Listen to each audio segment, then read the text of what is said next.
try to take those impulse response functions and back out the historical impacts from these tropical cyclones, we can deduce what would countries' debt to GDP ratios be today if none of those storms had occurred. So here we're removing 30 years of tropical cyclones, and because these countries are differentially exposed, you're going to see, you see here in Madagascar, the tropical cyclone and the other intensities of wind speeds. Here you have Barbados, SIDS, where when a major hurricane hits, all of the island land area is hit. And so that actually translates into a much higher impact on increasing the debt to GDP ratio. So here on top, each bar represents 1 year of a hurricane season impact. And you can clearly see at the end point, the counterfactual debt to GDP ratio for these countries would have been lower if none of these storms had occurred. So this is what the global projection looks like. So highlighted in blue are all of the tropical storm tracks since 1990 onwards. And you can see here, like Africa, there's a small set of East African countries that are impacted by tropical cyclones. We can also do the same exercise for the impact of warming temperatures on countries' GDP. And we do the same exercise of backing out the counterfactual. How much higher would countries' GDP be today if they weren't exposed to a warming trend of temperatures? And this is the story that you see.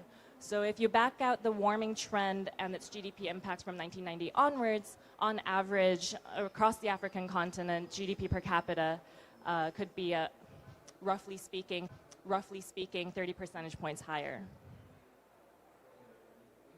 Okay, so the final exercise that I do is, okay, we have a counterfactual debt to GDP ratio and the GDP level. How does that translate into higher borrowing costs for countries today? So here I take a machine learning approach. I take these counterfactual data points into a trained model that predicts credit ratings and then takes that relationships to predict borrowing costs. And these are the final results slides.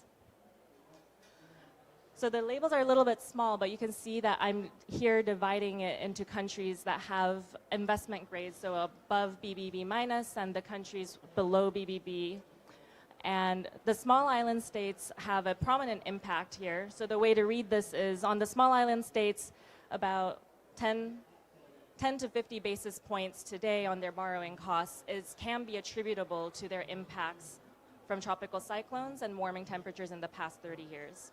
So that impact is a little bit more moderate for developed countries, for colder countries. And then we can also do an exercise for countries that are non-rated who don't really have that data in the market currently. So it shows that there's a lot of null effects for African countries, but that's mainly due to lack of data because there isn't a lot of experience with issuing bonds and what that data would look like if they were to receive a rating. But based on the trained prediction model, we can do this exercise for how much higher non-rated countries' borrowing costs would be if they decided to issue a bond today. We can also do this exercise showing the difference between local currency bonds and dominant currency bonds, and you can see a similar picture, and it re-emphasizes the hypothesis that countries that are not issuing in a dominant currency that's more liquid do face more higher borrowing costs as a result. So the key takeaways are that climate finance targets that are focused on mobilization alone are insufficient. We have to account for the fact that countries have uneven access to that finance. We show data-driven evidence that countries' costs of borrowing are higher today, and that can be attributable to tropical cyclones and the warming temperature. And finally, unless we account for these dynamic impacts of hurricane seasons and warming, climate finance targets that we're discussing at COP30 here is likely to be misaligned with countries' own development agendas and priorities. So how do we think about these dynamic impacts and embed that into climate finance negotiations is a potential implication and contribution of my research to these negotiations. So thank you, Harinder, very much for inviting me to provide this, and I'll pass it off to Lincoln. Okay. Well, good morning, everyone, and thank you very much to June for her very insightful and enlightening presentation. And I think it's a very good thing to have Stanford University with us and giving the whole academic relationship with climate change and climate finance itself. Now, back to our event. We are now moving on to the panel session. And I would first and foremost like to call upon the rest of the panel members to join us. So once again, everyone, it is the Africa's Green Goal, carbon markets, climate change, and sustainability assets. And I would just like to also invite Professor Christopher Fields, Nadima, and of course Hiranda as well.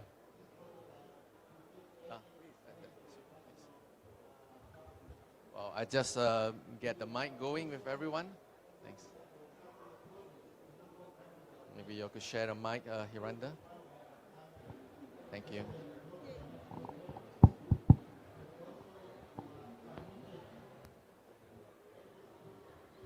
Well, first and foremost, of course, it's great to see everyone here joining us despite some of the very challenging situation in the morning.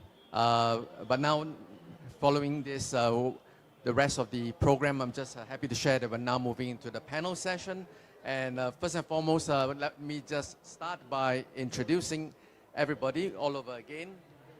We have, starting on my left here, Professor Christopher Field from Stanford University. And I think we'll leave the applause for later on, and then we will continue with Nadima Ramli. And she's the Secretary General of the Global South NGO platform that was recently formed after COP29 Azerbaijan in Baku. And of course, you have heard earlier on from Mr. Hiranda Misra, who is your chairman and CEO of SETDEX. SETDEX is a regulated institution that is based. It's listing them on public markets or privately placing them with funds, but also creating tokens, which are only a form of instrument that garners the digital capital that I spoke about in my presentation.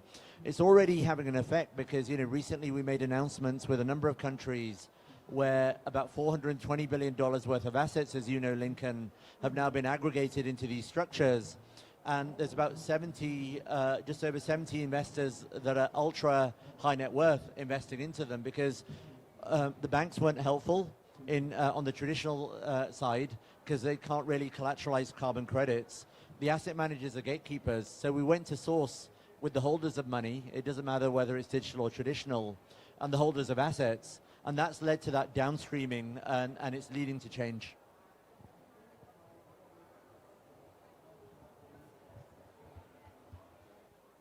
Thank you very much, Hiranda.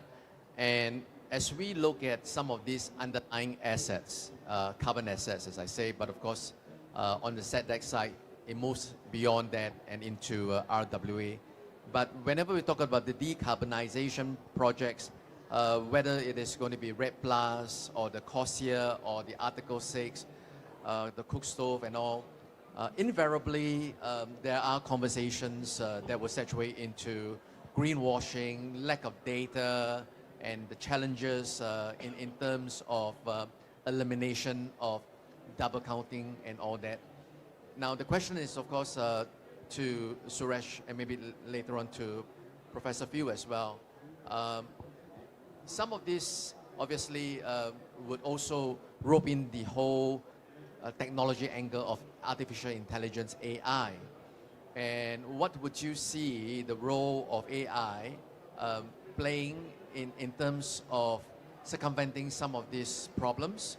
And I think more importantly, would some of these AI techniques be much more applicable for certain types of carbon credits or carbon assets in that sense? Thank you. Thank you, Lincoln, for this question. The first problem which we talked about was the issue of integrity and trust in the carbon market. And in general, technology brings that trust which the investors, which the funders, can monitor, see can themselves that where and how it is going. Having said that, though AI may have its own challenges, as discussed by the different forums, but overall, I do see an accelerations in bridging that trust deficit. I do see better monitoring and measurement mechanisms, MRVs, particularly the satellite data is flowing. And as you know, there are satellites launched by some of the agencies where even you don't need to process the data on the ground. You get the data processed in the orbit and you get the results back down to the Earth. So there are fundamental shift happening. And if you want to do a measurement of a forest in some deep part of the South Africa, you don't need to be on the ground. You are there in the space and the sky, and which the technology can further process data to show the investors that where it is. As you know that one of the basic problems in the carbon credit has been that it is not a permanent asset. It keeps declining and it keeps depleting, and investors are not very sure that what is the life. So that allows the investors to build their confidence, look for investments in those areas to put their finance at the right angle. And also I link it up with the declining finance, that we have to be very mindful that the ODA has been declining over the years. There is no grant which is going to increase, is going to decline even further. So the more the trust, the more the assets where the finances can flow, we are able to create based on the trust, based on measurement. I think it will see a lot of investments from almost $130 trillion assets under the management in the global financial market. And let me also put it in a way that if you know OpenAI, which is a loss-making company as of now, over $70 billion, but they could make an investment commitment of $1 trillion within a few weeks of time, in spite of being a loss-making entity. That only shows that there is a money in the market. There is no shortage of money in the market. But the only thing is whether we are able to give that right instrument, right solutions to the market which they're looking, and then money flows to that. So I see the technologies, particularly AI, linking it up all those missing parameters in this carbon market ecosystems, and it allows you to integrate all those players around. What Nadima is talking about, the society and the people. It's very hard in the current environment to bring that ecosystem, but the technologies allows all the millions of players, all the millions of different ideas, solutions, and the products on a single platform. So I see the technology leading to the unification of a very fragmented market, leading to a trust building, and that in the entire process accelerating the interest of the investors in the carbon market. That's where I see the role of technologies moving in that direction. Thank you for this question.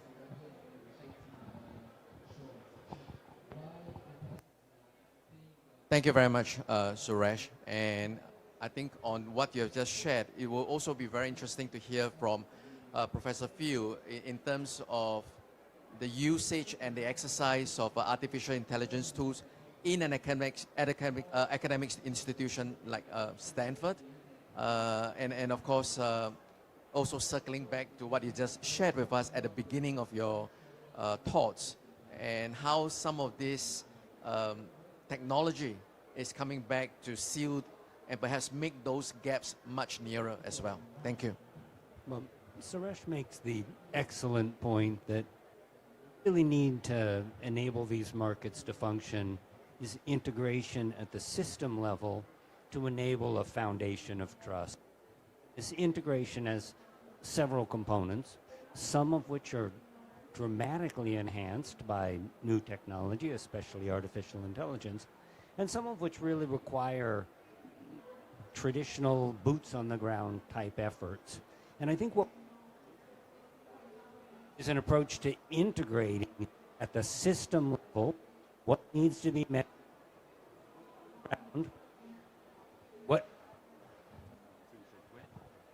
what needs to be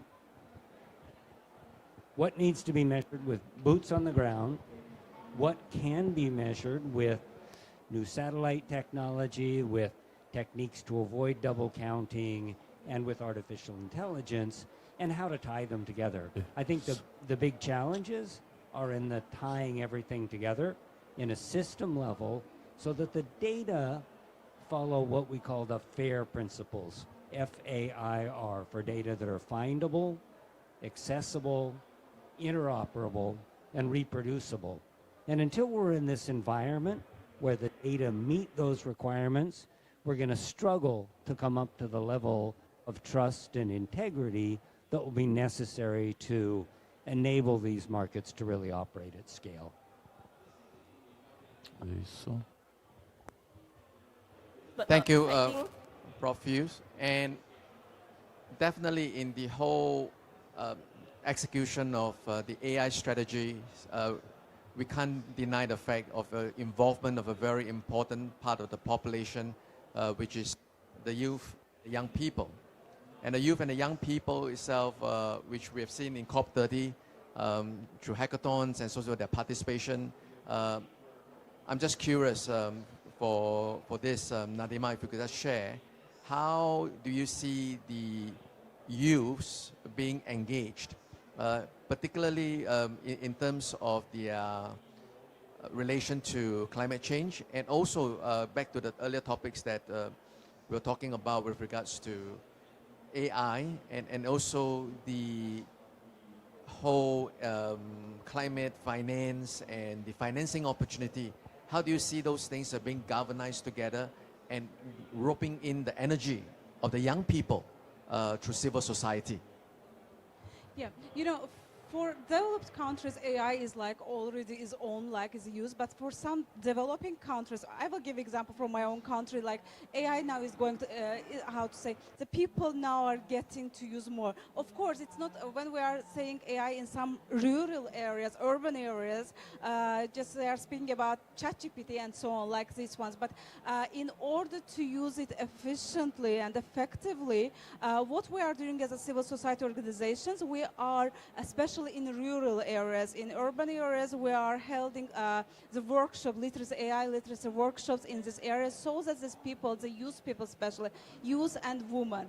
Our organization is also like we, in different regions of Azerbaijan, we are holding such workshops for them in order them to be, to know how to use it, to know how to be aligned to the world with AI. And also nowadays we have also, you know, we get some support of course from governmental organizations. We have some governmental structures for it, organizations that they support the people in using some like new models of internet. But as an NGO, we see that the governmental structures, governmental organization cannot go inside of this rural area. So we took as a responsibility to ourselves, so to go and to teach them to have startups. Now several organizations, several non-governmental organizations are organizing some like projects which are startups, hackathons for youth, and really we see good results there.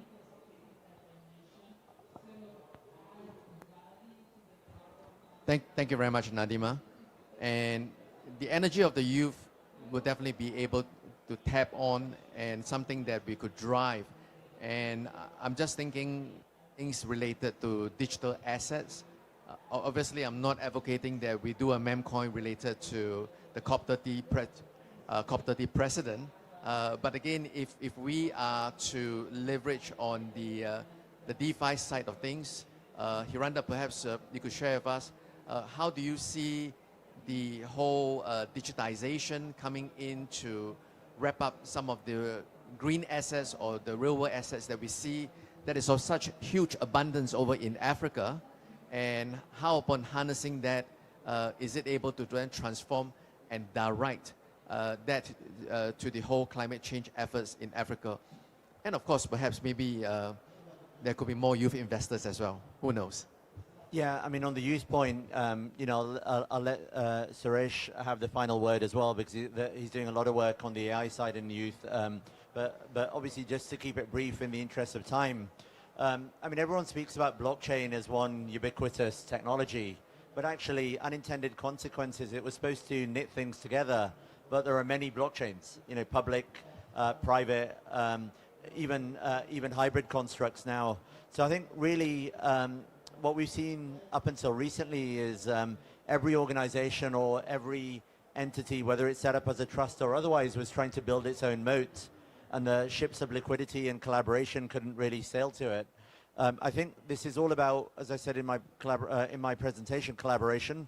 So one blockchain should be able to seamlessly interconnect with another blockchain, but actually traditional systems and traditional capital or SWIFT as a system isn't going away anytime soon, or even if alternative systems are emerging, whether they're digital or not, whether it's China and you know, the geopolitical world that you mentioned that we live in, Lincoln.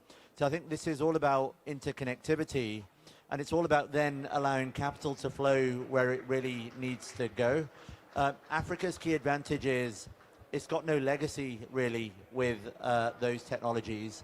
I mean, we hear the word leapfrogging a lot, but you know, we're on the ground in 20 plus countries now doing what we do, and actually there's an abundance of riches, and actually from an African standpoint, harnessing those, unlocking capital in the right way, and channeling that into both grassroots projects, but also broadly projects at scale, you know, with natural assets. We're seeing a huge opportunity, and it's not about it's not that it's going to happen. It's already starting to happen now. You know, this time next year, whether we're in Turkey or Adelaide in Australia, we'll be speaking about fundamental change in this space. But on the youth point, you know, I'll let Suresh ji have the last word.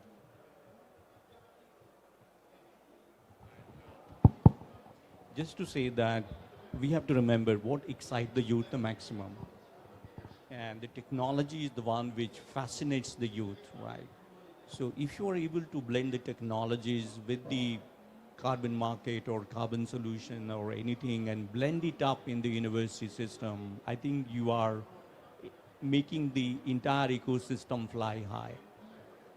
Africa is projected to get around 100 billion revenue by 2030 from the carbon market, and there are projections it will create 5 million jobs. The job is one part. Can we make those 5 million jobs which are going to create to become an entrepreneur and multiply 5 times more? Can we get 25 million jobs based on the entrepreneurship? So that should be the scale which we should be looking forward in terms of entrepreneurship, and technologies allow, the blends allow it to happen. What was impossible 10 years down the line is possible because of the scale technology brings to you. Earlier replication was difficult. Now replication is super, super easy. So I do see that the platforms if we are able to do the platformification of the carbon market, using the technologies, uses all the resources and the investor, I think it will link up many entrepreneurship opportunities, green entrepreneurship, green job for the young people in the Africa. And it will not only solve the problem of job seekers, but it will also make Africa a more resilient, both in terms of democracy, both in terms of environment and also in economic terms. So it's the resilience of Africa which can be built up on the foundation of young people, on the participation of a thriving carbon market backed by the digital and AI ecosystems. Thank you. Thank you very much, Suresh. I see that we are looking at a very bright future for Africa, and it's definitely very exciting.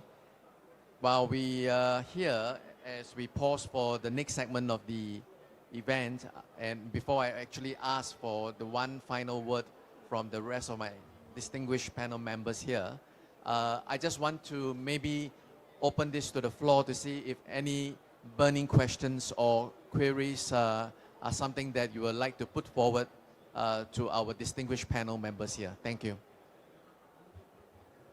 Any questions? No? Well, I guess, oh yes, please. Come, let me get the mic across to you.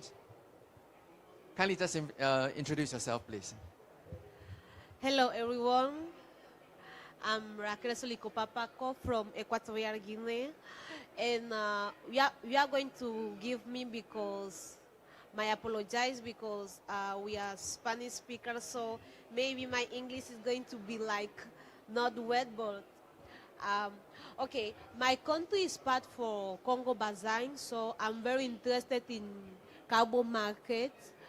Um, I would like to know how can I involve myself in this issue, like a youth, like like a person that is very interested in carbon market, but he's not yet what to do. So I want to more guidance on that issue. Thank you. Thank you very much. You speak very good English, and perhaps I will perhaps put this across to any of our panel members who would like to say something.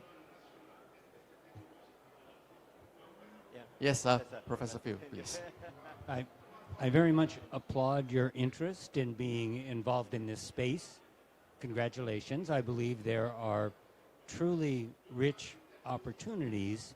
And I think the real short-term bright spot is going to be in the space of um, finding enterprises that are already established and building on those. And the two areas that look the brightest to me are in coastal restoration, especially in West Africa, and in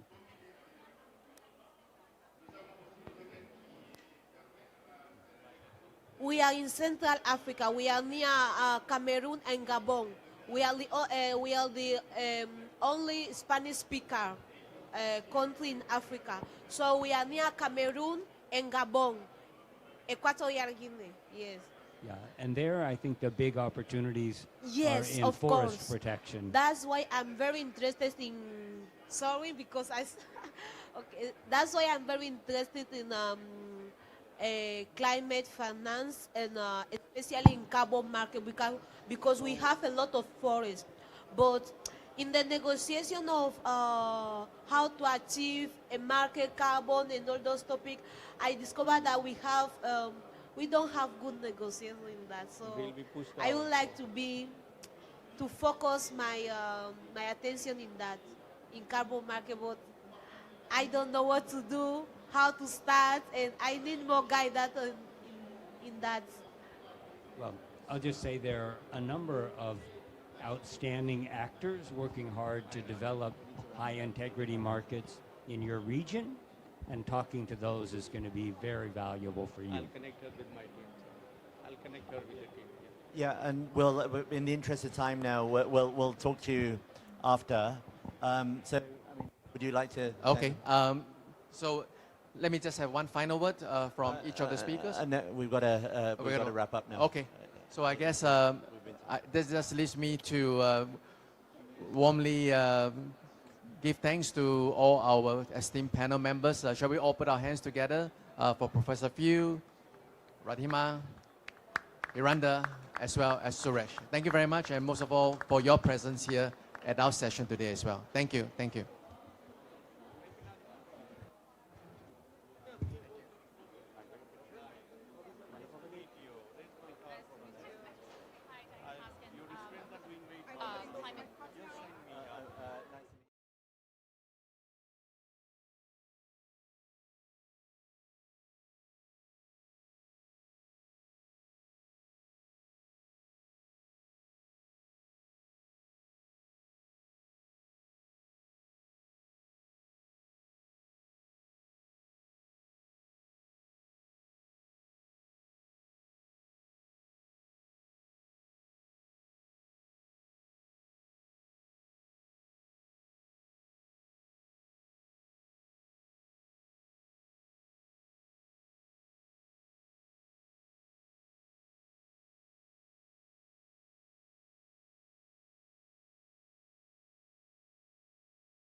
And a literally very warm welcome to the Africa Pavilion this morning here at COP30.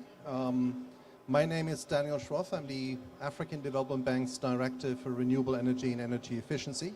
And I have the pleasure to facilitate what is bound to be an exciting discussion today. The topic is, how do we mobilize more commercial or private sector capital in support of addressing the energy access gap in Africa and also seizing the tremendous renewable energy potential.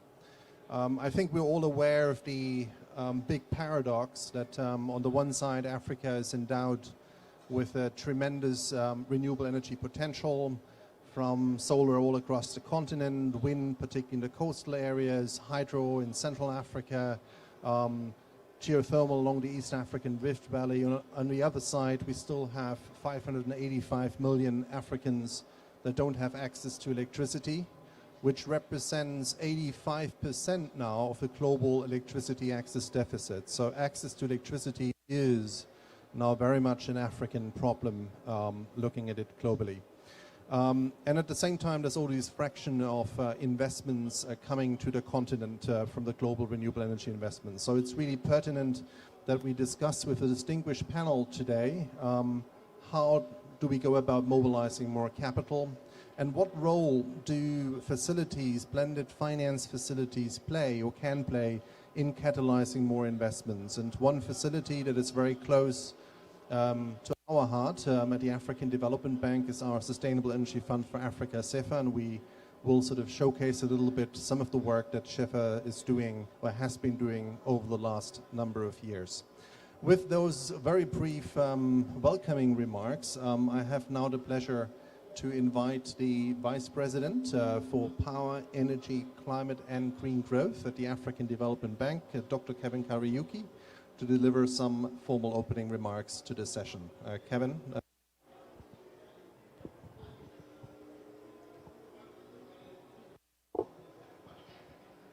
Thank you very much, Daniel.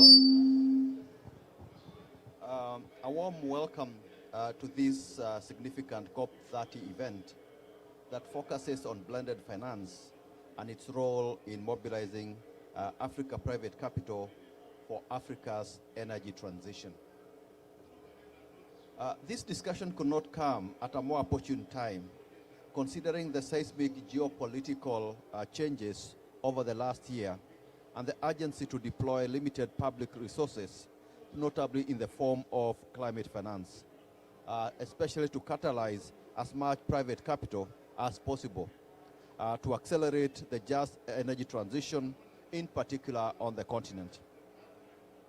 The scale of Africa's energy access needs demands are urgent and transformative. Close to 600 million people lack access to electricity in Africa, and nearly 1 billion people are without clean cooking solutions. This significant energy access gap is a key barrier to Africa's socio-economic development.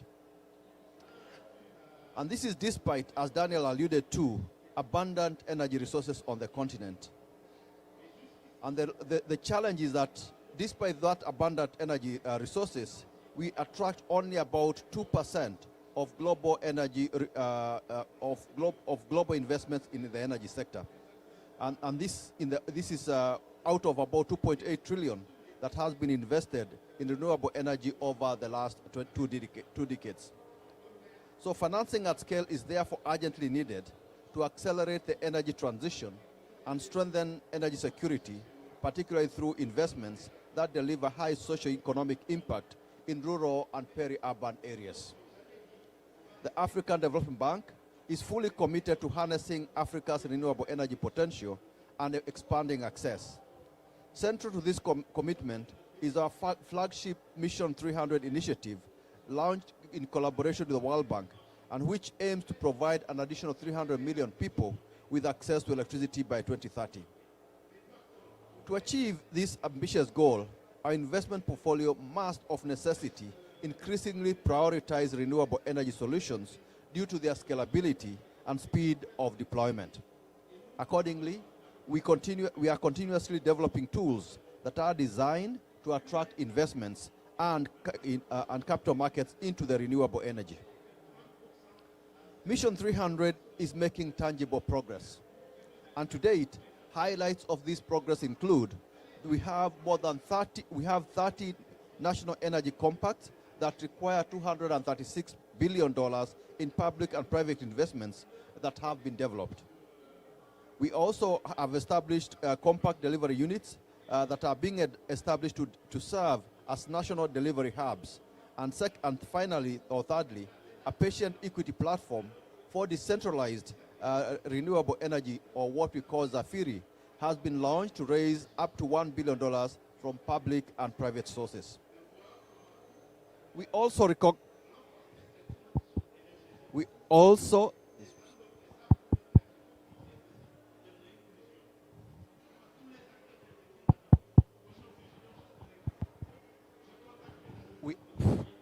hello.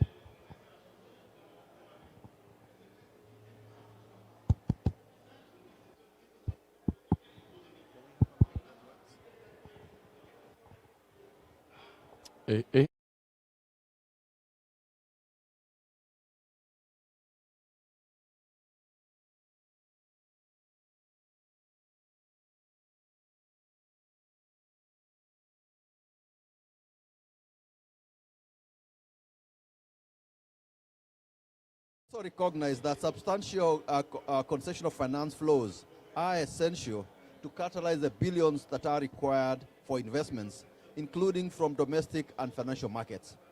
In this context, we are particularly proud of the Sustainable Energy Fund for Africa, or CEFA as we fondly call it, our leading blended finance facility in catalyzing commercial investments.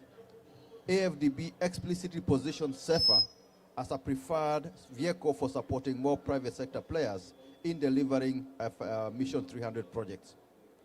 And indeed, in projects like one we did recently with Scatec in Egypt. The recent approval of a $10 million investment in Zafiri DRE equity platform is a testimony to CEFA's ability to respond quickly and in a highly relevant fashion. Also, CEFA has recently mobilized $10 million from the bank's net income for Mission 300 upstream technical assistance activities. This demonstrates CEFA's unique positioning to address challenges like a high cost of capital, limited access to long-term financing, and risks associated with novel technologies and emerging business models. By skillfully deploying instruments such as grants, junior equity, and concessional loans, CEFA distinguishes itself as a flexible, innovative, and impactful tool, which is uniquely positioned to address challenges like the high cost of capital, limited access to long-term financing, and risks that are associated with novel technologies and emerging business models. To date, CEFA has approved about $370 million for over 100 projects. These efforts, I'm proud to say, are expected to catalyze $15 billion in investments, connect 14 million people to clean energy, create 100,000 jobs while reducing CO2 emissions by 60 million tons annually, thereby evidencing CEFA's centrality in tackling Africa's energy challenges through scalable solutions.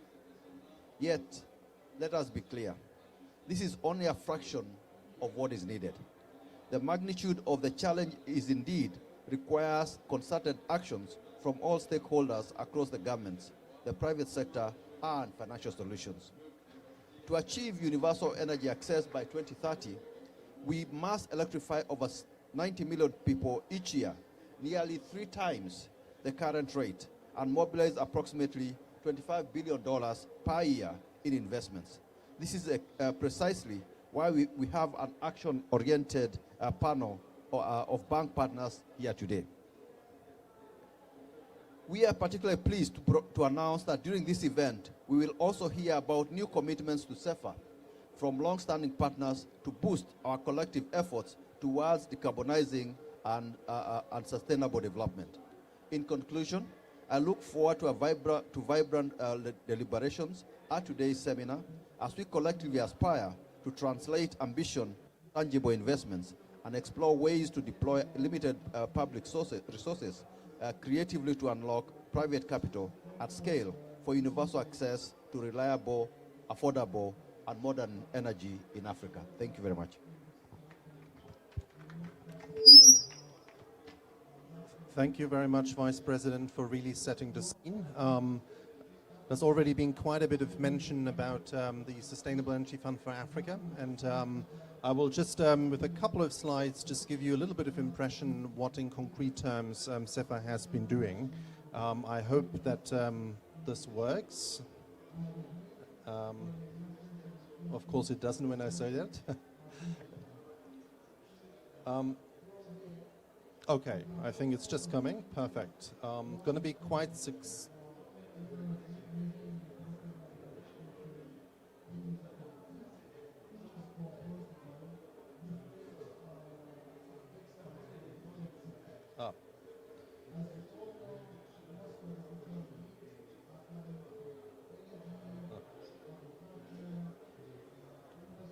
Right, those are sort of the logistical challenges that we always have to deal with and be able to do. Okay, I'm getting the signal that it should work now. Or not. Right. Hans Olaf, please come and join us as well.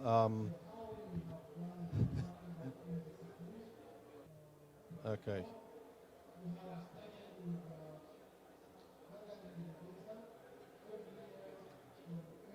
Right. Let me just start here sort of to say that CEFA is a critical tool for the African Development Bank in support of the commitments that we have made towards Mission 300, but also more generally supporting Africa's just energy transition. It is a fund that has cumulatively mobilized more than $500 million in contributions from very generous donors, and we have some of those donors with us today. BMZ, Italy, but also Norway. It's sort of operating on three thematic areas. The first one is what we sort of coined green baseload. That's sort of really looking at alternatives to fossil fuel-based power generation, but also to see how we can strengthen the power systems to be able to integrate sort of larger shares of variable renewables into power systems. We have a strategic priority on green mini-grids. That's really the decentralized energy access agenda.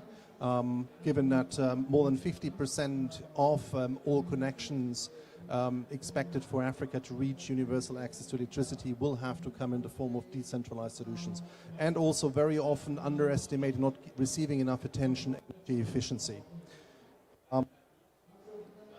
CEFA is able to deploy a wide toolbox of instruments. So that's on the one side technical assistance. The technical assistance is on the one side supporting private sector companies with project preparation activities, bringing more projects to a level of bankability. But on the other side also working with the public sector on how the policy, legal, regulatory environments can be strengthened to facilitate more private sector investments. The second element of the toolbox is really CEFA's ability to provide concessional investments. For example, providing viability gap funding, providing de-risking resources sort of to bring down the cost of capital. And we'll show you a couple of examples of what CEFA has done in a second.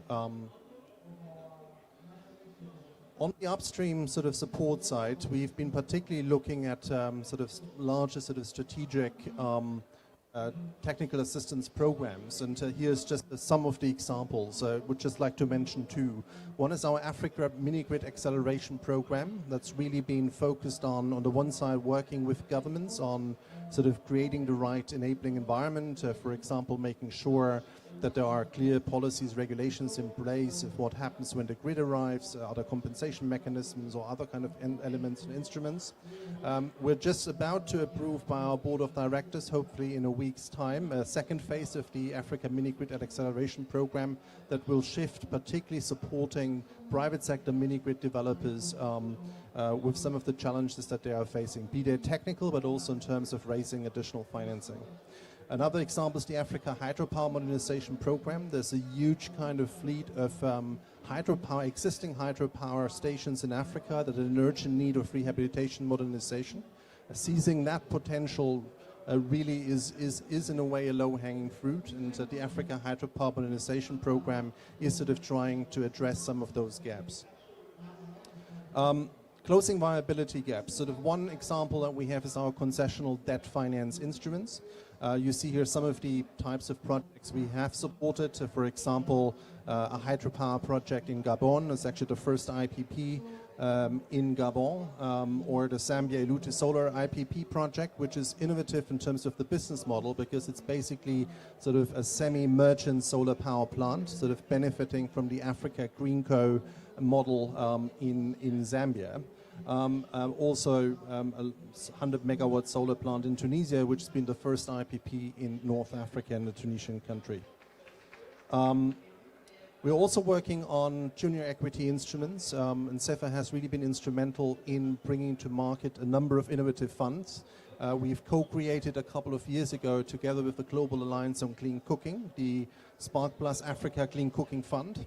And CEFA's 10 million junior equity in Spark Plus has allowed sort of to anchor more commercially oriented investors, including several family offices and smaller pension funds. So Spark Plus is already operating, and I think we have one of the beneficiaries of Spark Plus with us on the panel from Bern Manufacturing. Other examples are the Africa Go Green Fund, the Facility for Energy Inclusion, and there would be many others that I could mention. If you look here just in terms of the deployment of capital, we had converted CEFA into a full-fledged blended finance facility at the end of 2019. Since then, we expect by the end of next month that CEFA will have approved $400 million in concessional finance across a large number of projects, and you see how this has sort of increased on a yearly basis. As President has already highlighted some of the impacts that CEFA is having, on a lot of impacts, of course, still to be expected from projects that are under implementation in terms of new renewable energy generation capacity, in terms of connections, but also very importantly in terms of other finance that's been mobilized. And so just to conclude, sort of to highlight that from our perspective, CEFA is a key and unique vehicle sort of to support Mission 300, but also it's generally Africa's energy transition path. It has more a 10-year track record, so I think the mantra really has to be how can we scale up facilities that are already delivering rather than always falling into the temptation of creating new facilities that will take years before they become operational and are able to deploy the first dollar. It has a seasoned team of experts. CEFA is able to intervene both on the smaller scale, the DRE kind of market segments, but also the larger utility scale. And it has, importantly, a varied suite of financial instruments at its disposal. So with those couple of remarks, last element is to highlight that all this would not be possible without the generous support that we have been receiving over the last couple of years from a number of dedicated donors that are listed here. And it's, I think, a good sort of segue to the next segment, because we have two donors with us today that are in a position to announce new support to CEFA. So I would really like, first of all, to invite Natascha Beinker, who's the head of Division for Climate Policy at the German Federal Ministry for Economic Cooperation and Development, to take the stage here. Natascha, you have the floor. Thank you very much, and good morning to everyone, ladies and gentlemen. This COP is special. 10 years after Paris, 10 years since the world said we want to work together to limit global warming. Now we must build on what we have achieved and become more ambitious and faster. To make big changes happen quickly, we need to create positive tipping points. These tipping points can help technologies and behaviors change faster, moving us towards zero emissions. We are already seeing this with the rapid growth of solar and wind power, as well as battery energy storage systems. Today, the business case for renewables is stronger than ever. In the future, most parts of the economy will be electric. However, there are those hard-to-abate sectors that will need not only electrons, but energy molecules. I think of steelmaking, chemical industry, as well as long-distance aviation and maritime or heavy-duty transport. Therefore, green and low carbon hydrogen are indispensable building blocks on the path to climate neutrality. Countries with outstanding natural resources have the remarkable opportunity to establish themselves as leading players and suppliers of green commodities on the global market. This represents not just a chance to participate in the global green transition, but also to drive a transformative shift towards value creation and industrialization within their own economies. When I speak of green commodities, I mean innovations such as green iron and steel, green fertilizers, production of e-fuels, and more broadly, climate-neutral industrialization. By choosing this path, these countries can make a significant contribution to global sustainability, while simultaneously fostering long-term economic growth and creating new opportunities for prosperity for their people. Dear colleagues, Germany is at the forefront of initiatives for the production and use of sustainable green hydrogen. Initiatives such as H2 Global, the PTX Development Fund, and our work on framework conditions and value chains are examples of our commitment. Additionally, and now comes the pledge, we have put together a 30 million euro package to promote the hydrogen market ramp up in Africa in collaboration with the African Development Bank. The funds will, among other things, support project development. By working together, we can create a win-win. Europe diversifies its future energy imports, while partner countries benefit from new own energy resources and carriers, industrial development, technology transfer, and new jobs. Through our partnership with the African Development Bank and CEFA, we hope to create positive tipping points for the market ramp up of green hydrogen. Germany remains a reliable and ambitious partner in global climate action. We will not choose resignation, we choose responsibility. We trust in cooperation and the potential for innovative solutions. We see our role as strategic partner committed to results, reform, and innovation. Our message to all our partners in this endeavor is clear. Let's make every euro and every dollar work harder. Thank you very much. Well, thank you very much, Natasha, and thank you indeed to BMZ for this very important new contribution to CEFA. And I would also like to thank the entire CEFA donors, because we've just been able to approve a new strategic CEFA Green Hydrogen program, and this will be the first contribution to this program, and of course we hope that others will join this effort in due course. It's now my pleasure to invite Roberto from the Ministry of Environment and Energy Security, or as we also call it, MASE, from Italy. So Roberto, you have the floor. Thank you very much. Thank you very much. So, ladies and gentlemen, good morning. It is a great honor for me to be here taking part in this important discussion.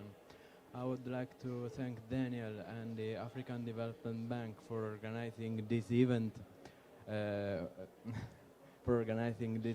for inviting our ministry, the Italian Ministry for Environment and Energy Security, and above all for the tireless work and for the deep commitment on the issues we are going to explore today. I would like to express also my warmest greetings to the other speakers, whose expertise and experience will greatly enrich the debate of today. I want to underline the special attention that the Italian government devotes to Africa as a key region for our energy policy and for our environmental policy too. And in our opinion, it's essential to mobilize private sector investments. We need to, in order to accelerate the energy transition for Africa. We need to create an environment in which the private companies actively participate in projects on energy access and renewable energy. And the outstanding work of CEFA on these issues is admirable. The level of commitment deserves our support. We have supported CEFA since 2015, and we are very proud of that. The support, in our view, is even more important in this particular moment, with CEF assuming a key role in Mission 300. We think that we have to guarantee the successful implementation of the entire pipeline of the project of Mission 300. So I'm delighted to announce today a new contribution of 5 million euros to the CEFAR Special Fund for 2025. This contribution will add to the one of 2.5 million euros recently approved by the Italian Climate Fund for the Alliance of Green Infrastructures for project preparation in Africa. So this contribution reflects our collective, as Italy, commitment toward the strategic objectives of CEFA. And we really believe that the energy access and renewable energy are drivers for sustainable growth and sustainable development of Africa. Thank you. Thank you very much, Roberto, and thank you to Italy for these important new contributions. And indeed, the first contribution Italy made dates back a decade at COP21. So we have a good tradition of announcing new contributions from Italy at COP, so hopefully we can keep that pace also in view of the next COPs to come. With that, I think we will move into the panel discussion. And first of all, to say that we have a very distinguished set of panelists with us.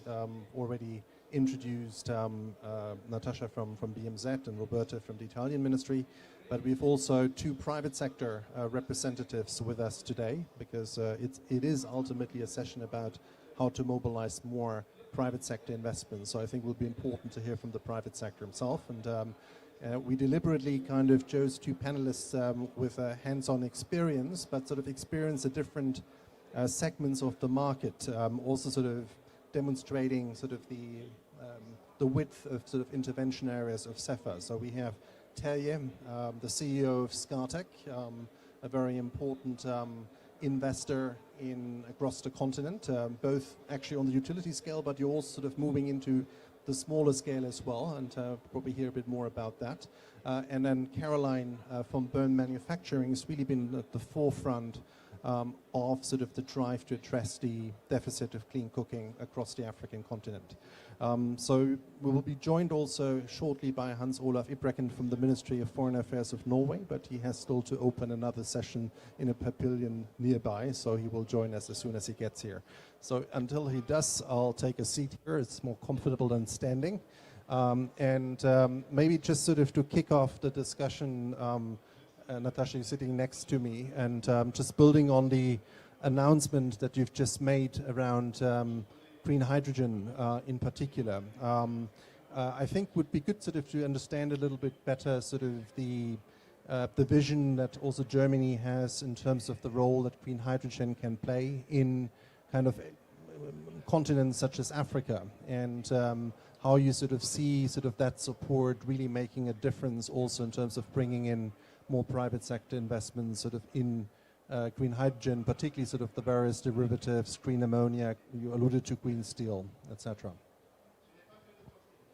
Thank you very much. So yeah, I would like to stress that partnerships and international partnerships, they are the cornerstone of Europe's energy diversification strategy and a vital contribution to sustainable development in our partner countries. And the private sector, including many clean tech leaders from Germany, will play a central role in making this a reality.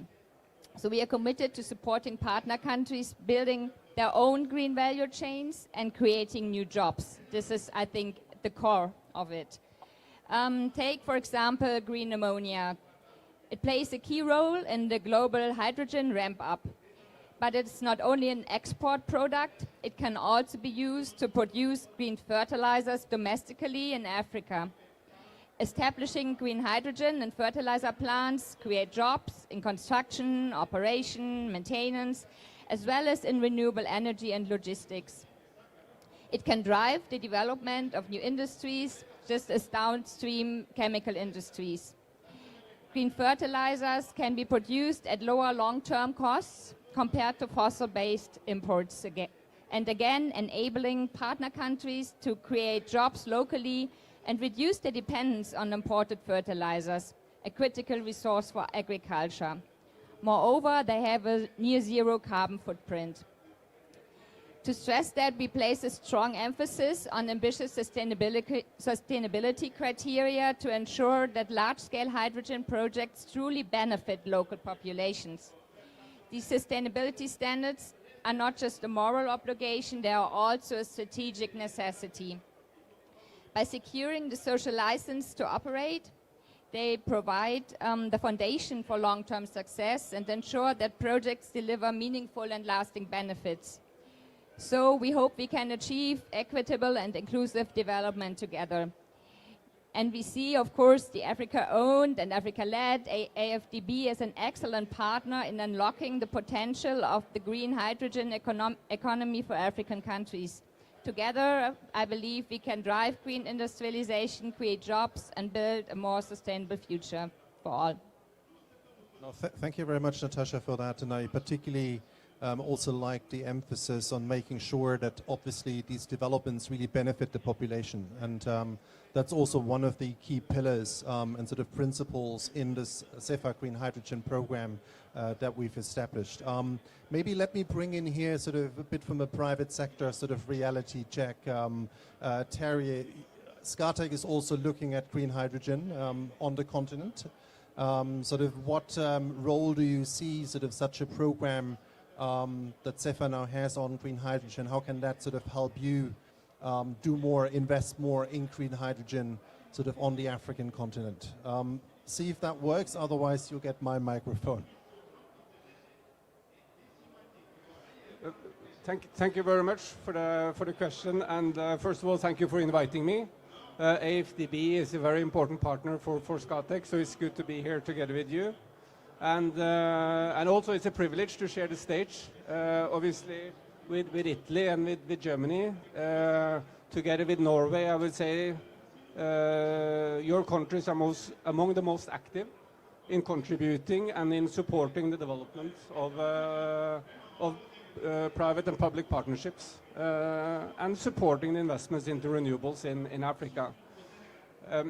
When you think about green hydrogen, we are working on a couple of green hydrogen projects in Egypt. And to be extremely concrete, these types of projects currently would never come off the ground unless it was with significant support, both in early stage development periods, but also in terms of securing offtake contract that enables us to really also get long-term financing for projects like this. So specifically for us, we have a project called Fertiglobe, Egypt Green Hydrogen Project in Suez in Egypt. And to get started on the development of this project, we got development grants, this time from NORAD, a Norwegian grant institution, but it could as well have been from a construct like this. Could also sort of be to support us on all early stage development. And then I think I will call now this green hydrogen project in Egypt as a collaboration project with Europe, with Germany, also with Italy. First of all, in terms of the offtake, we have secured an offtake through participating in the H2 Global auction. And the project has signed a contract for difference with HINCO, which is the legal entity under H2 Global. So securing offtake for this early stage green hydrogen project is absolutely necessary in order to get them on the ground and start having a development within this industry, which is, I will say still is in its infancy. Because we need to start building projects, we need to get scale into the industry, and only through that are we going to get the costs down in projects like this. So the H2 Global program has been absolutely crucial for us to move forward with this project. In addition, we do also get, the project gets also support from DEG, from AFDB, from also hopefully from CDP in Italy, from BII in the UK. So this very strong public-private partnership in terms of providing concessional financing, long-term concessional financing, is also very much crucial. And these first projects in first industries would never get off the ground unless we had that kind of support. So, so I have to give a lot of credit to the countries present here, because they are enabling us and supporting us to getting these first landmark projects off the ground, which is incredibly important to prove the case, which was also mentioned here, to prove the case that African countries, they are in a unique position to provide competitive green fuels, green hydrogen, green ammonia, as fertilizers into the chemical industries in Germany, or even as marine fuels. They are sort of at a very strong position based on solar resources, based on the geographical location, based on the land available. A unique position to take a competitive space here, and it's a huge economic development opportunity in Africa, I think. No, thank you very much, Terry, for giving sort of that practical example of your project in Egypt, but also by highlighting, I think, some of the key ingredients. One, of course, credible offtake arrangements are essential, and the other one, clearly, that there's a lot of support required upstream, sort of to get to that level. We, from our side, have about on the verge of approving a first sort of reimbursable grant through CEFA for a green hydrogen project in Namibia. So clearly there are a number of African countries that have probably sort of the most opportune sort of conditions for green hydrogen in terms of availability of land, in terms of availability of resources, combinations of solar and wind, whereas others it might sort of be sort of less of an opportunity, at least in the short term. Let me sort of bring in Roberto into that discussion, and I think it was alluded to earlier. Italy has really, over the last 1-2 years, I would say, very significantly increased its focus on Africa in the context of the Mattei Plan, on which we are collaborating closely, not only through CEFA, but also through other kind of mechanisms.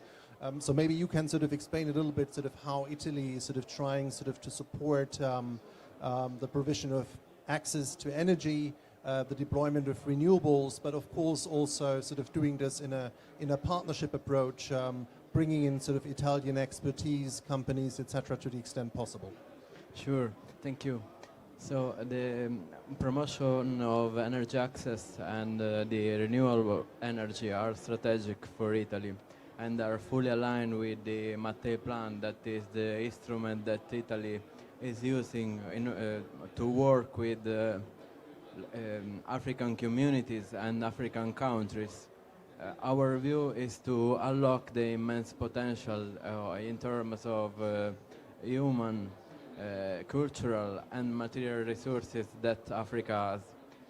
Under the Mattei Plan, on the field of energy, we are focusing on expanding the energy access to local communities, to expanding also the grids and improve the efficiency of the grids, creating strengthening the links between Europe and Africa.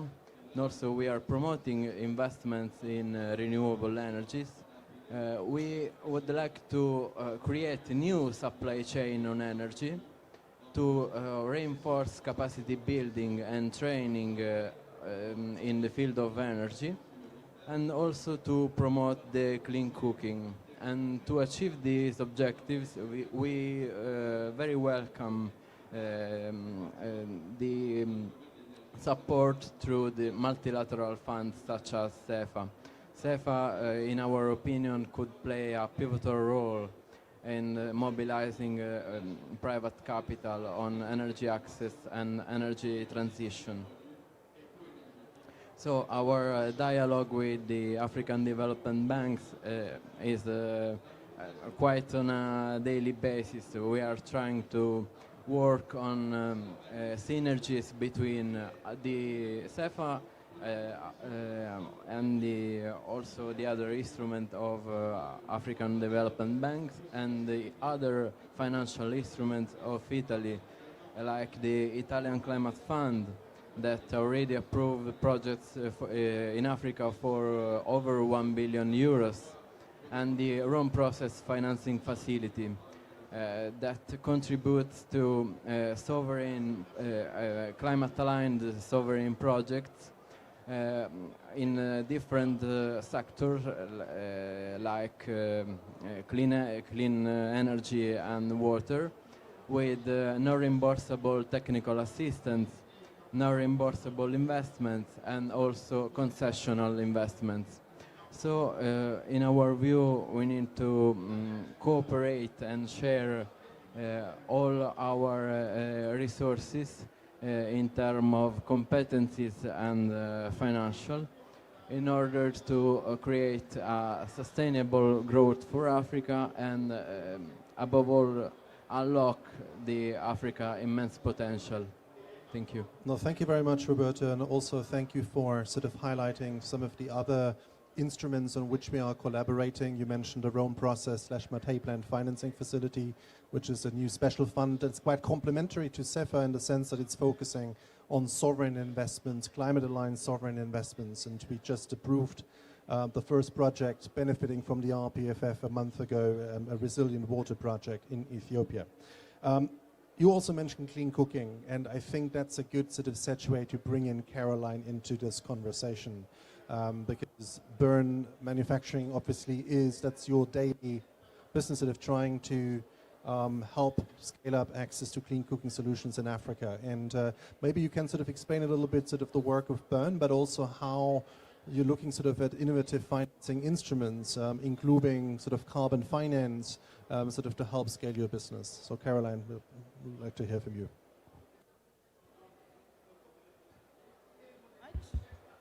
Thank you so much.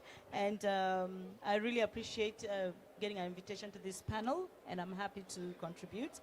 Burn manufacturing, as we know, for those who have heard of burn manufacturing, we are the world's largest clean cook stove manufacturer, and we're headquartered in Nairobi, Kenya. And we have distribution across 15 markets in Africa, including carbon projects. And so basically our model is such that we are a vertically integrated company, meaning that we do all the entire process in-house. From manufacturing to distribution to the carbon projects, everything is done in-house. What this means is that we need constant financing, we need constant flows, we need to constantly raise commercial capital to keep the business running. We cannot stop. The other thing is that because we are in the clean cooking space, we're about clean cook stoves, we are impacting communities at the grassroots levels. We know that the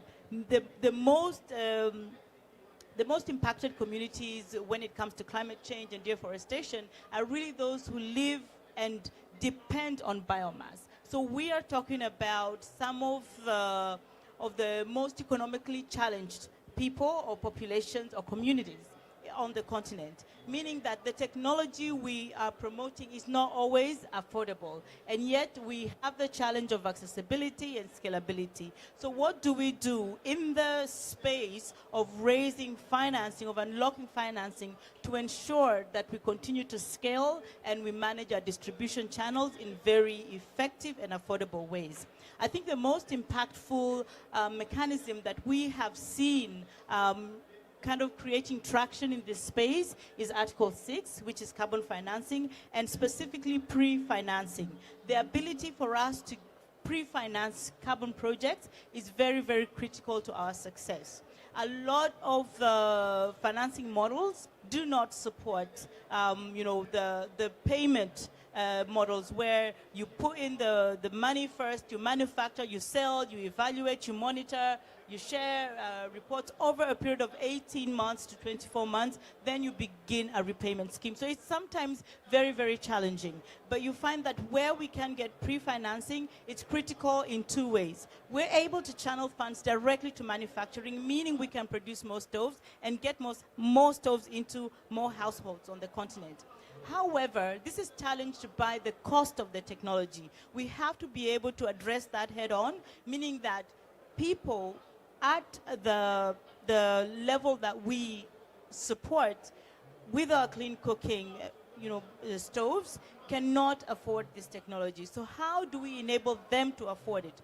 We subsidize cook stoves using carbon financing. So the cost of every cook stove is subsidized by up to $40 because of carbon financing, making Article 6 the most impactful mechanism that we use, that we leverage to actually deliver, to actually scale clean cooking. Without it, we actually cannot enable the subsidies to impact the cost of our stoves. The other way is, I think, grants. Grants are very important in terms of raising financing. We have new markets that we have to go into. Every now and then we have to go to a new country. We have to begin a project from ground up. We have to put up manufacturing facilities because our model believes in local production. We don't actually want to import the cook stoves. We want to produce locally so that we are creating jobs. We're impacting the communities where we work, and we make sure our benefits stay with those people. So local manufacturing is important, but this costs money. So sometimes Article 6 cannot unlock the required financing. So we turn to grants for this kind of financing to begin or to open up projects in new markets. So I think that is another way.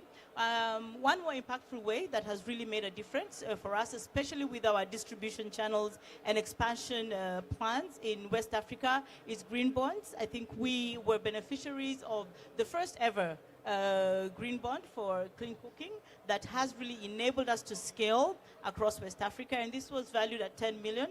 And it has done amazing in terms of increasing our distribution in West Africa. So in a nutshell, those are the financing mechanisms we leverage. Yeah. No, thank you very much, Caroline. I think there's a lot to unpack that you've highlighted.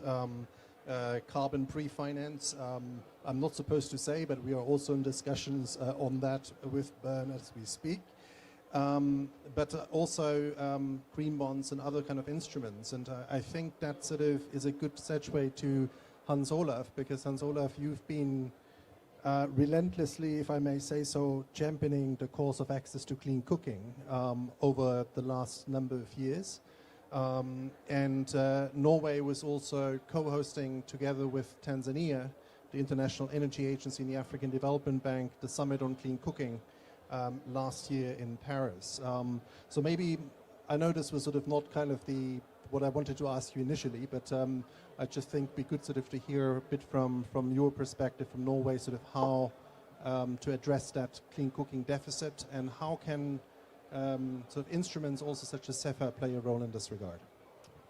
Thank you very much, Daniel. No, that was not part of the script that you gave me, but I just came from a clean cooking event just on the other side here. So I'm first of all sorry for that I couldn't be here the whole time, but I've been running back and forth a little bit to cover as much as possible. And it's great to be on a panel like this, because you represent some of my favorite partners here.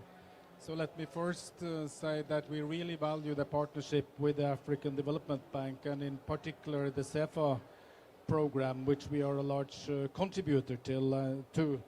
And I'm pleased to tell you that CEFA has actually received one of the highest ratings among the partnerships that we are working with. So I think that's also a testament to the great work that the African Development Bank is actually doing.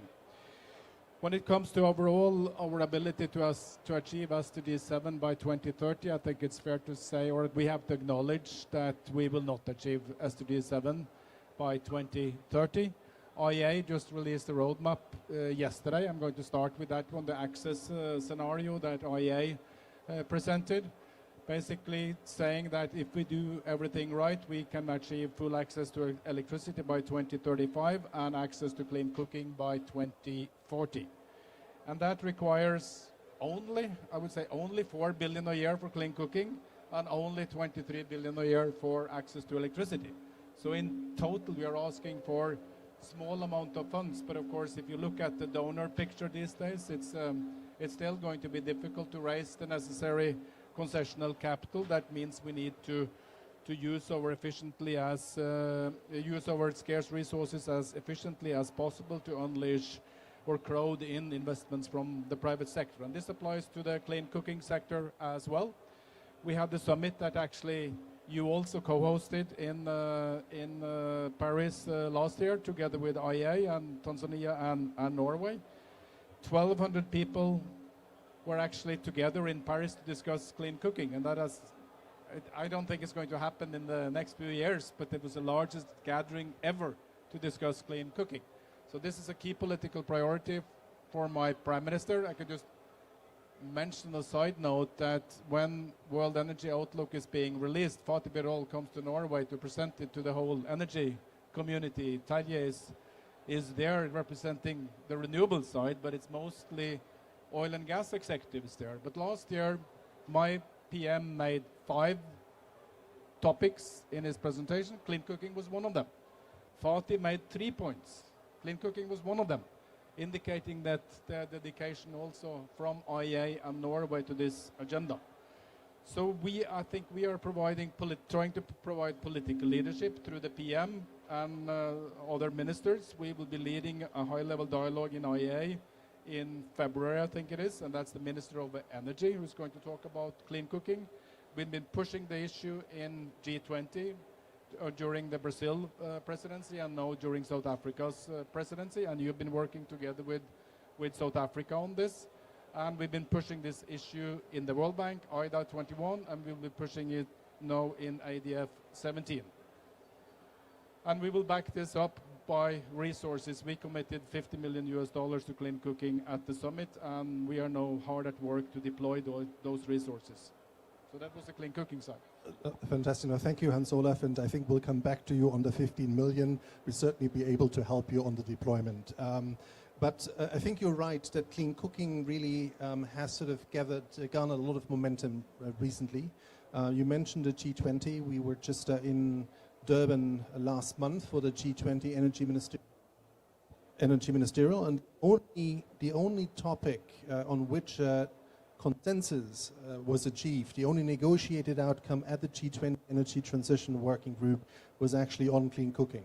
It's sort of the one topic that G20 members with different agendas, those on the renewable side, those that are still sort of more focused on fossil fuels, could sort of converge. I think that's really a positive step. So we really hope that this will sort of garner the political momentum to really address this issue once and for all. Let me come back just briefly before then obviously also opening up to the audience here for some questions and comments on what we highlighted at the beginning, sort of the big push momentum around Mission 300. And while the 300 is sort of focused on access to electricity, the energy compacts that the Vice President referred to are all-encompassing. So they also include kind of clear commitments from countries on access to clean cooking. So would just like to get a little bit of a sense of, from first of our donor partners, but also from the private sector, sort of how do you see sort of Mission 300 really sort of being a step change, also sort of in the work that you are doing. So maybe let me start with you, Natasha, sort of on Mission 300. BMZ is one of the members of the Development Partner Coordination Group that we have set up recently in support of Mission 300. Yeah, would just be good sort of to see, get a sense of how you see Mission 300 really being able to make a difference and how Germany sort of can support sort of the implementation of those commitments. Yeah, thank you very much. So as I have already pointed out, to accelerate private finance flows towards renewable energy and energy access in Africa, we think that requires strong coordination and partnership frameworks. So just to put it into perspective, also regarding our bilateral commitments in Africa, which are about €1 billion annually. So we remain a committed partner to Africa's energy transition. Our engagement is also part of the Team Europe Africa EU Green Energy Initiative. And the EU and its member states will provide more than €20 billion for energy in Africa by 2027 in a Team Europe approach to coordinate African and European efforts. As you have said, we support Mission 300, for example, through our contributions to CEFA and also to our contribution to the World Bank's Energy Sector Management Assistance Program, ESMAP. We believe that Mission 300 and the Team Europe initiative share the same ambition to accelerate Africa's just and inclusive energy transition by scaling renewable generation and energy access. So if closely aligned, both initiatives can be complementary and mutually reinforcing efforts to create stronger synergies between African leadership, multilateral partnerships, and the private sector engagement.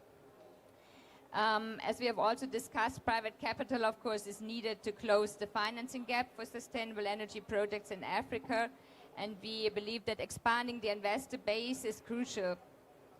To create those targeted initiatives, BMZ supports its partner countries in strengthening regulatory frameworks and developing innovative de-risking instruments and provide concessional capital. So we are engaged in many projects and multi-stakeholder partnerships. I think I will not name them all, but we see this is a crucial commitment also under the roof of the Mission 300, and are really supporting this initiative. Thank you. No, thank you very much, and I think we'll come back to the role of governments and what the governments need to do. And I think a key part of Mission 300 is really the reform commitments that are enshrined in these energy compacts. Our thinking is that if those reform commitments are actually enacted by governments, that this in turn will lead to increased investments. And when I talk about investments, we're not only talking about outside investments coming into Africa, but really also about mobilizing local financial institutions, pension funds, insurance companies, etc., to support directly on the ground. Let me get back to you on that issue. Also, Scartech, obviously you are active in many countries across the continent. One area that is very important, also the African Development Bank, is supporting investments in renewable energy generation, in access, more difficult to transition countries, such as the Sahel. I think Scartech has made, I guess, positive and negative experiences in that context. But you also have new instruments, new kind of models with Scartech Release, that are more suited to some of the more difficult markets. So maybe you can highlight a little bit about this, and also how you see Mission 300 and the work on the energy compact maybe helping on the deployment of those solutions. Okay, thank you very much. I think first let me start by commenting a bit on Mission 300, because Mission 300 is an incredibly important initiative because it is addressing some of the key challenges and the key barriers for unlocking private sector investments, private capital in Africa. One of the key challenges I think most private players are struggling with is obviously the lack of long-term predictability, the lack of clear long-term attractive frameworks for renewables that you can trust on and that you can make 15 to 20 years investments based on. So through the work that Mission 300 is doing, through the work on the compacts from the different participating countries, I think this is part of creating that visibility and that commitment from countries that they are going to stand behind long-term attractive regulations that will be supporting renewables over time.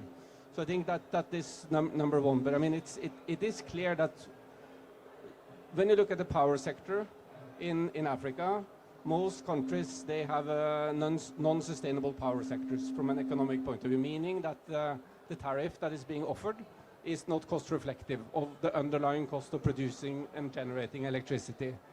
And that needs to be fixed.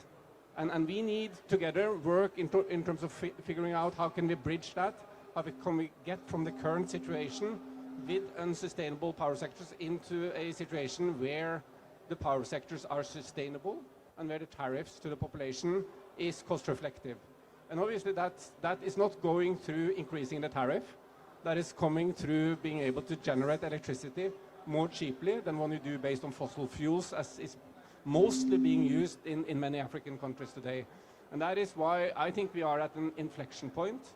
We are at an inflection point with renewables costs coming down, battery prices coming down, where we now, I saw that on one of your pages here, you talked about green baseload. And that is exactly what we can start doing now. We can provide, based on solar, wind, and batteries, green base load on a 24/7 basis, which is going to be competitive with alternative sources of generation. And when we are there, when we are able to offer renewables as base load at a competitive rate, then it becomes much more comfortable for the private sector to invest. Because then we know that from a commercial point of view, renewables is the best alternative, and renewables will be prioritized when there is a need for electricity. And this is basically what we have used as a principle and basis for creating Release, which is leasing out solar plus BESS systems to smaller countries in Africa. And what the important change that we have done here is that we do not any longer request a 20-year guarantee from the host countries. What we request is we offer them a lease contract at a slightly higher rate, but then we only request a shorter guarantee. And this is incredibly important because these countries, they are currently already indebted to a very high level. So one of the shortest things they have in availability is basically guarantees. So by reducing the need for guarantees based on renewables being more competitive and being clearly the best choice for generating and providing electricity, as a private sector player, we can take more comfort that they will continue to buy electricity from us rather than going back and starting to import fuel in terms of diesel or heavy fuel oil and start their diesel generators again, because that's clearly a more expensive choice.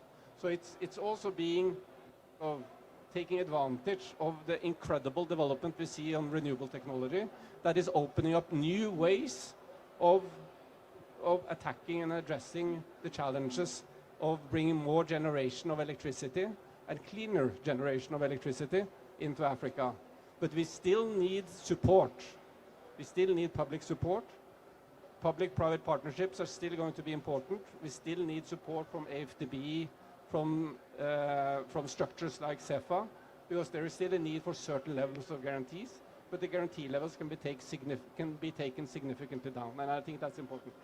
No, thank you very much, Terje. And first of all, highlighting some of the critical reforms, such as achieving cost-reflective tariffs, but also sort of underscoring kind of the need to reduce sort of the burden on African governments and guarantees. You mentioned it a couple of times. I think that's a good sort of segue to Hans Olaf, because Norway introduced relatively recently a new guarantee scheme supported, I think, by NORAD, with a strong focus on renewable energy and Africa. And it would be good to hear from you sort of how sort of guarantee schemes such as this one sort of can help address some of the risks and sort of how you're doing in terms of deploying that guarantee.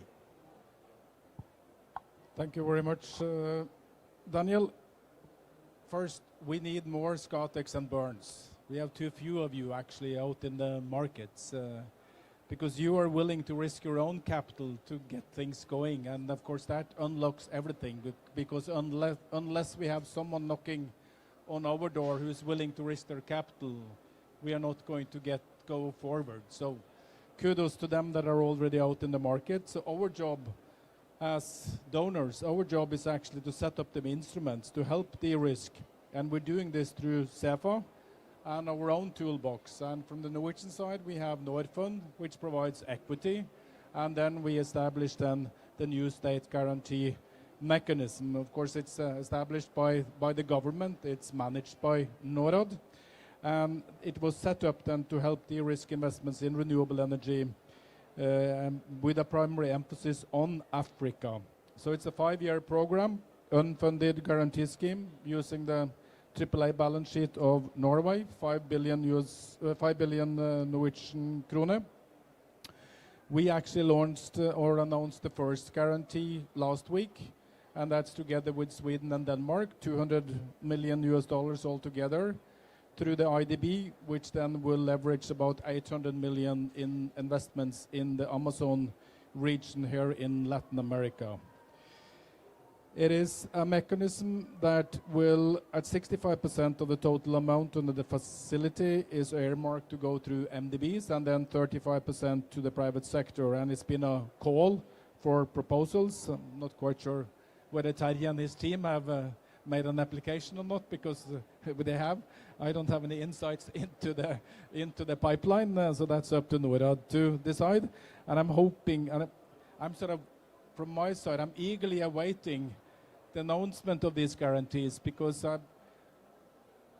you can cite me on this, because I've been a little bit tired of looking at the speaking points that we are getting. We are just about to announce the first guarantees, and I've seen that speaking point too many times, but now we are finally there because we announced it last week.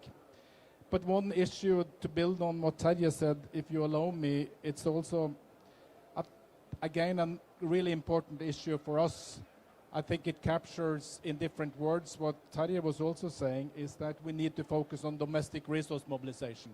Because at the end of the day, it's the consumers that have to pay back to Bern and to Scatec their investments. So we need to make sure that we are mobilizing domestic resources. And secondly, we need these national plans, whether they're called compacts or not, it doesn't really matter. And what you said, Daniel, the strong ownership and the strong commitment to undertake the necessary reforms to get things going on the ground. And of course, CEFA is one of the primary instruments that we are using in order to get that done. Thank you. Thank you very much, Olaf. Indeed, good to hear that the first guarantee was signed a week ago. I think we from our side will hopefully be able to sign a similar type of guarantee, maybe also bringing in CEDA with its guarantee product, Danish IFU that also has a new guarantee product, sort of to make it substantial. Let me bring in just Roberto again, because I think one key element that I know is also very important to Italy is sort of the whole question around technical capabilities, capacity building, and also particularly sort of engineering skills. I know this is a topic very close to the heart of the ministry, and maybe you can sort of highlight how sort of you're sort of intending sort of to strengthen, build capacities in also African countries, sort of tapping, capitalizing on sort of the Italian expertise that you also have at your disposal. Yeah, that's true. So we believe in general that to build a constant dialogue between institutions and private sector help us to integrate the policy of priority policy of private sector into very effective programs and institutional plans. So our goal is to strengthen the international cooperation through private-public partnership that foster innovation, that foster sustainable industrialization, create synergy, and promote also investments on the ground. So as you said, this involvement of the private sector and the design of new financial tools are central in both Mattei Plan and the EU Global Gateway. The enhancement of private sector financing is a key pillar for the Italian and both the European engagement strategy towards Africa. So the engineering and technical consultant companies could play in our vision a very important role. They can contribute in initiatives that have a very strong impact in terms of technology and also a social impact, positioning themselves in a very dynamic and multi-stakeholder environment. So generating tangible value in this way. The Italian private sector has built a very important relationship with African manufacturers and is often involved in research programs. We think that this not only contributes to innovation in technologies, but also helps to create a shared vision of technology and to exchange knowledge that is crucial for the capacity building on the communities.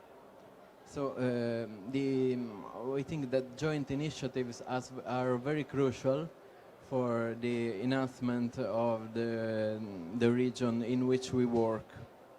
We know that the Italian engineering companies and its national association, OICE, are working on innovation products and technologies in order to facilitate the achievement of SDGs.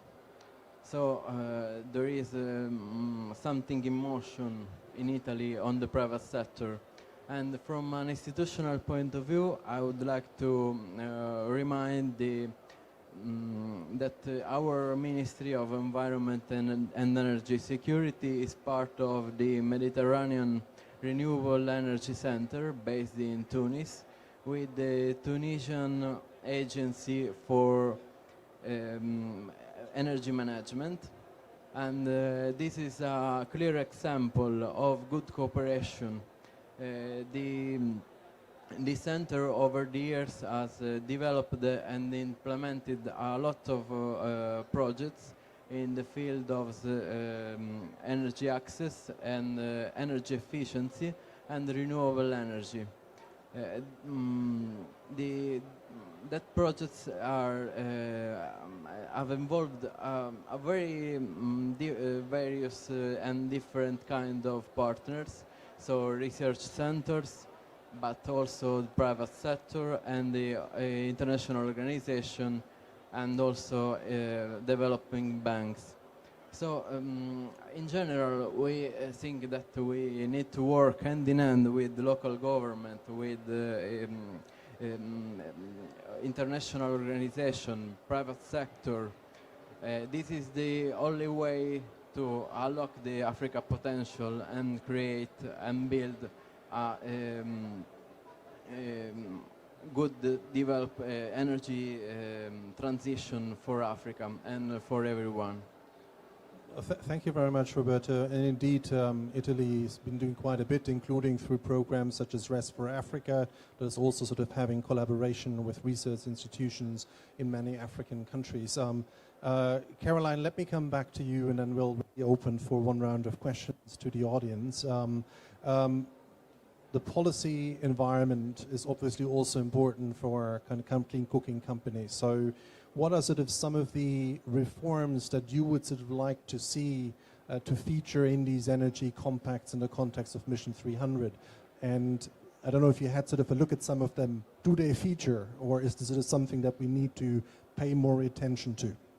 Thank you so much. I think the policy question is very, very important, especially in Africa, because the whole policy framework is still under development. There's a lot of negotiation back and forth in terms of what makes a good policy, especially when it comes to regulating carbon markets. And in the clean cooking space, and especially as Bern, we depend on carbon market financing. And so those policies mean a lot to us. They read what our future basically will look like and how we are positioned to shape the clean cooking narrative. on the continent. So the policies that are currently being developed across markets are very, very important. And we're continuing to learn. We're drawing lessons from markets like Ghana, Kenya, Tanzania, Rwanda, and so on, Malawi, who have already set policies. And one thing we're seeing that is being repeated is that we need proper carbon regulations to unlock financing. The whole conversation about pre-financing, about subsidies to impact scalability, to support adaptation or adaptability of our innovations, the whole conversation around ensuring that we're able to finance proper repayment mechanisms like what we have, the electric product, which is the pay-go, is a pay-as-you-cook kind of mechanism. All these really are dependent on the kind of policies that are currently being drafted across the continent. So one of the critical pieces is that unlocking financing is still very limited to stable markets like COSIA, for example. So when governments are very slow to create policies that can enable us to unlock financing with COSIA or get COSIA tagging for our credits, it becomes very difficult for us to unlock financing, much needed finances to continue our work. So we continuously work with governments to see what we can do in the space of capacity building so that they can actually have the resources and the expertise to deliver on policy, and also what we can do to fast track, because I think the systems have proven to be extremely slow, and that is a major, major impediment to financing of clean cooking. So we want to see faster responses. We want to see faster, more authorization. It's currently extremely slow. In fact, Bern, we're quite ahead. We have authorization across 4 markets, 5 now, and that is a very small number, yet we're ahead of other clean cooking, businesses like our own. So it means that there's more to be done. We need to advance the policy space significantly. And just allow me to say that I think Mission 300 does that, because Mission 300 has now been able to allow to prioritize unpacking of what it means, what are the key outcomes of large-scale electrification, and that brings clean cooking, clean energy transition to the forefront of that conversation. By prioritizing that, it means that now we can have real prioritized or high-level conversations about how to enable clean cooking to scale across the continent. So I think Mission 300 is actually enabling that to happen. Yeah, thank you. Thank you very much, Caroline, for that emphasis on prioritization, but also I think really the importance of speed. Let me turn just to the very patient audience and just to see whether there's any, I think we have time for 2-3 questions. If you can very briefly introduce yourself and ask a question. Yes, I think there's a gentleman, I don't know, well.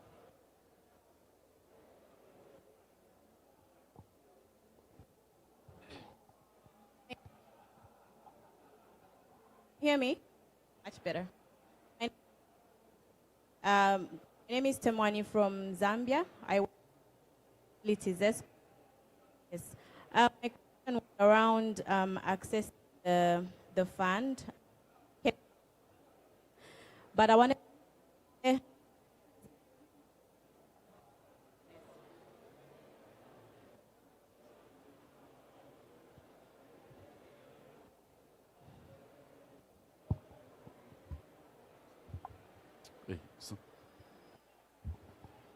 Hi, good afternoon.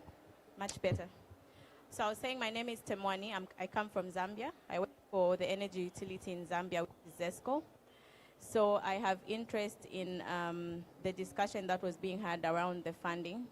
So I wanted to find out, is there any criteria to be able to access that funding? Because where I'm coming from, I think we have a lot of challenges regarding electricity. We have 3 hours of power every day. So we are dealing with a lot of independent power producers in terms of discussions around developing renewable energy resources in our country. So we're interested in accessing the fund. If someone could just speak to what criteria from the utility perspective, that would be very helpful. Thank you.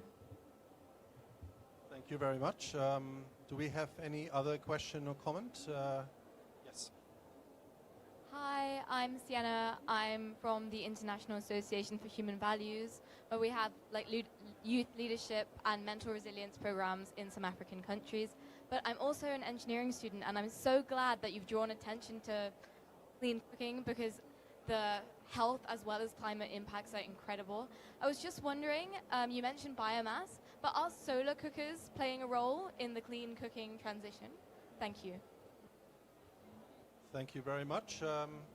Okay, I think the second question is clearly for you, Caroline. So I'll...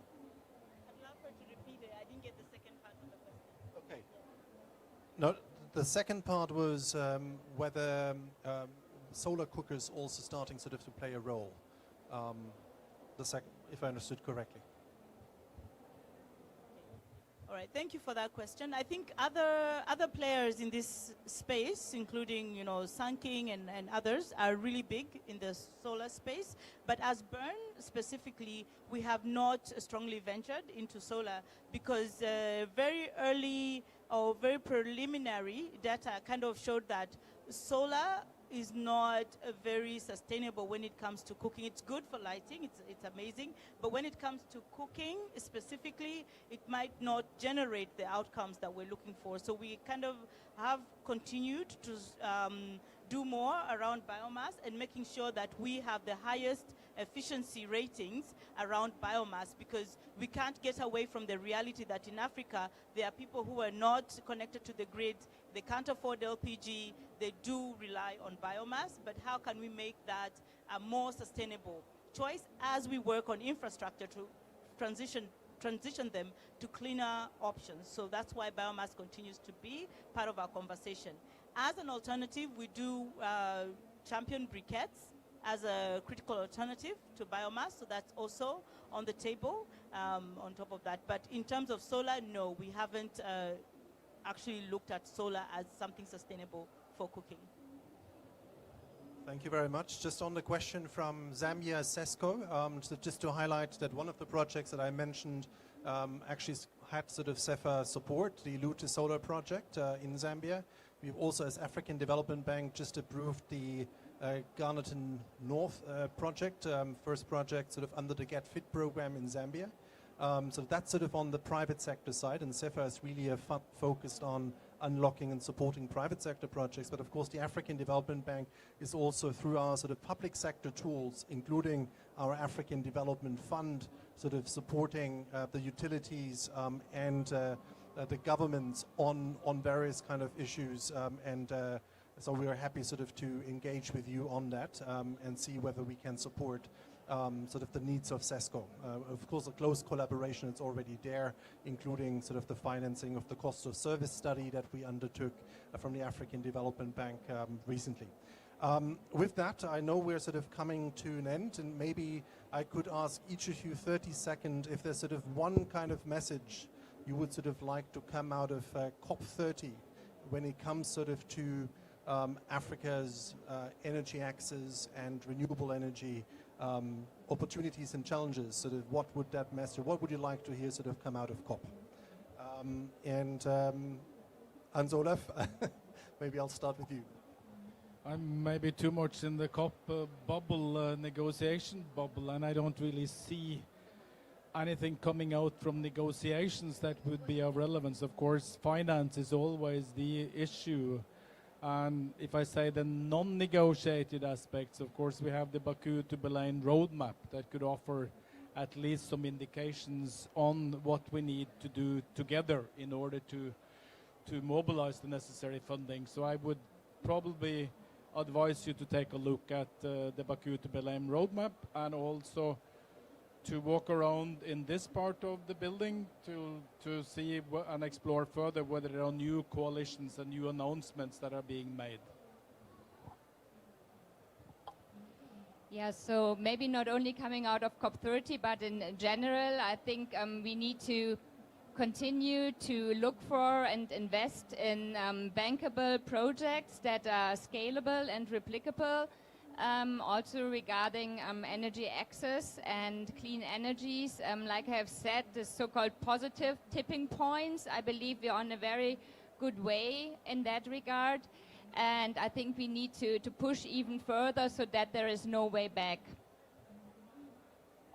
Thank you so much. I think for me, one of the concluding comments that I would like to add to especially investors and financiers of the processes that we have just discussed is not just focusing on enabling mechanisms to increase financing into clean cooking specifically for us, but making sure that the models that are financed have people at the center of them. Very human-centered models, I think, deserve a second look, because one thing we have learned as Bern is that you can have the best innovation, you can have the best technology, you can have the best financed models, but adaptation becomes a very big hurdle to overcome, because giving a family a stove is just one side of the equation. The other side is, are they going to use it? For how long are they going to use it? Is it going to lead to behavior change? So part of that has meant that we have to take a second look at the technology that we design. Does it meet the need? Does it meet the emotive and cultural need of the people? So one of the ways we're doing that currently, just as an example, is developing a clean cooking stove that is based on the Injera model just for the Ethiopian market. And that, I think, will really make a huge difference when we're talking about scale. And I believe that such models, such innovations that have people at the center of them really are the ones that you need to look at for funding, because they are more true to what people can want to use and can lead to the behavior change we're looking at. So that's just a last one for me. Thank you. Okay, thank you. I think, first of all, and I don't think this is discussed enough, and sometimes I feel it's a bit controversial, but if you want to attract private capital into Africa, you need predictability and you need attractive, supportive regulations. That is number one. And that is a responsibility of the local governments. They are responsibility to make sure that there are predictable, attractive frameworks to support private capital. Then private capital will come. And I think part of the thing that we need to continue to work on, together with AFDB, together with the donor countries, is supporting the establishment of long-term, clear, predictable regulations. I think that's number one. Then number two, I think it's clear that in a situation where available funding, development funding, is going down, we are at a crossroads when it comes to technology. We see that we can provide renewable significantly cheaper than only what we could do 2 to 3 years ago. And this is a game changer. And it means that we need to relook at how we support projects to make sure that we can use the guarantee availability, the development funding we have available in an as efficient manner as possible. So I think that would be my second point. I was just asking myself, how can COP30 help integrate the energy transition cooperation in the broader framework of the climate diplomacy, while promoting more ambitious NDCs for African countries? Well, thank you very much for those conclusions to the panel. Would really like to invite the audience to thank this panel for the excellent contributions that have been made.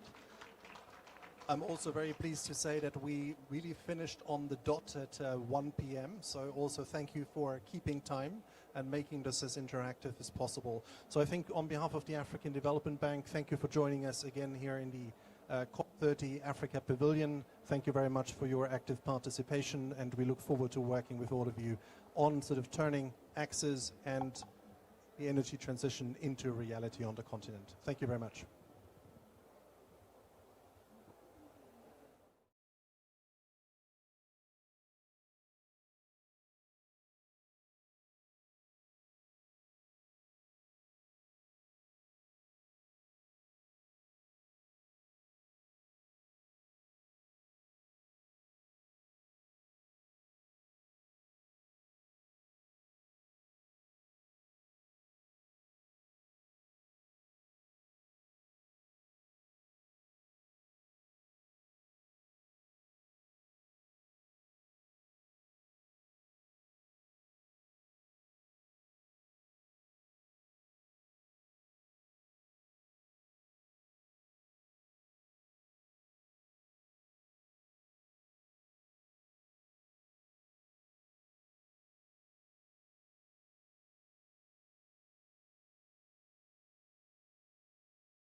Colleagues and friends, good afternoon to you all, and a very warm welcome to this important event.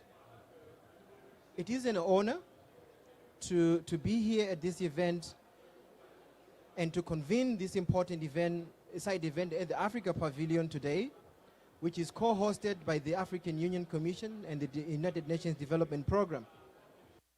We are gathered for a truly significant moment, the joint launch of the Africa Climate Action Program, the AFCAP, and the Africa Action Plan on Carbon Markets, AAPCM. Together, these two flagship initiatives represent a bold, unified African response to the climate crisis, one that brings together resilience, opportunity, innovation, climate finance under a shared continental vision. The launch could not be more timely as Africa is facing intensifying climate shocks, heat waves, droughts, floods, but it is also shaping new pathways grounded in leadership, ambition, and solutions. The AFCAP and the Africa Action Plan on Carbon Markets show Africa not as a passive recipient of global decisions, but as an architect of different climate future, one that builds resilient economies.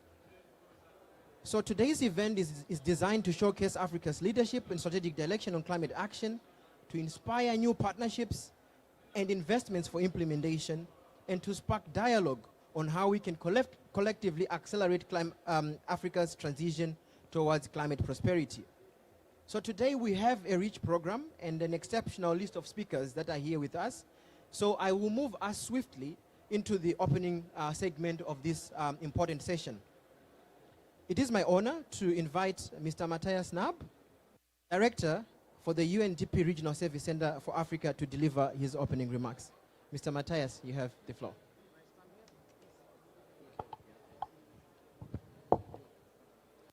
Thank you very much, my dear brother.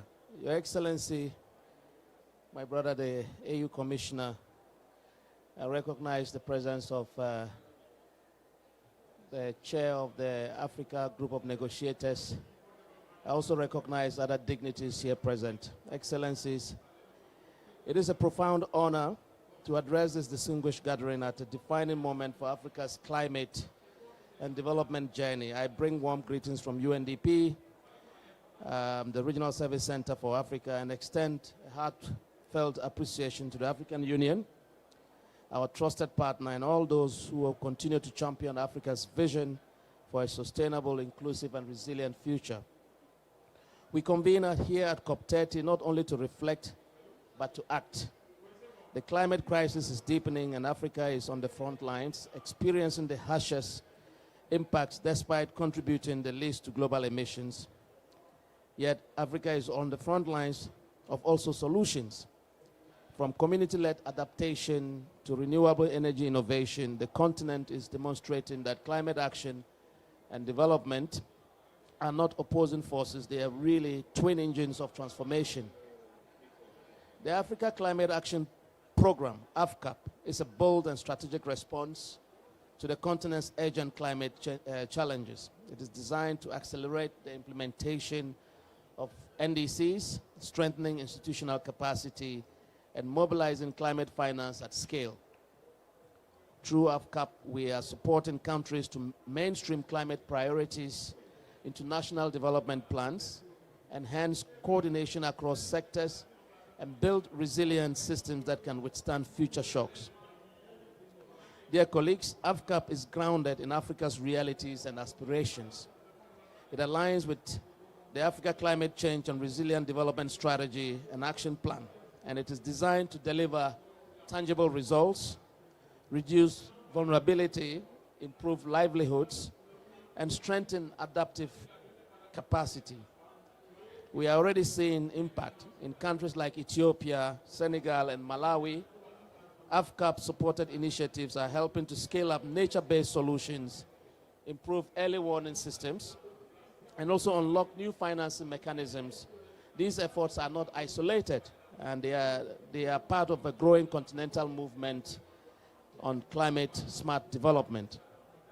Colleagues, alongside AFCAP, the Africa Action Plan on Carbon Markets, AAPCM, positions Africa as a key architect of the global carbon market landscape. It is a strategic blueprint to harness the potential of Article 6 of the Paris Agreement.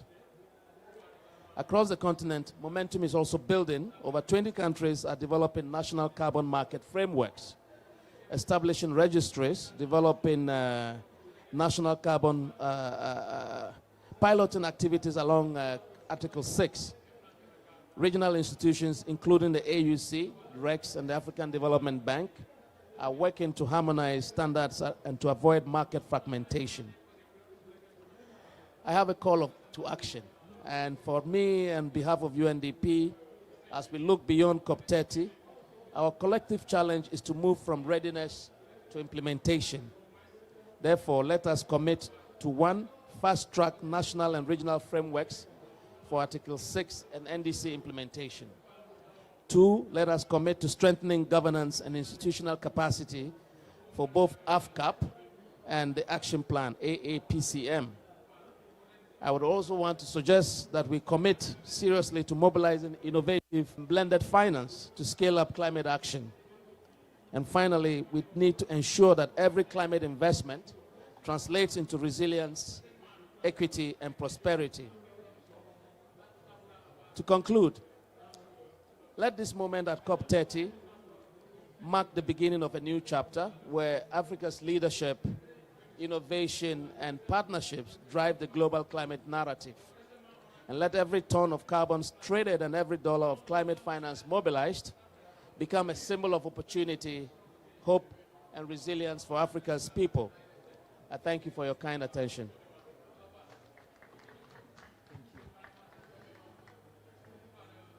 Thank you very much, Mr. Nab, for those remarks. Thank you. Thank you. I have picked an important point on shifting and taking readiness into implementation. Excellencies, colleagues, ladies and gentlemen, allow me to appreciate these remarks as I invite His Excellency Commissioner Moses Vilakati, Commissioner for Agriculture, Blue Economy and Sustainable Environment of the African Union Commission. Excellency, you have the floor.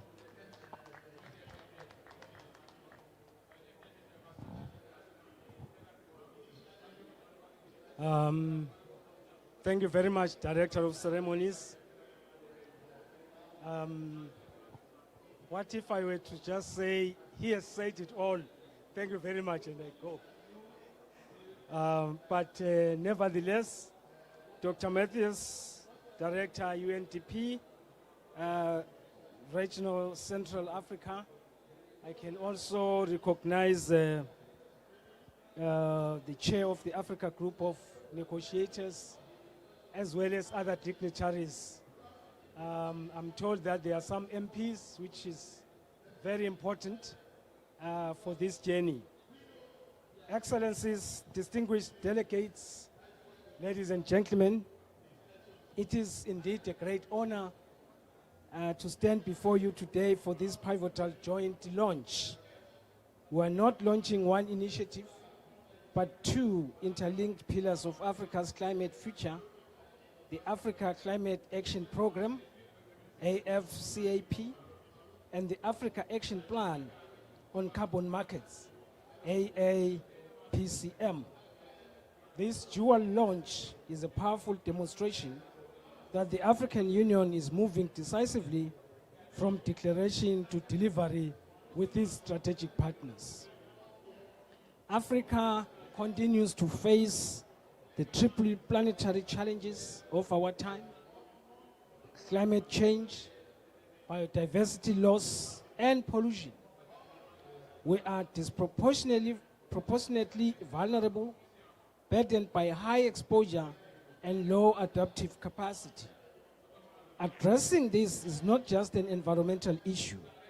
It is a profound socio-economic imperative to prevent deepening poverty and ensure that our hard-won development gains are not eroded. Excellencies, distinguished delegates, adaptation and resilience building remains Africa's top priorities, a position firmly underscored in Agenda 2063, the Africa we want. This is where AFCAP delivers. The Africa Climate Action Programme is a strategic collaboration between the African Union Commission and the United Nations Development Programme, UNDP, which is built upon foundational frameworks like the AU Climate Change and the Resilient Development Strategy and Action Plan of 2022 to 2032.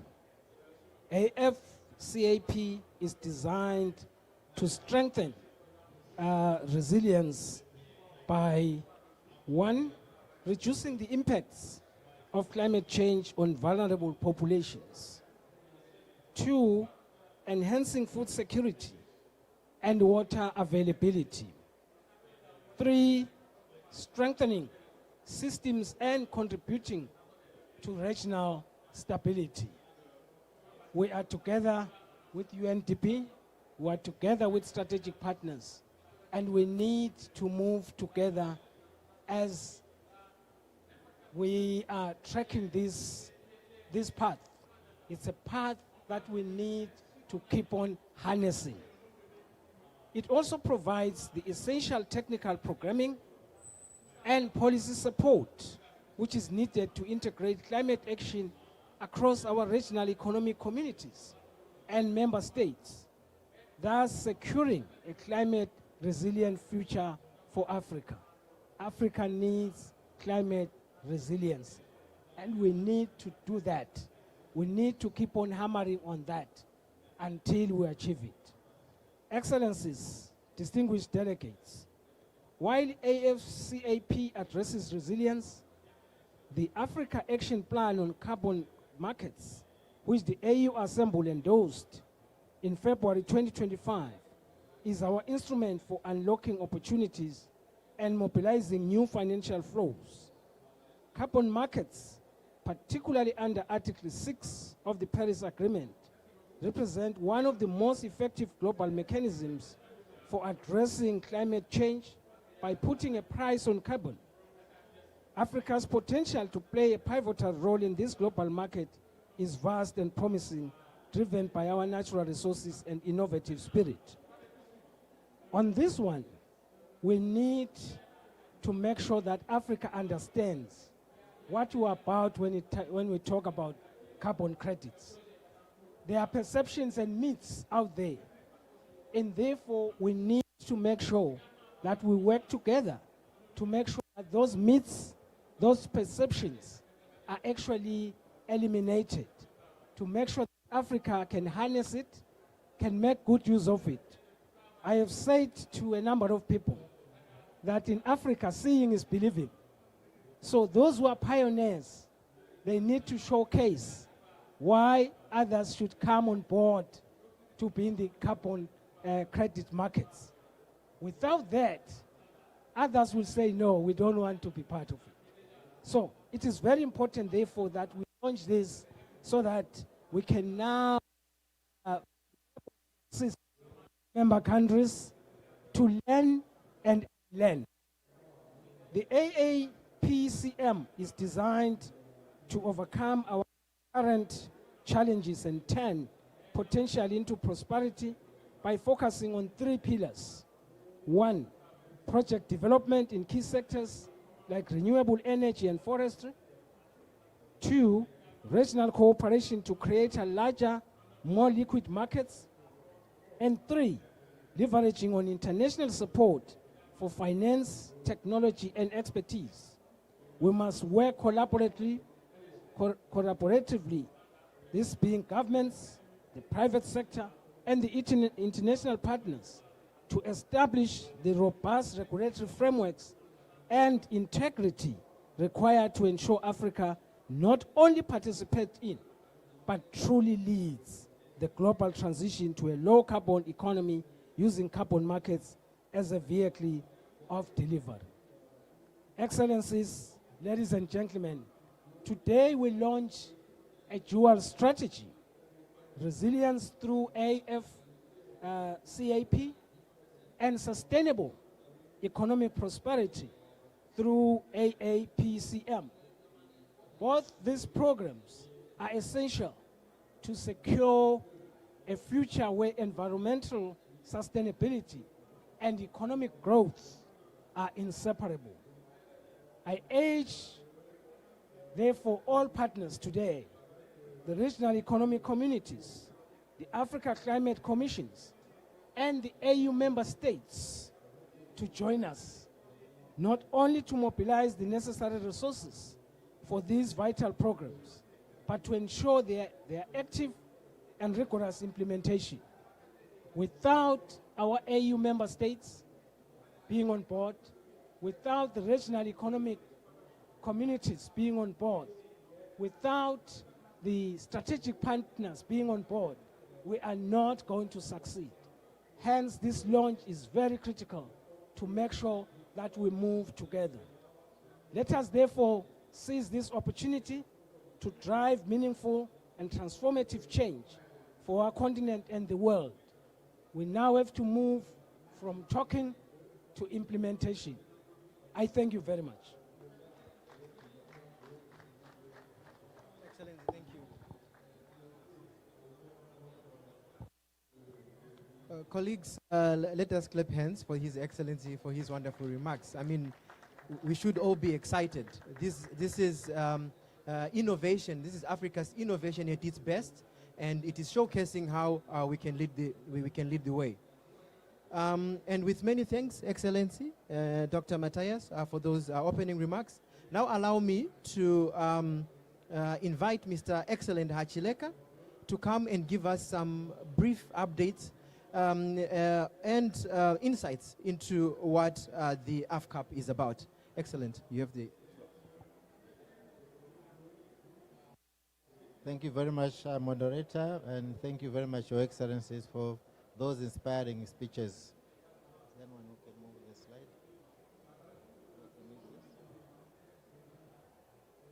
Thank you so much. I want just to give you a snapshot of what the Africa Climate Action Program is about.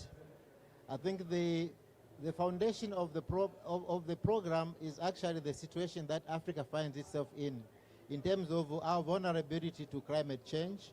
I think we are all very familiar with the challenges that we face in terms of droughts, in terms of floods, and all this becoming more frequent, and the impacts becoming more and more pronounced on our livelihoods, on our economies, on our people, on our ecosystems. Clearly, the impact of climate change on the economies is very well documented. Up to 3% of GDP being lost by 2050. And probably if we do more research as Africans, we can actually update that figure. We also have issues of institutional and technical challenges with limited technical capacities, weak institutions, and so on and so forth. This creates problems in us to be able to implement effective programs. We are good at developing strategies. The problem is to implement, to find the resources and to implement. Also, our actions tend to be very fragmented. We have so many strategies, we have so many policies. This is an opportunity that we look at this and see how we can have a unified program that helps us to actually implement the various programs and enhance climate action. The project has basically had 4 pillars, one on capacity building, very, very important. Capacity building is very important. We have also a challenge to do with the managing climate action in terms of integrating it into national, subnational planning and development processes. Resource mobilization remains a key issue. I think even here we are talking about finance, climate finance. This is an area that we really need to see how we can put heads together to be more effective. The next one is to strengthen governance. Our governance, climate governance, needs to be improved and strengthened. And then the last one is the issue of fostering innovation and knowledge, where we need to do more research so that our decisions, our actions are actually formed by research that we do in Africa. What we expect from this program, one, a high-quality national strategies, our NDCs, our NAPs, our NBSAPs, and so on and so forth. A lot of times we struggle to come up with these strategies. Of course, now we are improving. If you look at the INDCs, you look at the NDC 3.0, there has been an improvement in terms of ambition, in terms of coverage, also in terms of inclusivity. So slowly we are improving, but I think we can do better. We need to build more local, national, African capacities to be able to help us to develop better strategies that are implementable. Second, we are looking to have climate change integrated into national plans, in all development plans at all levels. We are also hoping that we can have improved finance mobilization and also scaled up investments. We have a lot of pilots here and there. I think the issue is how do we scale up to be able to make impact on the ground. Finally is to have strong institutions and also stronger climate governance. We need to strengthen our AGN. We need to provide the capacity so that our institutions are stronger and we have a stronger voice. And finally, of course, is the issue of overall enhancement of capacities in all areas. The youth, the women, everybody. We need to build those capacities that are needed for us to implement the NDCs, to implement the NAPs, and so on and so forth. In terms of partnerships, I think we have already heard about this collaboration between UNDP and the AUC. We have to bring the regional economic groupings in the equation. We need to bring the financial institutions for the resources, because without resources, we cannot implement. We need to bring on board bilateral donors and multilateral climate initiatives together.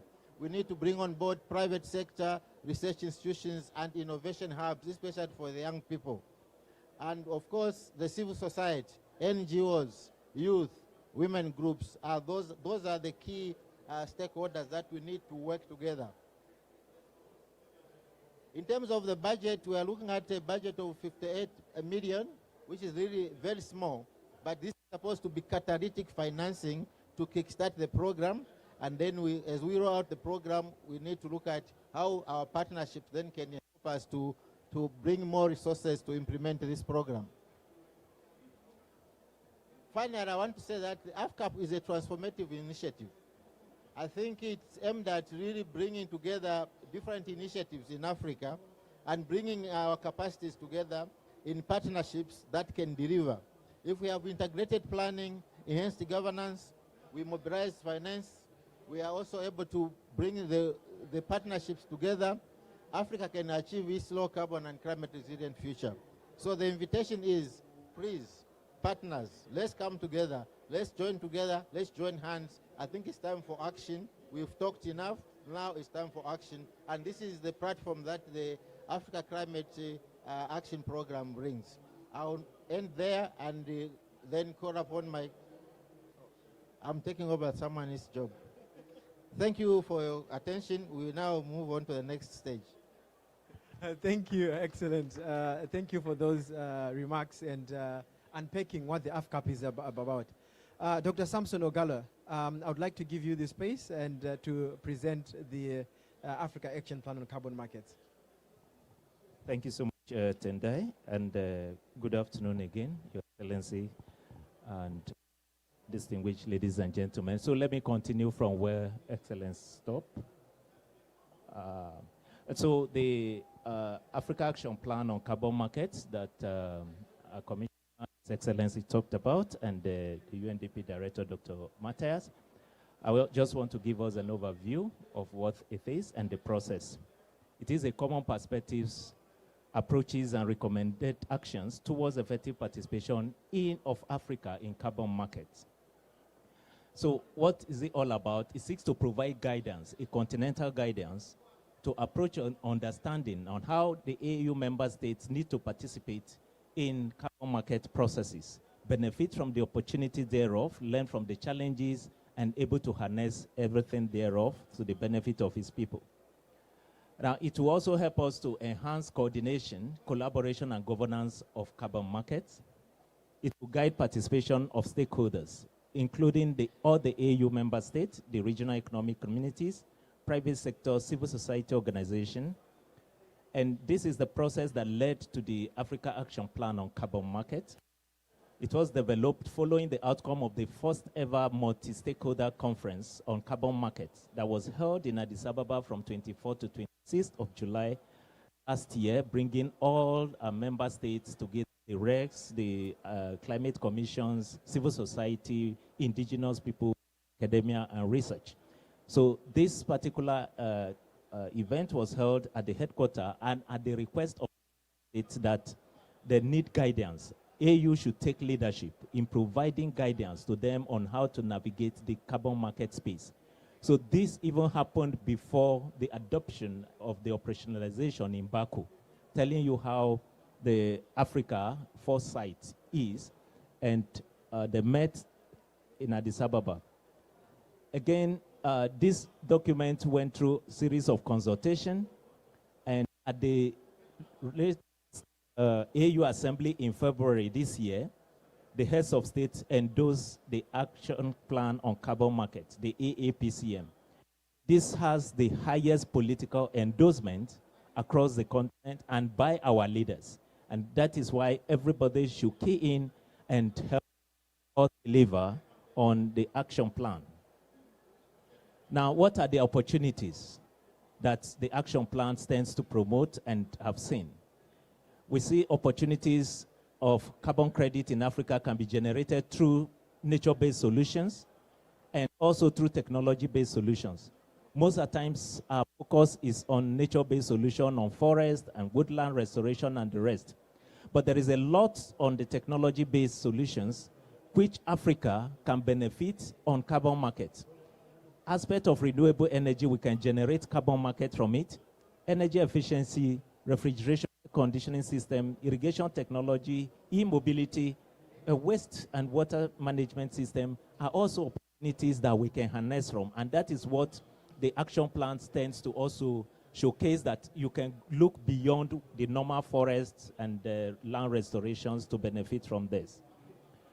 Yes, there are challenges, as earlier alluded to the commissioner.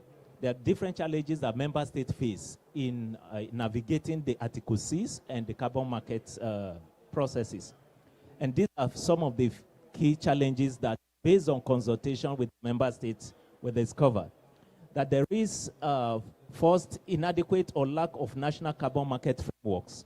And that is why we need this to support our member states, areas that does not exist yet, or national countries. How then do we address these inadequate frameworks for them to tap into the carbon market? There are also inadequate capacities to develop carbon projects and regulate it effectively. There are issues relating to lack of inadequate transparency in carbon market value chain, including the distribution of benefits. Who benefits from carbon markets? How transparent is the transaction? There are also challenges of inadequate financing for preparing carbon market projects. We also and these are based on the consultation that was held and that conference, the outcome of the conference that led to the action plan.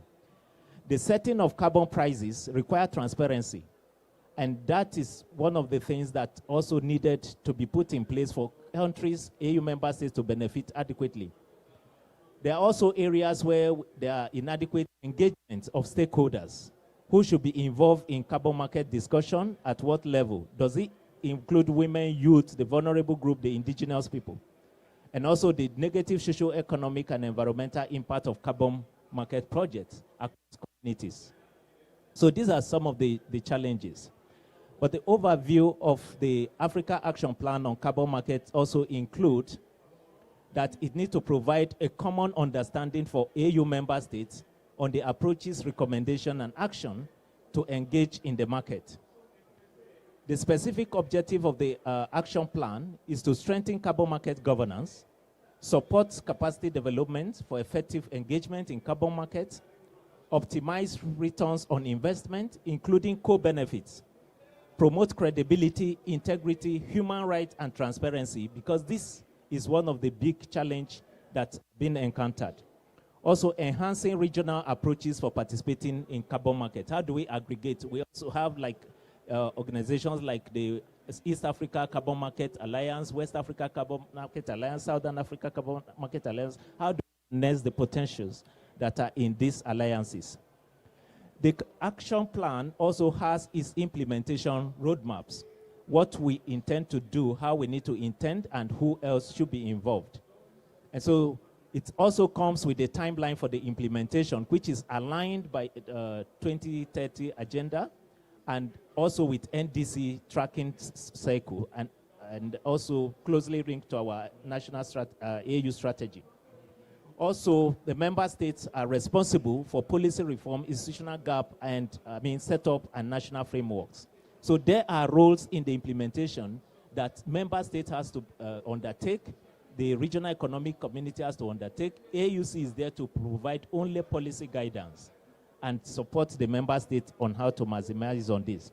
And so the Commission is to provide a continental level support.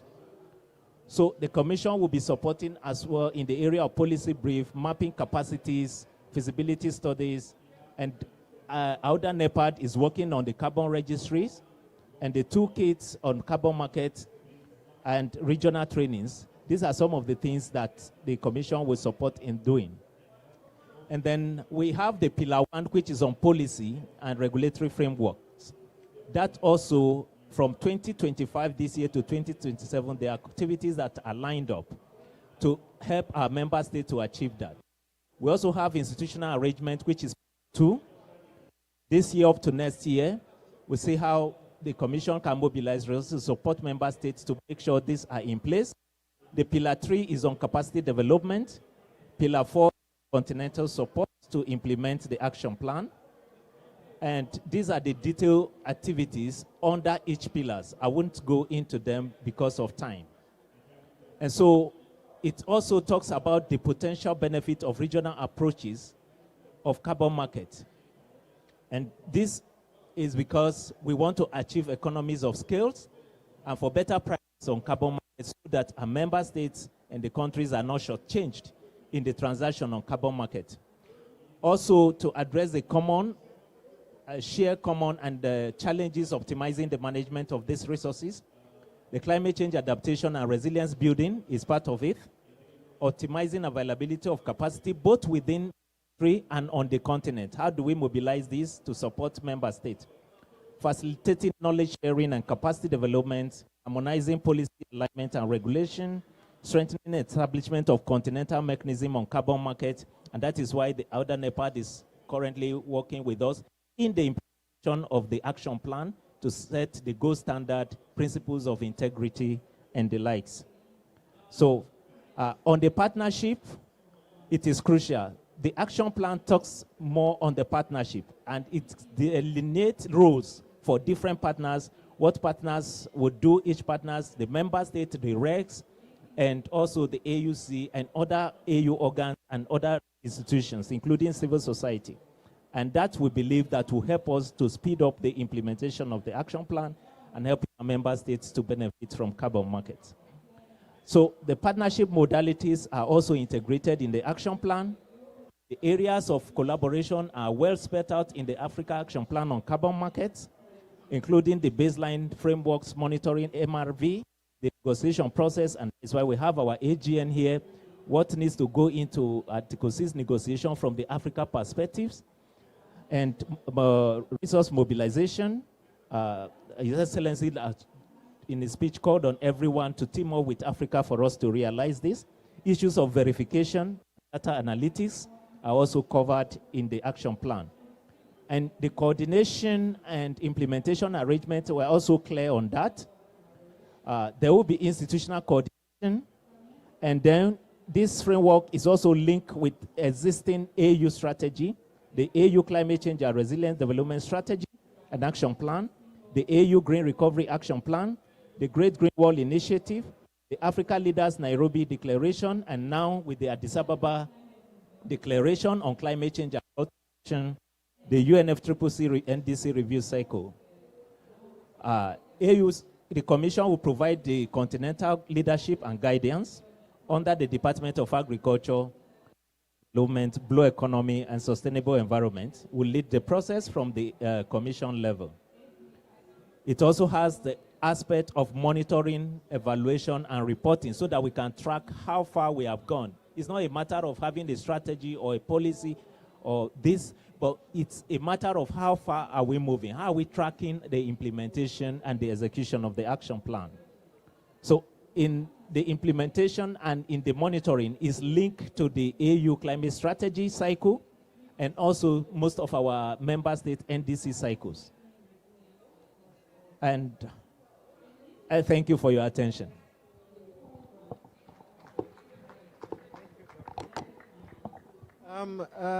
Excellencies, colleagues, ladies and gentlemen, I have witnessed these two gentlemen and many others behind the scenes working on these policy documents and programs. So we really should give a round of applause to them again. Thank you. Now allow me, I'm aware of time that the AGN chair would want to leave very soon. So I would like to quickly request the panelists to come to the front. That would be Dr. Richard Muyungi, the chair of the African Group of Negotiators, Mr. Holger Tradel, head of section on climate and climate policy GIZ Global, Ms. Helen Brume, director and project based finance from Afrexim Bank, and Dr. Pacifica Ogala, the director for climate change, Minister for Climate Change and Forestry from Kenya.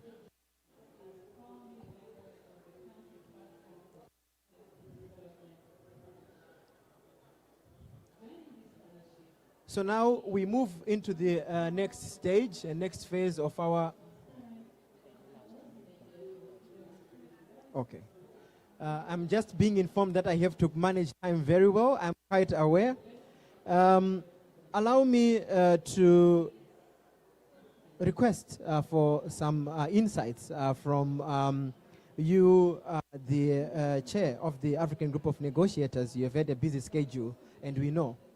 So, Dr. Richard, the question is, how can the AFCAP and the AAPCM strengthen Africa's collective negotiating power under the Paris Agreement, particularly around Article 6 and the climate finance access?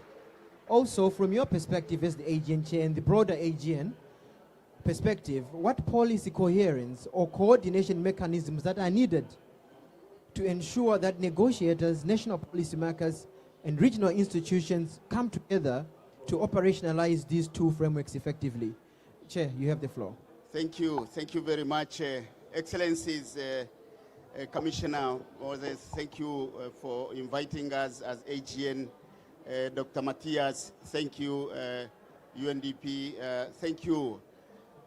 Let me just start by contextualizing the importance of these two initiatives we are launching today.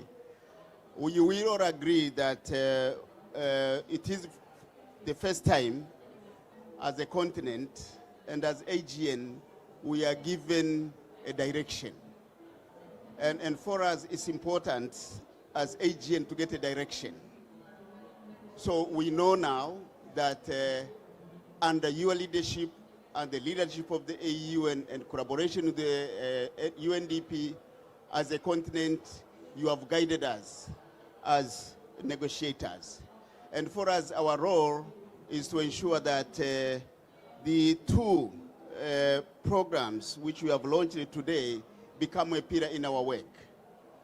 We have been negotiating, and Excellencies, just to let you know that next week we'll be celebrating 30 years of the existence of the AGN.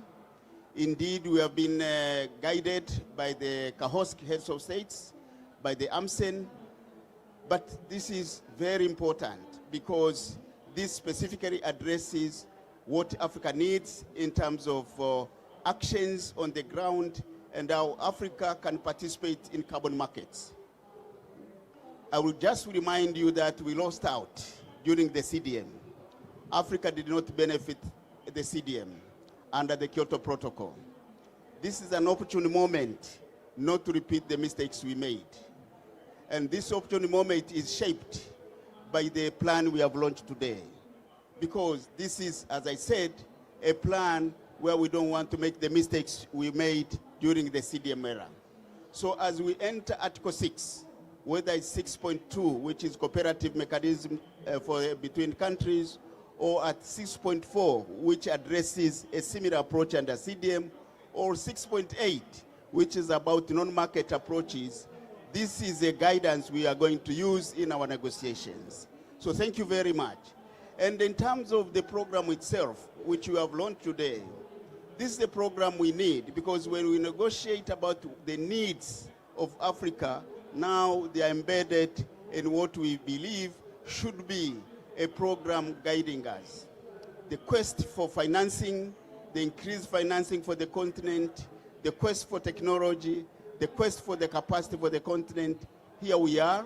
We have a program which we can showcase to the international community that this is a program which guides us in what we are negotiating. We all, every day, talk about the special needs and the circumstances. You have given us what we need as a continent under the program, and we are using this, we are going to use this all along as a beacon in our work here and beyond. I thank you very much. We thank you for those profound interventions and the promise that the AGN is going to take these initiatives and to connect the dots. So this is the partnership and the African leadership as we go towards to show that Africa has got each agency on the international platform. Allow me to quickly go to Dr. Pacifica Ogala, the Director for Climate Change, Minister of Climate Change and Forestry for Kenya. Dr. Pacifica, Kenya has been a front-runner state in piloting Article 6 transactions. What key lessons can be drawn from Kenya's experience to guide other African member states implementing the Africa Action Plan on carbon markets?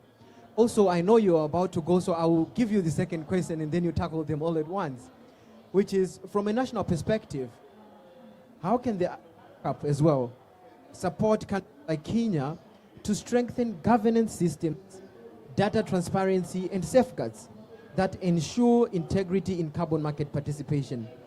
Please, you can go ahead.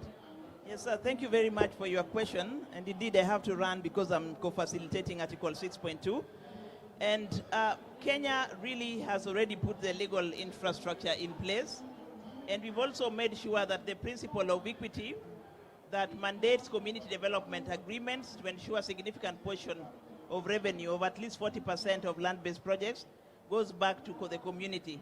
I think we still have some work to do here, maybe even have community development funds where this money can go to strengthen community access to financing.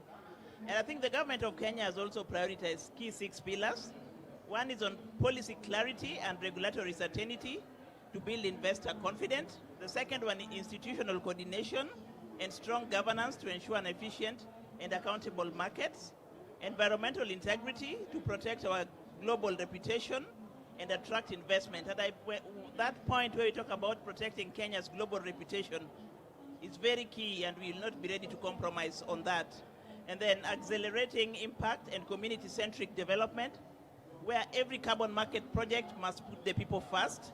Again, the Office of the DNA is very strict on that.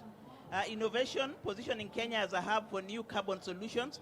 What we are trying to avoid also, because we are seeing most of the projects that are coming through, 90% of them are coming from cook stoves. But we are saying that we need to see technology transfer, we need to see innovation, we need to see people coming through in the hard-to-abate sectors. We don't want to see people coming for low-hanging fruits where somebody's saying, I have 2 million cook stoves on the way coming for carbon credits projects in Kenya. And we say, no, not happening. We have to focus on renewable energy, energy efficiency, the hard-to-abate sectors. That message is clear. It's a risky political message, but it has to be said by someone, and we are saying it. And then there is political will and international leadership, leveraging on Kenya's carbon bold action.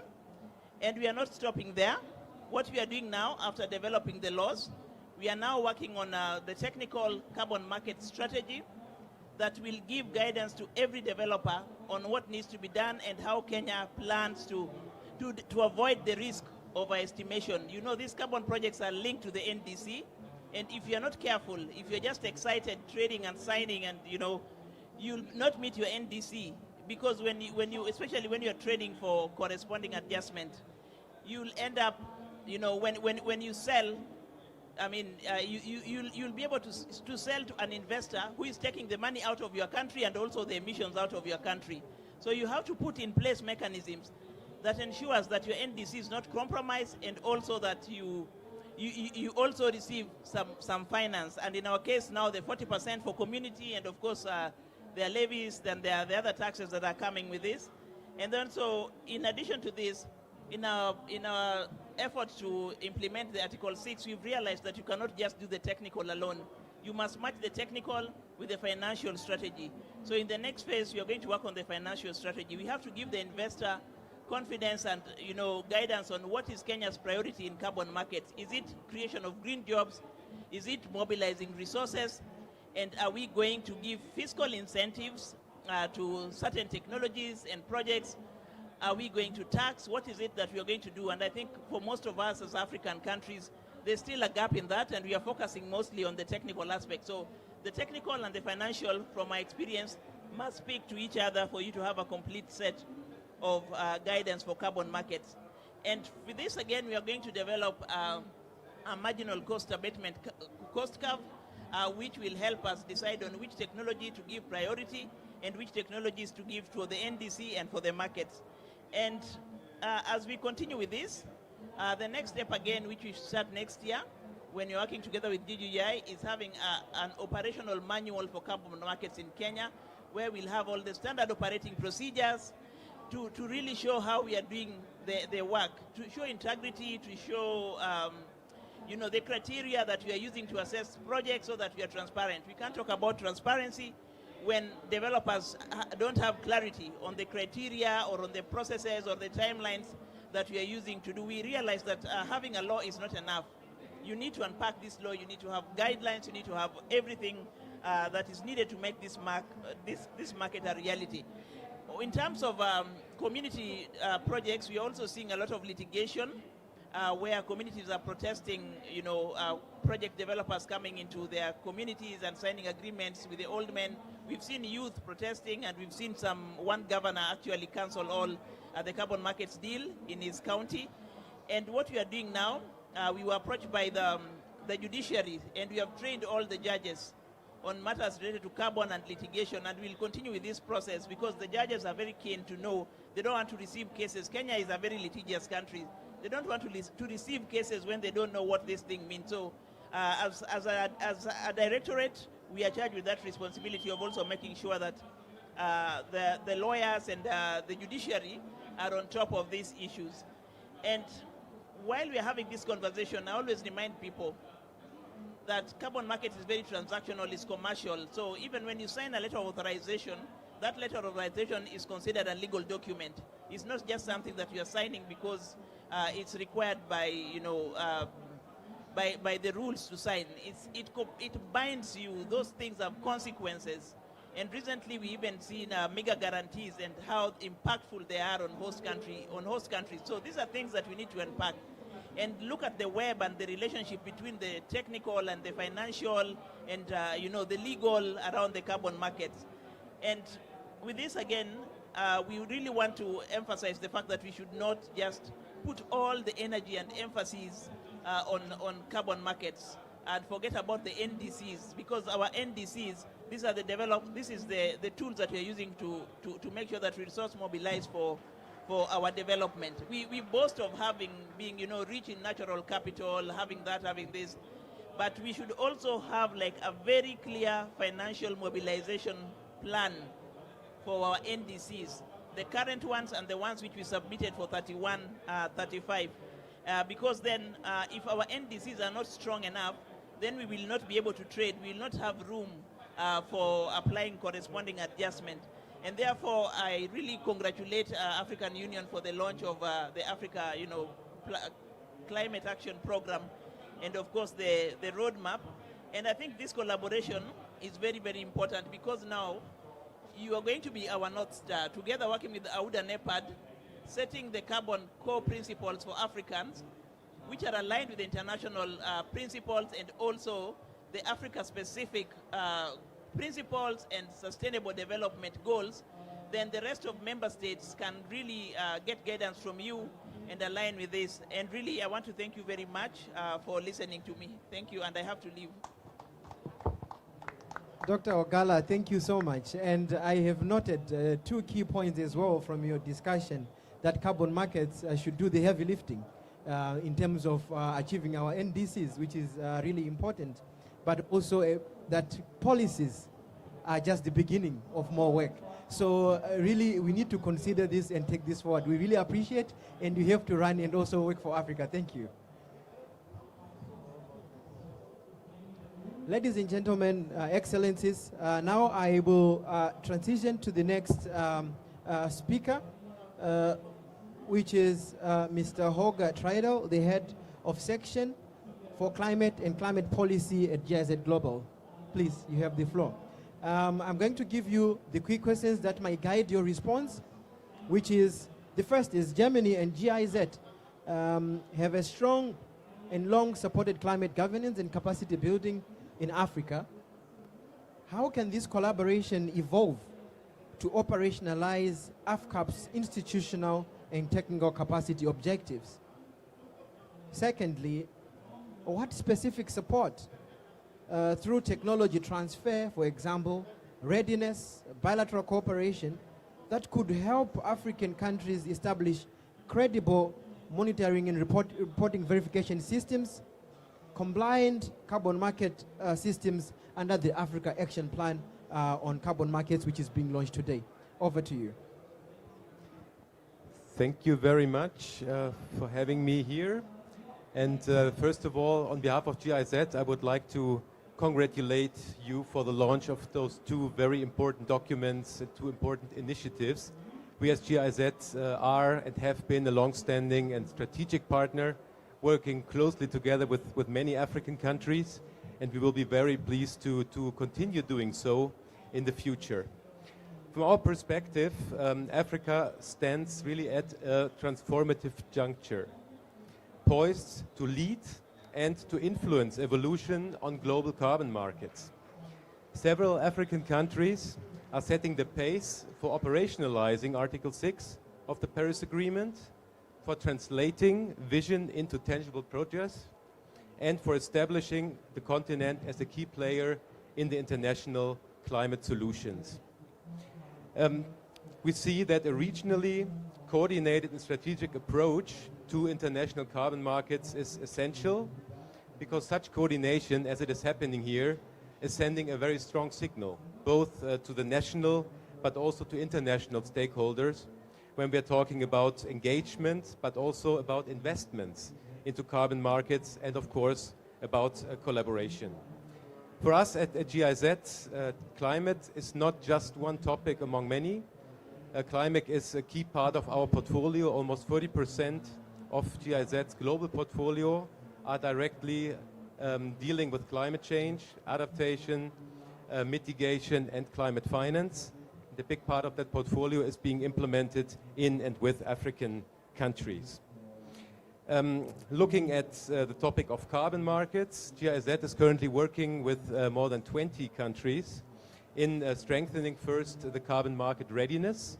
We've heard a lot already in previous speakers about the importance setting up the right frameworks and building capacities, but also in going the next step on implementing, first designing and then implementing pilot projects together, and doing that in different sectors. So we are doing that together with you already in more than 20 countries. The support of GIZ is going, of course, well beyond carbon markets. It's much broader.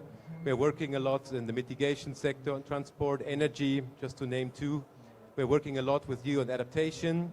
And also, I would like to mention the NDCs, an important topic of this COP as well. The support in updating the NDCs of many African countries has been supported by GIZ, but we will not stop here. Also the implementation, and as Dr. Pacifica has mentioned, to look into the financing options for the implementation for NDCs is a process that we will be continuing. Now, again, looking at Article 6 and carbon markets, what exactly are we providing, what are we doing? We are working together with our partners in different African countries to design strategies to implement Article 6 in the countries. Said it's a complex ecosystem and you need specific skills in order to be able to navigate through that ecosystem. We are supporting the establishment of the right legal and institutional frameworks in the countries, and a very important element, to build the digital infrastructure that is needed in order to have high integrity participation carbon markets. Here I'm talking about carbon market registries, I'm talking about MRVs, and I would like to give one example that we are working on, the support of the development of an African-made, customizable and interoperable carbon registry, which is ready. It's ready to be deployed by countries or also by regional blocks among the continent, across the continent. I would like to mention, and also proudly, the support and the collaboration with two regional initiatives on the topic. That is the Eastern and the Western African alliances on carbon markets and finance. Those alliances, and I would really like to highlight that, those are best practice examples of a bottom-up approach and of a peer learning approach to capacity building. I think this is highly successful, and we realize that it's also many other countries beyond the African continent are looking at those initiatives and taking them as a good example, and are eager to get inspired to establish similar initiatives and alliances on other continents. So we strongly believe that regional approaches, such as the ones that you are setting up successfully, are key to achieving economies of scale. We've already heard that as well today, while at the same time enhancing efficiency.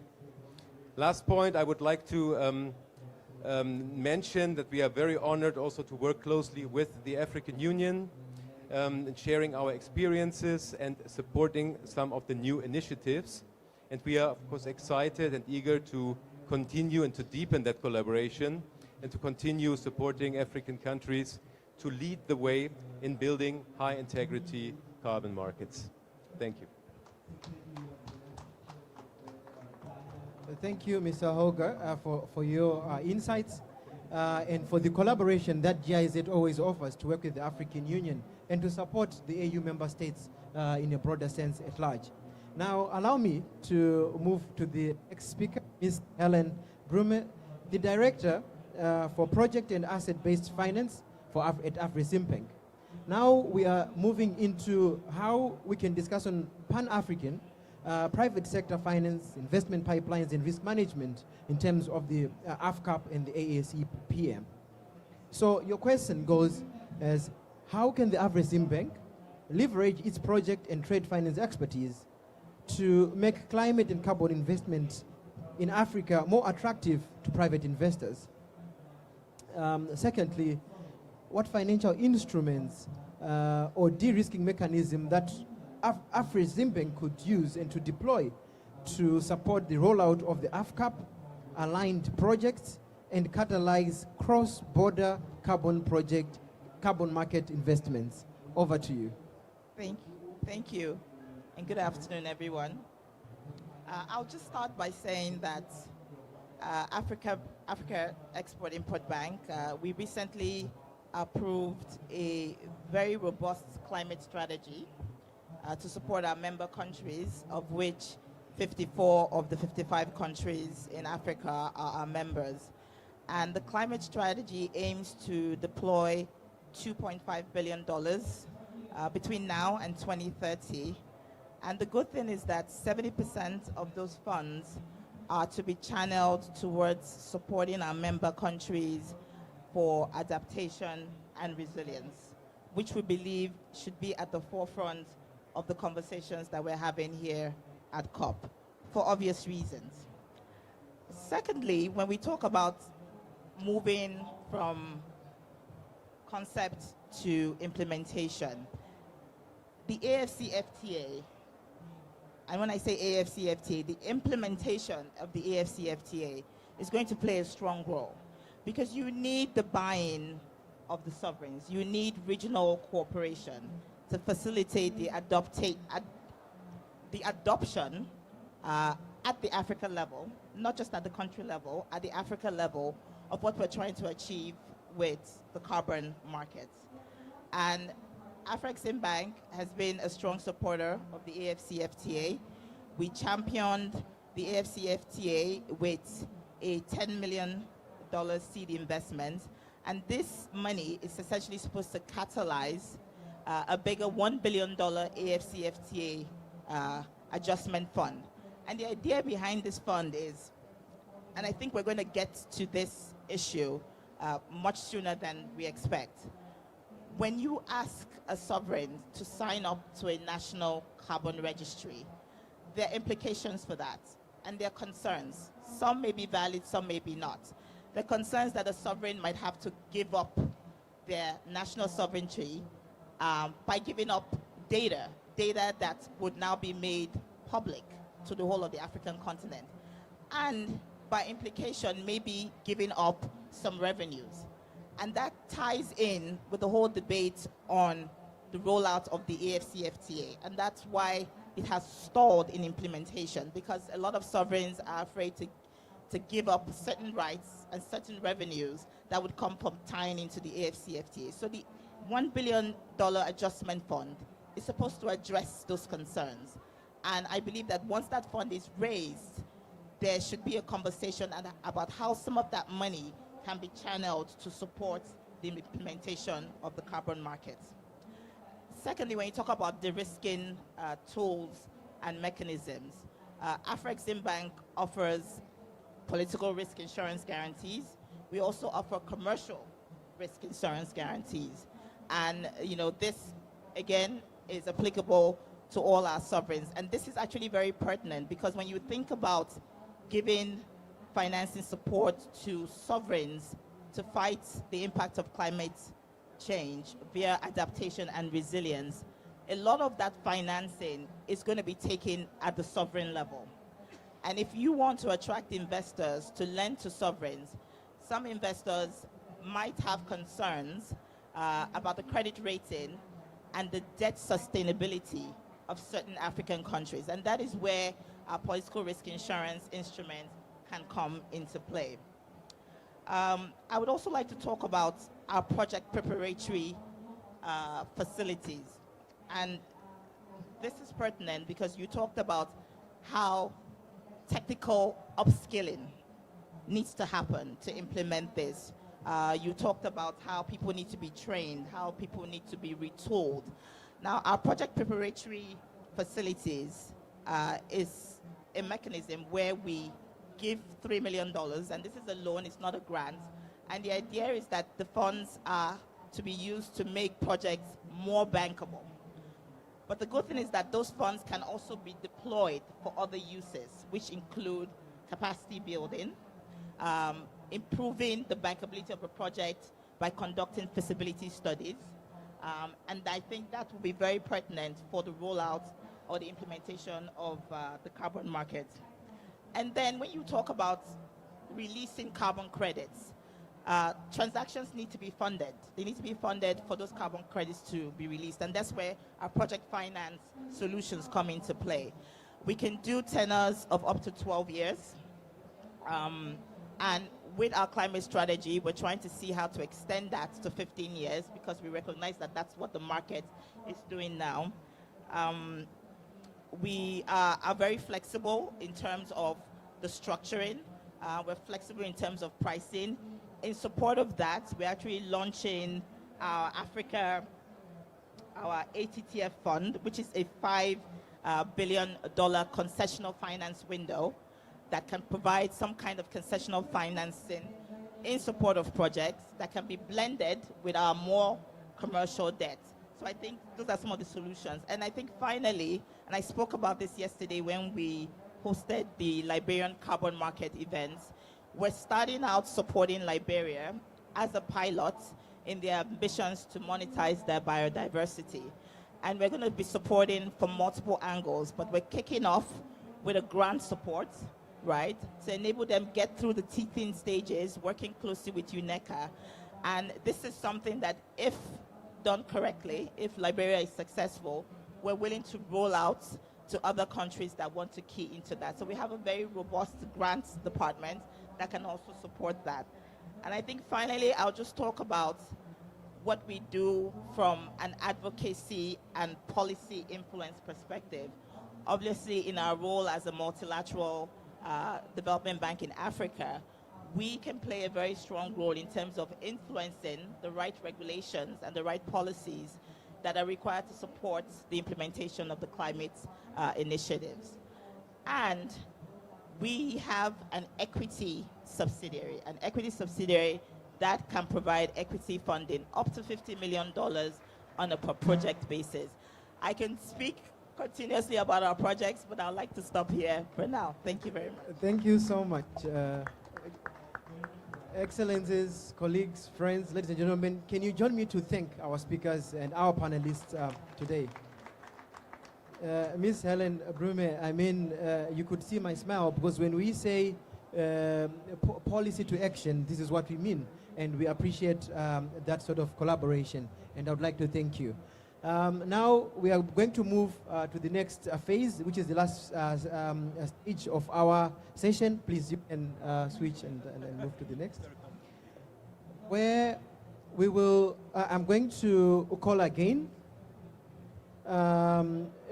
His Excellency Moses Vilakati, the Commissioner for Agriculture,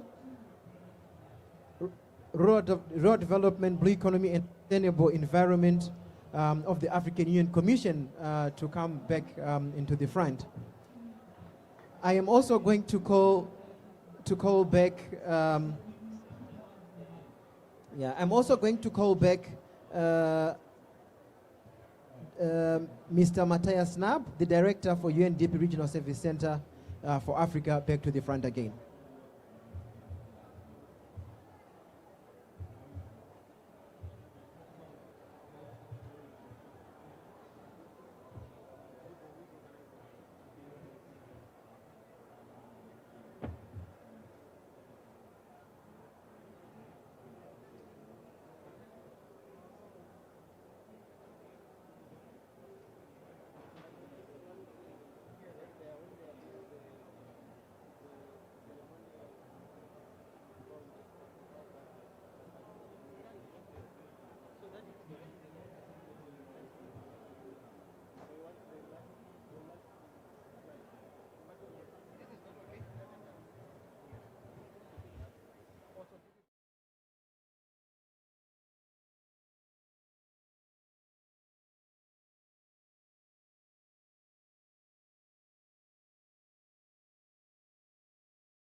Just a bit of a technical glitch. But now we would like to move to the next phase of our session, which is the last phase, where we will do the official launch of the Africa Action Plan on Carbon Markets and the AFCAP, which is the Africa Climate Action Program. And we do not have a document to share today, but we are going to have a ceremonial handshake from our principals, where they will be taking a photo.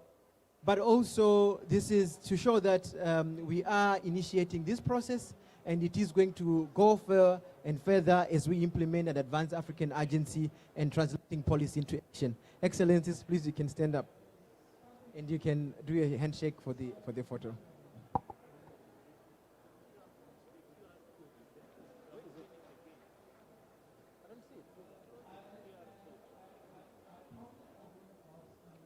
Hi, we don't see the project. I don't see it.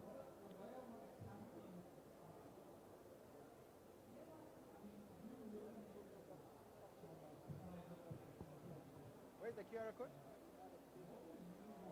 Where's the QR code?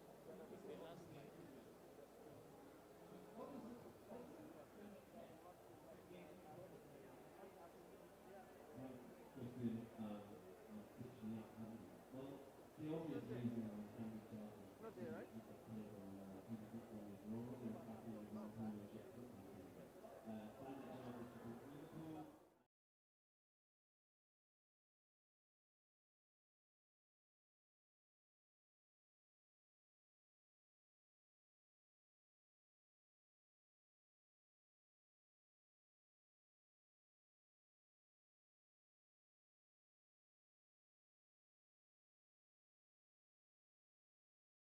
Of the slide, so you could try to follow that QR code. You could download some of the documents and policies.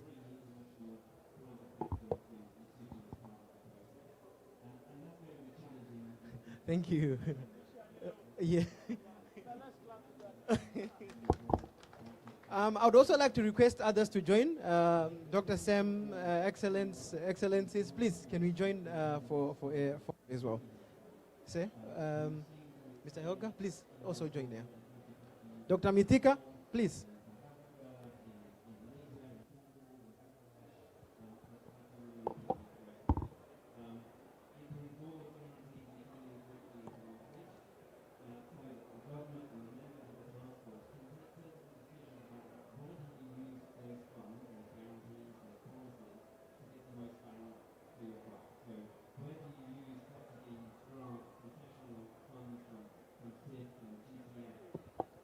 Thank you. We are done? Okay.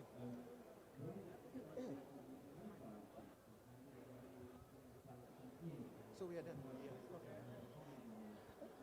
Thank you so much for attending this session, and it is officially closed as we have launched the action plan and the AFCAP. Thank you.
appreciation of its benefits.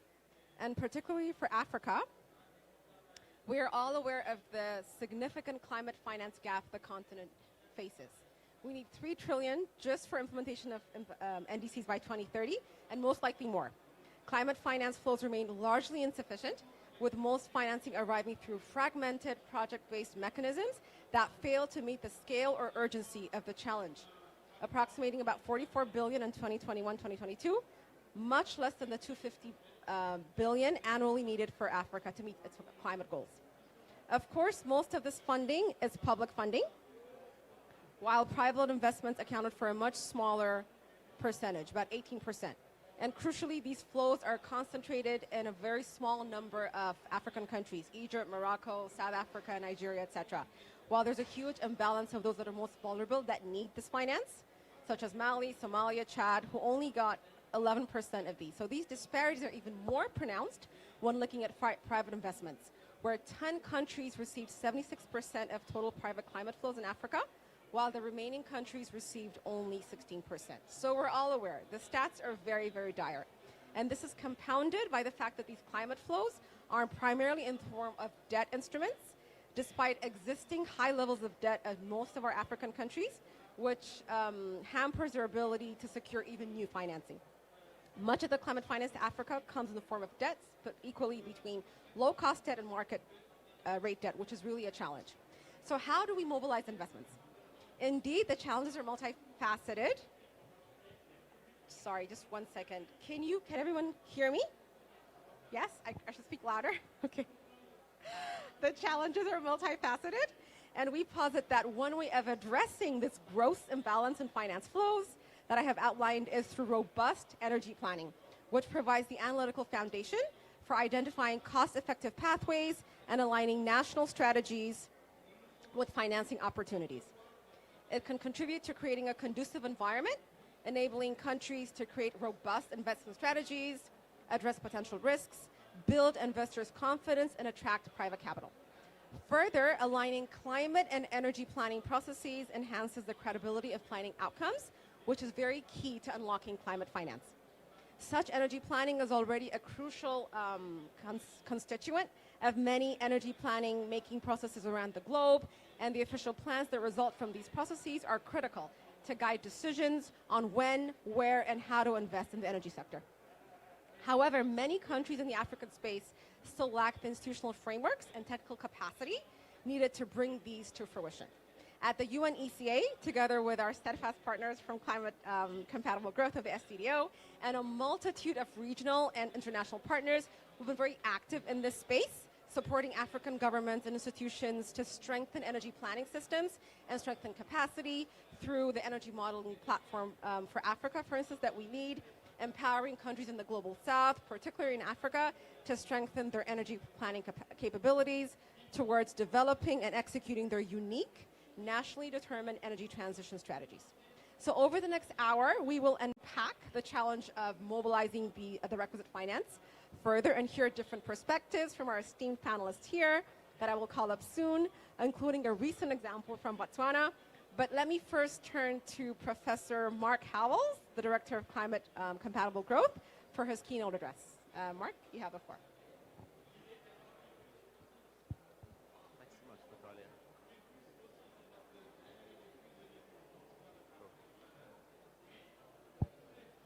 So a very good afternoon, everybody. I think it's noteworthy that this is Friday afternoon in a really beautiful place. And there are many places that we could all be, but we're here, which means that we're committed to this idea of building capacity for countries to be able to go forward and mobilize the finance that they need for change. My name is Mark Howells. I'm the director of something called Climate Compatible Growth. It's a program that's put forward by a set of universities. As universities, we're very, very interested in building capacity and knowledge and so on. We're very lucky to be able to work with universities across the globe. And I see some of the folk here that we've been working with for some time in different places. We're a UK aid-funded program, but we receive funding from a lot of different spaces. I'm going to go a little bit off script right now. Now, the people that are organizing this event and so on who know me very well are now a little bit worried because going off script is not necessarily my strongest point. But I want to start off with, I want to tell two stories. The first story is, as a younger person, I was an analyst in the University of Cape Town. I'm half South African. And we were working away in the University of Cape Town with a colleague of mine over there, Tom Aufstad, and others. And we thought it would be really important and interesting for South Africa to have its own energy planning capacity. At that time, it did not have it. So we started working away at the University of Cape Town to try and build that capacity. It was very difficult. If you wanted the right kind of software to think about for the next 20, 50 years, what you should invest in, when you should invest in it, how much you should invest in, and how you should operate it, you'd be paying $20,000 per license.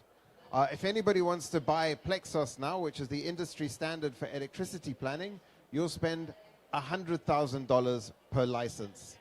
So this is exorbitant and very difficult. Now at a university, we're supposed to be building knowledge and so on to go into the science policy interface to help inform decisions. We spent a lot of time looking for training courses. There were none.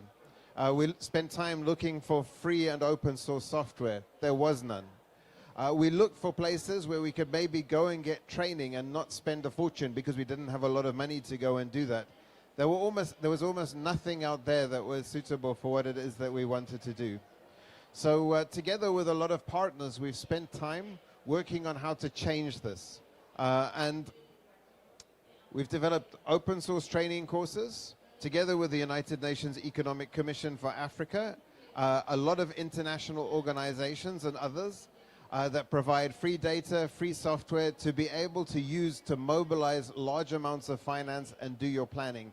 They're now used by a number of governments. In fact, just the other day in the Turkish pavilion, Turkey was talking about its NDCs and its long-term planning capacity that was built using this set of software. We then went on to start to develop schools. We have a new school happening in Cape Town this year. We have about 400 applicants. We'll only accept 100. About half of them are government policy makers. Half of them are academics who are setting up courses and so on in their universities. At Makalia, do you remember when we set up our first EMP, or Energy Modeling Platform for Africa? 2018, and we've been going strong since then, including a very difficult, interesting online event during COVID. We're still a little bit upset about that. COVID came, and that year we were supposed to have our school in Mauritius, and so that was all virtual, which was a bit upsetting. But Cape Town's not a bad place, so the 7th installment of the Energy Modeling Platform will be in Cape Town in January and February. The online courses have been downloaded something like 500,000 times, and it is the case that we have some really good, nice, successful stories of academics who've gone through this space. They've managed to build up capacity in their universities. They've managed to build up capacity in their governments. And because these are built in the universities, it means that for the long term, they're going to be producing students that can do what needs to be done and graduates that can do what needs to be done. And our engagement with government is such that it mobilizes finance and capacity in country fast. So I want to talk a little bit about, so we've spoken about the training and the infrastructure and so on that's there and has been built up and has been developed with a lot of African input, as well as input from other parts of the world. But how do we use this in order to mobilize finance, domestic finance, international finance, and other finance, so we can do the planning and then translate that into the investments that we need? We've been working with a set of Latin American countries and the Inter-American Development Bank to come up with a proven framework to be able to do this, where we've worked with 3 small countries and mobilized over $11 billion worth of climate finance. These are small countries where it's the case that there's already a lot of investment. One of the challenges we want to pick up as a community is how to do this in Africa, where the investment needs are greater, and we have countries that vary from small to very large.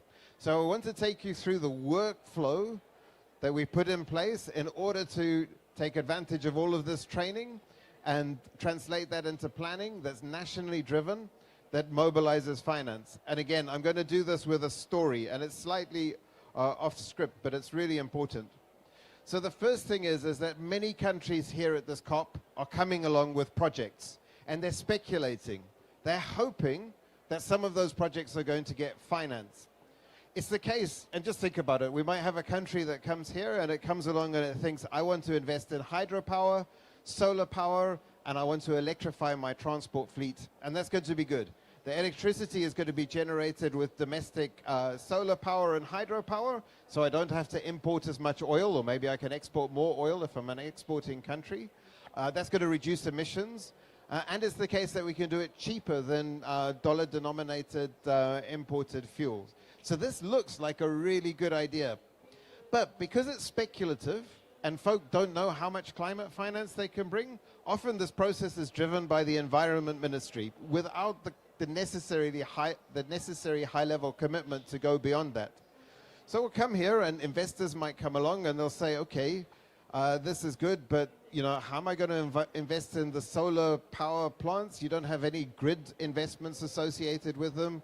You don't have any infrastructure in place for power purchase agreements. So red flag, the Energy Ministry might say, well, this is not compliant with what we're thinking of as going to be, reliable for our country. The Transport Ministry might say, well, how are you going to change fleets and so on? How are you going to move from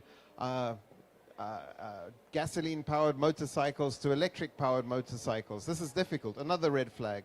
You might go to the Finance Ministry. The Finance Ministry will say, okay, well, hang on. You want to move to electric vehicles? We get 20% of our revenue taxing that fuel that those vehicles use, and you're asking us to move? From a fiscal point of view, this is not in our interest. Another red flag. I know you've gotten a whole bunch of investors that are already put off by the fact that there are different ministries that are not aligned with this plan, and they might go to the Finance Ministry. The IFIs might go to those finance ministries, the Finance Ministry in the country, and it's going to look at this portfolio and it's going to say, well, actually, the only thing that we're interested in is that hydropower plant. And that's something that people could maybe invest in anyway. And so you end up crowding in all of your best concessionary finance just to invest in this hydropower plant.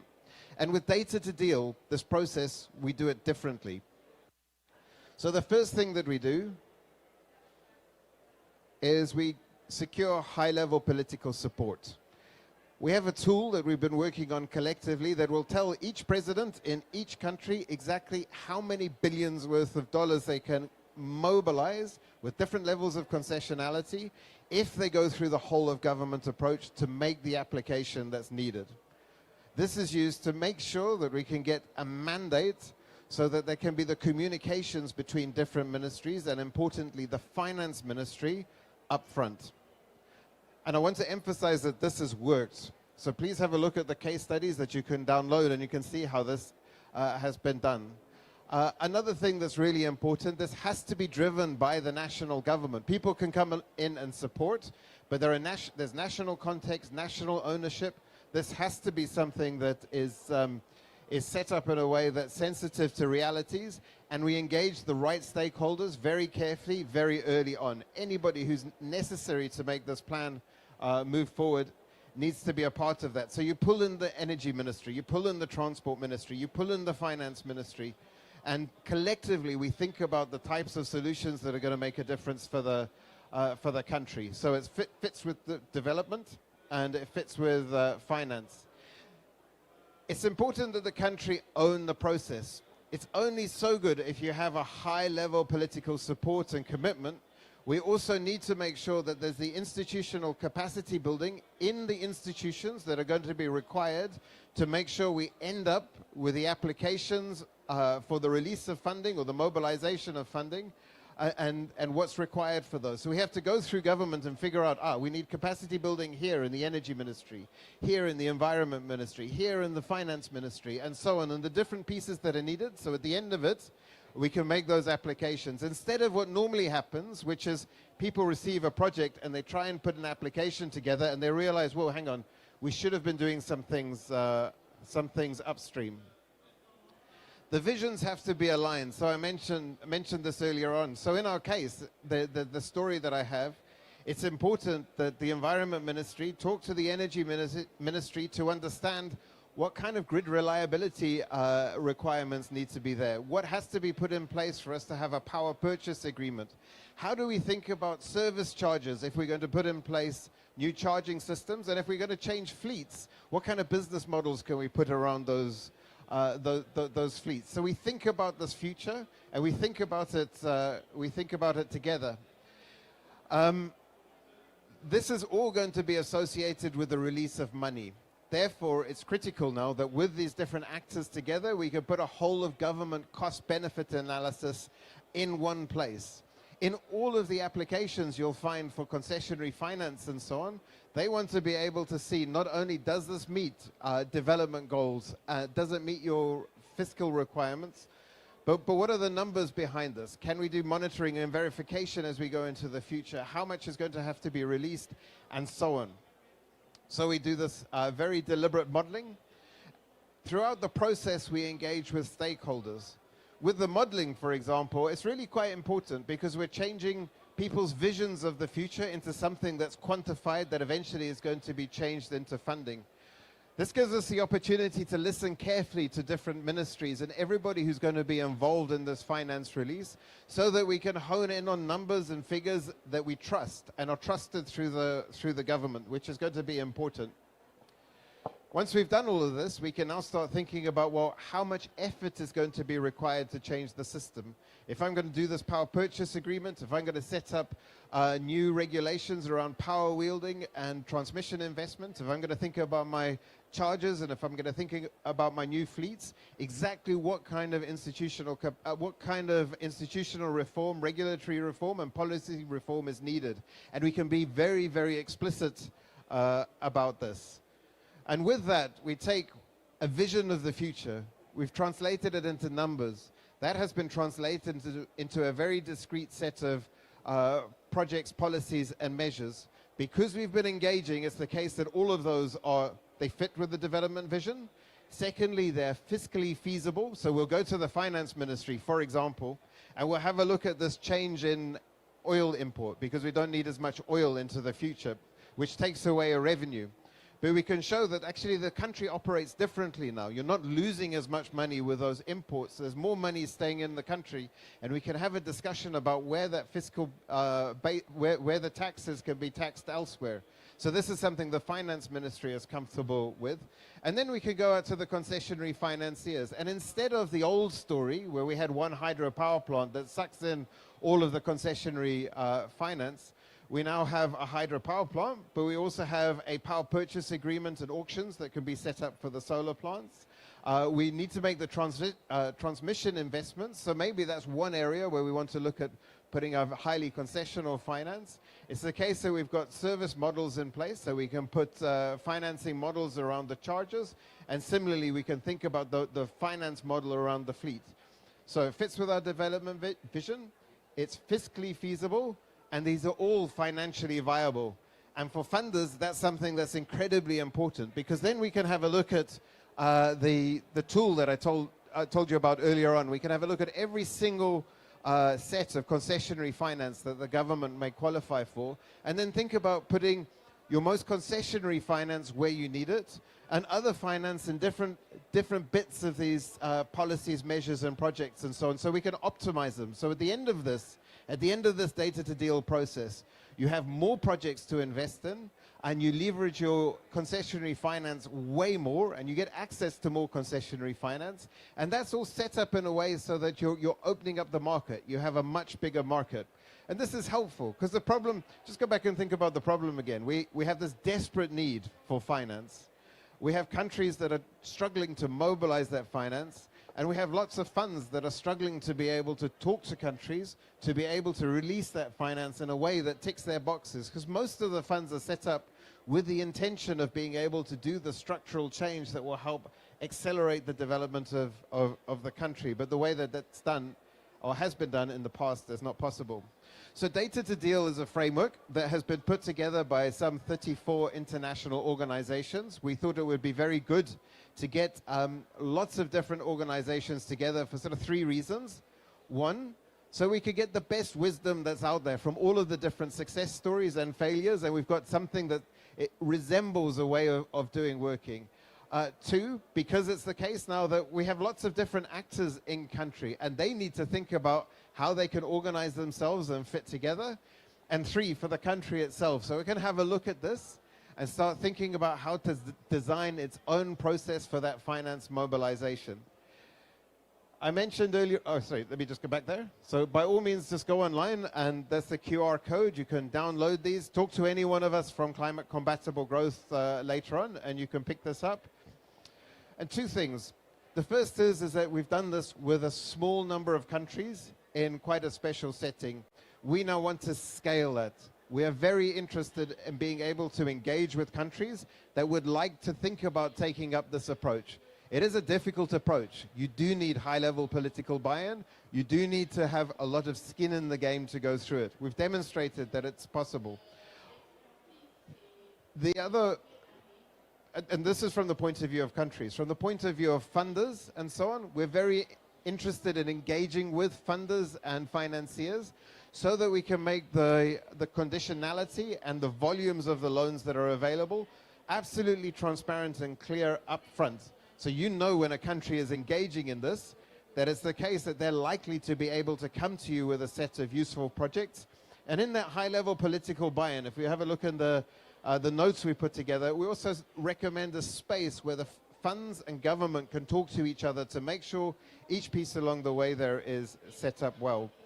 If you'd like to be a part of this, or otherwise, we have a brochure over here with a set of offers, and you're going to please feel free to grab one of these from any one of the people in CCG. And then really importantly, we want to scale this. $11 billion should turn into hundreds of billions of dollars, so we can make this market function well. But underneath all of this is the building of domestic capacity and domestic champions to be able to push this forward. It may not be that we can get high-level presidential buy-in the first time around, but we can start by building the necessary skills in order to create the plans, in order to think about the finance, in order to start making sure there's the capacity in country to be able to deliver. And we want to do this in partnership. So please do come and speak to the United Nations Economic Commission for Africa, who we've been working with for some time. Please do come and speak to us. We'd be delighted to think about how we can do this together. And again, this is not something that is theoretical, and I'm really over the moon that we're going to have some folk who have been working on this and developing this here. And you can hear from themselves. This is not an easy journey, but it's one that's meaningful and feasible. If you'll forgive me, I will jump off. There's a ministerial that somebody made a mistake. Somebody important was supposed to be there, but they got it all mixed up, so they invited me instead. So I'm going to have to go there very, very, very quickly. But would like to thank you very much for the time and trouble, and please do connect with folk in the group. And I would like to say thank you very much to the United Nations Economic Commission for Africa. When we started this, we had no funds whatsoever. The idea was that we just need to do this. The demand and the need is really big. And together with a set of partners, IRENA, IAEA, World Bank, and others, a lot of people just came together without dedicated budgets, and now we're being able to make a change. So thank you very much. Thank you very much, everyone, and thank you, Makalia. Thank you, Mark, so much for those insightful words. And very important how building that ecosystem, having that comprehensive purpose process of getting all the ministries together to be able to leverage finance, to be able to scale up. Thank you so much for that. We are now going to hand over to Vivian Fox from CCG to the next part of our event, which is going to be a moderated panel discussion. If I could call our panelists to the stage, please. Mr. George Ketoni from the government of Botswana, Mr. Joseph Nganga from AFSEN, Brian Mukaya from the Clean Air Task Force, and Simon Van Marazi, sorry about this, from IRENA. Welcome.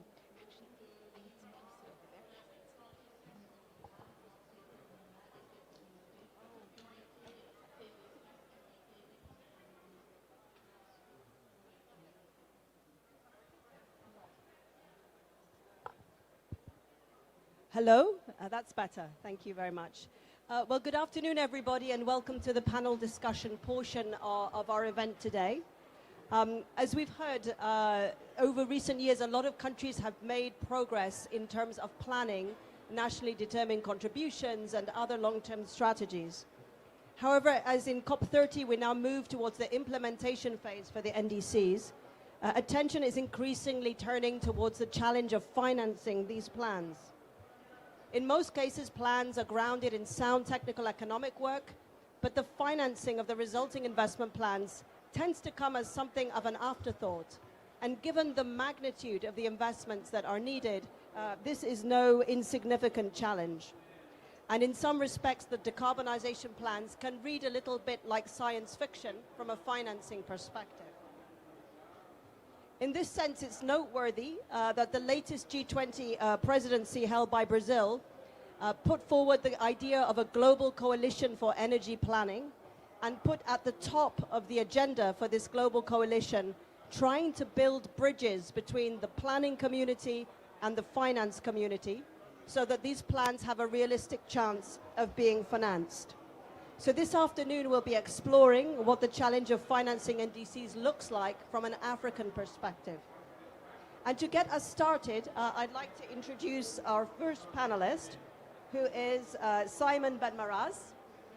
He is the head of IRENA's Innovation and Technology Center in Bonn, and he and his team are acting as the secretariat for the Global Coalition on Energy Planning. So who better than Simon to give us some insights into why the G20 identified this issue as being so important and what the Global Coalition plans to do to really bring about this bridging from plans to finance, from data to deal, if you like. Over to you, Simon.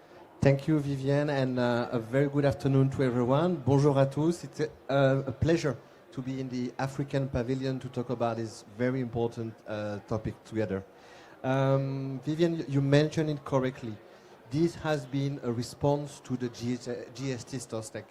IRENA, as a custodian of the UAE consensus tracking, saw the enormous task ahead to mobilize capital to fulfill the GST. And this is exactly how the Global Coalition for Energy Planning was framed in the... On n'écoute pas? Il y a un problème avec le français? Oui, qu'est-ce qui se passe? Ah. Okay, I'm going to try again, or I can also do it in French after to help the translator and on their work. But so the major central barrier is. Est-ce que vous m'entendez? Est-ce que la traduction fonctionne? Je vais essayer de parler.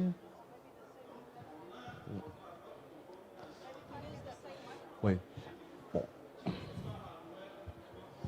So the central barrier was the planning to finance.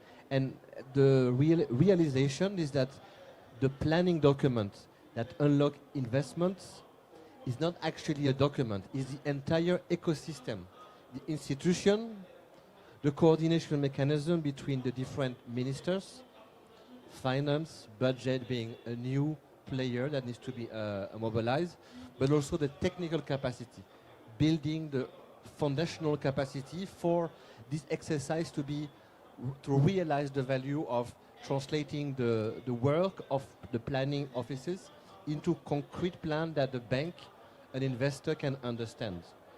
Je peux le répéter en français si c'est nécessaire. L'alliance, c'est bon? Okay. Donc, the idea is twofold. First one is to build trust in the way those documents and those exercises are conducted. The second one is about the reduction of risk. Too often we are told, oh yes, in Africa there's a lot of risk, it's difficult. However, that's not fundamentally true. For renewables, Africa has the resource. You are building the infrastructure and you have the demand that is growing. So in a sense, the project should sell itself. However, investors, maybe due to lack of understanding, assign or perceive a risk high in emerging markets. So this is critically a market failure, because obviously investments need to have a return, and for that they need to understand appropriately the risk they are taking. And not only in Africa, our recent roadmap for Latin America show a minimum of 15% of cost of capital for new renewable projects. So the assignment of risk or the perception is also in different emerging markets. So the two value, Vivienne, of the coalition were the first one, the translator value, be able to link to community, the energy planning community, and the global finance community. I always say, because I did a lot of capacity building, if you start to talk about a megawatt to investor, he will not understand. That's not concrete enough. If you talk about an IRR and a DSCR, which are financial indicators, you get their attention. So we need to, in the one-pager, the project description, the planning document, understand that the financial community speak a different language, translation. The second part is obviously, and links with the D2D framework, is the amplification of that. So GCEP aims to be a political amplifier for the planning community. The main purpose of the coalition will be to provide evidence so that we can reduce the cost of capital in developing economies. So very importantly, able to bridge those two and also use existing work, avoiding duplication, I would say, it is at the foundation of GCEP, will be the recipe to work with different partners. And we see an example here, the D2D framework being an extremely relevant framework to respond to national challenges that were identified for the GCEP, let's say, framework there.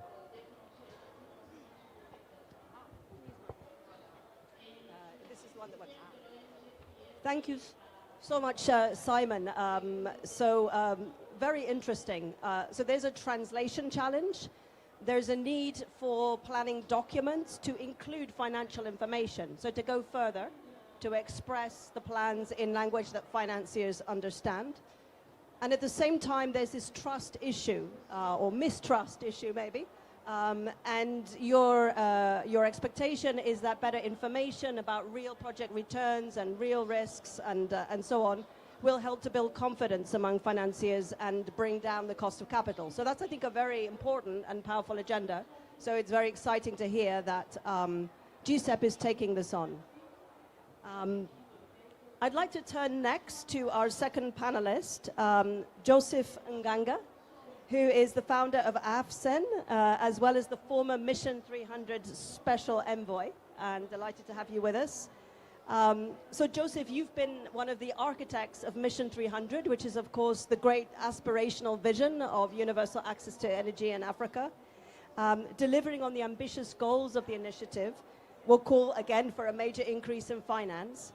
What do you see as the most important measures that can be taken to ensure that finance flows on the necessary scale? And how is Mission 300 acting to support that increase in capital flows? Thank you very much, and thank you to the organizers for having me. And as always, every time I'm on the same topic on energy, especially with talking about tools and options for unlocking energy in Africa, is very exciting. And for me, in this context, first, the previous speaker made a compelling case for tools. We need the right tools, we need the right equipment, we need the right capacity within governments to do the planning, because without planning, you can't execute. So I would say number one are the right tools as indicated, so that we enable our governments to plan and execute. But those tools are only as good as the data that goes into them. And in Africa, we struggle with data. It exists, it's in different buckets, it's in the Ministry of Environment, the Ministry of Agriculture. They don't talk to each other. If you want to do a project, before you get to use the tool, you first have to spend enormous amounts of time and money looking for that data. That includes a bunch of consultants who then have to translate it into project information. So AFSEN, for example, is building that data set, gathering the data, putting it in one place, so that then you can use these tools. The second thing I have learned from the experience with Mission 300, but also my other work in electrification on the continent, is capacity. It is not going to work to station one expert in the Ministry of Environment or the Ministry of Energy. There's just not enough capacity in one person to do what is needed. And our government budgets are stretched, so they can't staff up. And so what do we do now that we have the tools and we have the data?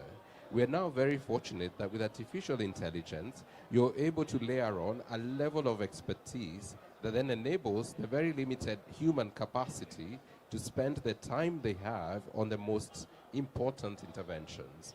You can run modeling, you can run computes, you can run scenarios, you can do whatever. And then when you get to, okay, now we need to decide on 2 or 3, you're able to use the human being. So the third thing I would say is we need these new AI tools, which at the AFSEN platform we're leveraging now. You train them and you can have a PhD level financial modeler working alongside a Ministry of Energy person, which allows them to move very quickly. Think of it as a co-pilot.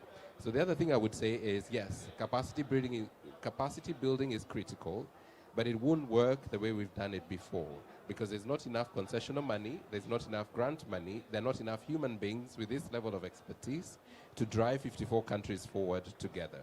So again, we built the AFSEN platform to address that challenge. But this only works if you have rich data, if that data is reflecting all of government activities. Energy is important, it's an enabler. But what is it enabling? Whatever it's enabling is what's going to pay for the energy, which is what's going to continue enabling even more. So you form a virtuous cycle.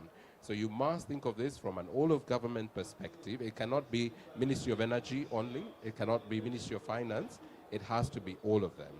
So working with a coalition of finance ministers for climate action, we are looking at the budgeting process, the NDC approach, and then leveraging the various options of climate finance to see which is the best one that fits their arrangement.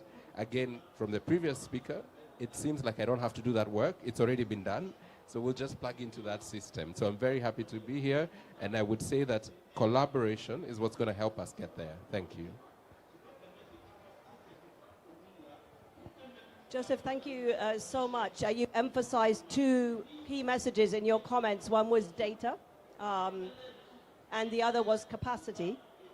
And if I understood correctly, you see AI as critical in both of these areas, both in terms of enhancing data availability, but also in terms of providing us a fast track to scaling up capacity by complementing human agents with, as you say, PhD level bots, I guess, is what you're talking about.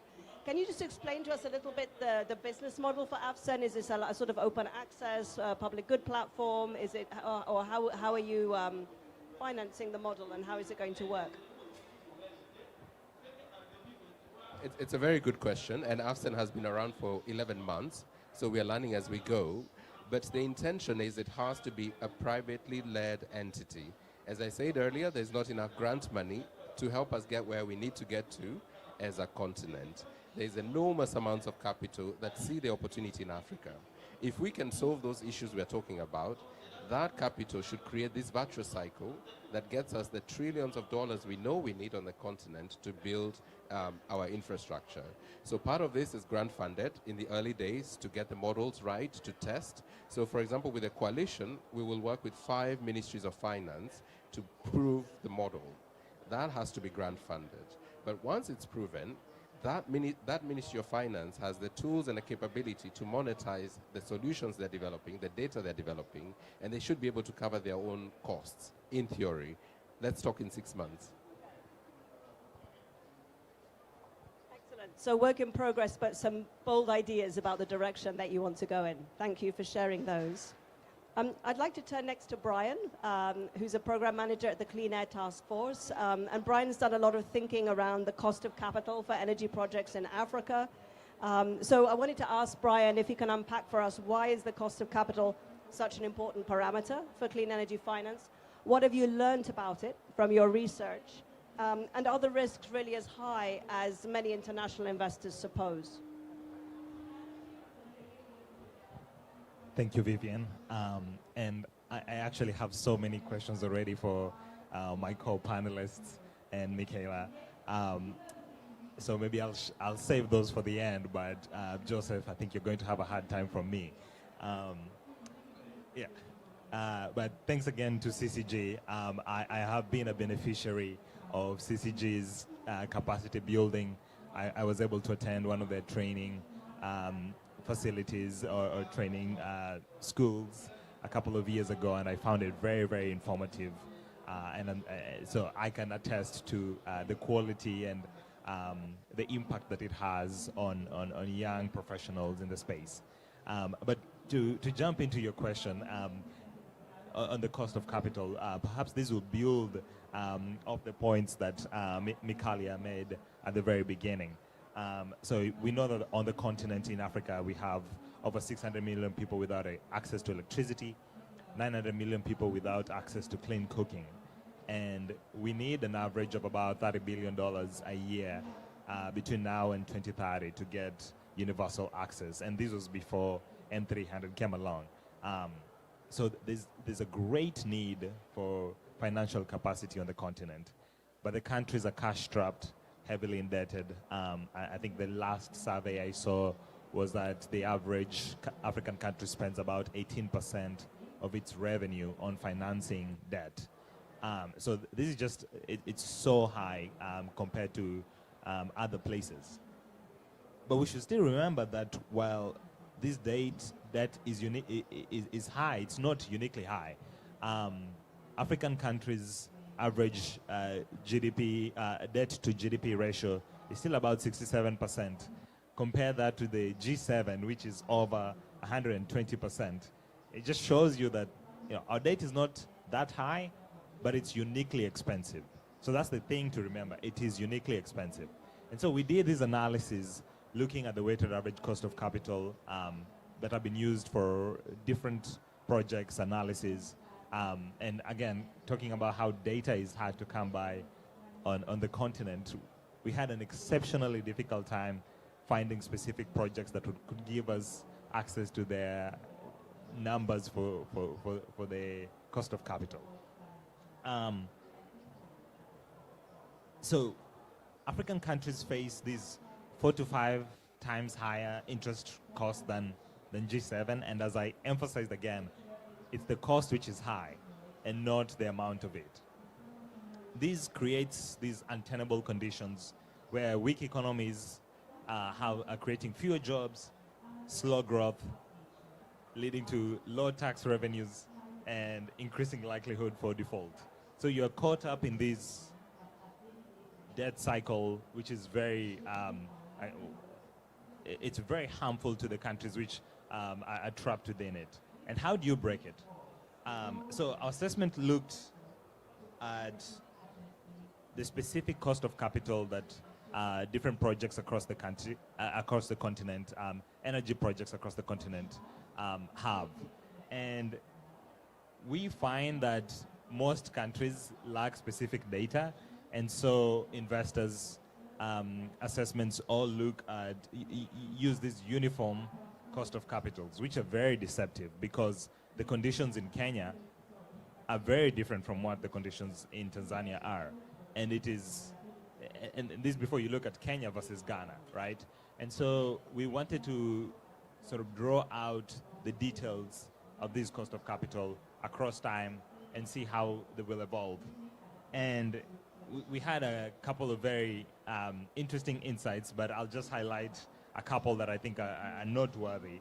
The risk-free rates and the equity premiums are projected to reduce over time, but still they'll still be higher by 2070 compared to other developing countries, developing regions than what we had anticipated. We also see that the scenarios with higher equity, because we looked at different equity debt splits, and the scenarios with higher equity show greater cost of capital than the debt ones, which is not unique, but it's still so much higher than what we had found for other regions globally. And from these, we built this set of recommendations. And the One, that if you're to remember anything from my talk, is that we should move away from using this uniform cost of capital. The contexts are radically different between countries, between regions, and as much as possible, and I think this is where CCG has done a lot of great work, is starting to build that capacity to create data that is specific to the countries and specific to projects. There should also be enhanced collaboration between African governments, financial sector, MDBs, to, one, increase the data about economic conditions. And while these are not long-term initiatives, we can build upon the Pan-African payment and settlement systems and the currency exchange fund to provide other initiatives that will sort of reduce this cost of capital for projects in the short term. But ultimately, nothing will lead to reasonable cost of capital on the continent other than stable macroeconomic conditions, addressing of fundamental social, political, governance issues, and making sure that African economies are very stable. So yeah, I'll start with that, and we can go from there. Thank you. Great, thank you so much, Brian, for sort of highlighting the, distinctively African characteristics of the debt and cost of capital situation and emphasizing that nuance, the country-specific nuance. You were referring, I think, to a tool called FinCore that CCG's developed, which allows, country-specific estimates of cost of capital for different technologies. So it's quite a useful tool. I'd like to turn next to Makalia Paulos, our host from UNECA. And I'd like to ask Makalia, who sits, of course, in one of the regional institutions of Africa, what do you see as the role of regional and international cooperation in accelerating finance mobilization for the energy transition in Africa? Thank you, Vivian. And thank you to all my previous speakers. Excellent points that were made. So absolutely, regional international cooperation is crucial. I'd say really it's the linchpin to financial mobilization for the energy transition, because finance really is the crux of the matter. And the speed and scale at which the quantum of finance that's required to bring this about, I mean, it's unprecedented. And what we're trying to achieve, given the climate catastrophe that we're trying to avert, is no easy feat. And there's nothing that we can't do this alone. Strengthening cooperation, strengthening partnerships, both regionally and internationally, is really going to be important going forward. Just in the interest of time, a few areas that I'd like to highlight. And I think the high cost of capital has come up, as part of the reform of the financial architecture. The Addis Ababa declaration that was just passed brought this up. The Nairobi declaration brought this up two years ago. High-level event after high-level event that's been organized by African countries always bring this up, but it's still pending. We really need to address the debt distress, availability of finance, high cost of capital within the international sphere, and this cannot be done by, there needs to be global cooperation to make this a reality. It's interesting that you mentioned your study, because last year we did a study with WRI. We did a study on African sovereigns that were raising debt. So we did a study on 10-year bond yields, and countries like, so the Moroccos and the Mauritius countries were getting things, were facing cost of capital of 3%, 3.5%, 5%, but Nigeria was facing 20%. Zambia was facing 25.5%. Now, how in the world can you raise capital in such an environment when you're trying to bring up, it's actually quite sad. The way I see it, we're not even harnessing the lowest LCOEs that we're seeing to the extent that we can, because of this crucial inhibition that we're facing. So unless that is addressed at the global level, there's no way that we could see the acceleration of the renewables that's necessary, of course the financing that's necessary for that, to bring about this clean energy transition. Another area, of course, would be de-risking and blended finance, and this is where NDBs and DFIs and the bilateral financial institutions come in. And we talk a lot about the need for blended finance, de-risking capital, to be able to leverage greater capital. But Africa really needs patient, long-term, risk-tolerant, and this again goes back to the risk that we're facing. Indeed, African countries, so the way that I see it is there are two sides. There are a lot of risks that need to be addressed, and I'll get to that a little later, by African countries, and that's something that needs to be done domestically, but there's also that African premium that we pay. So unless you have an environment that's willing to, the way I see it, to make the energy transition really just, finance needs to flow. And that finance needs to increase its level of risk to a certain extent in order to leverage the capital that's required to make more private capital that's needed, because public finance alone can't do this, and we need the private sector front and center. Another area, and I touched about this earlier, policy and regulatory frameworks, and this is something within the energy planning space that we're active in, that we're trying to address and help African countries build capacity in as well. No finance, the private sector needs clarity, they need coherence, they need consistency. So unless you have regulatory frameworks that are coherent, there's no way we can mobilize the capital that was required. So there's a lot that needs to be done in order to create the conducive environments that are necessary to be able to have capital flow, and it will remain scarce unless we deal with this. Another area that I see is regional integration, and especially in the African space within regional infrastructure development.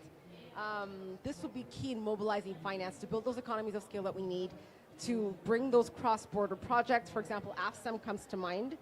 For those of you that are not familiar with this, this is the African Single Electricity Market that aims to integrate the continent's power grids so that we could harness the renewable energy that's abundant in various African countries to be able to not just meet our energy access imperatives, but also bring about the energy transition. So that would be that project, that regional cooperation that's necessary, I think would be able to pull in the finance that we need, again, to make this a reality. And finally, of course, and we mentioned about this earlier, that's how we started the whole discussion, strengthening international partnerships. There are a lot of partnerships that are active in this space, and I think we really need to synergize our efforts and make sure that we bring about our comparative strengths to bring this to bear and really strengthen both regionally and internationally to be able to, what's that beautiful African proverb? If you want to go fast, go alone, but if you want to go far, go together.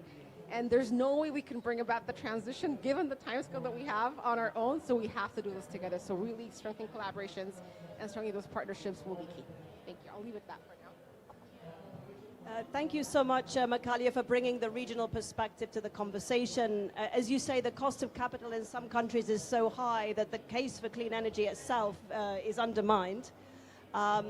I see a common theme in terms of the stability of the regulatory framework. You referred to the sector regulatory frameworks. I think Brian referred to the macroeconomic framework. But clearly stability at both of those levels is going to be something that will bring down the cost of capital over time. And I also was interested in this idea of scale through regional collaboration to enhance the scale of capital markets, which I think is a very important consideration.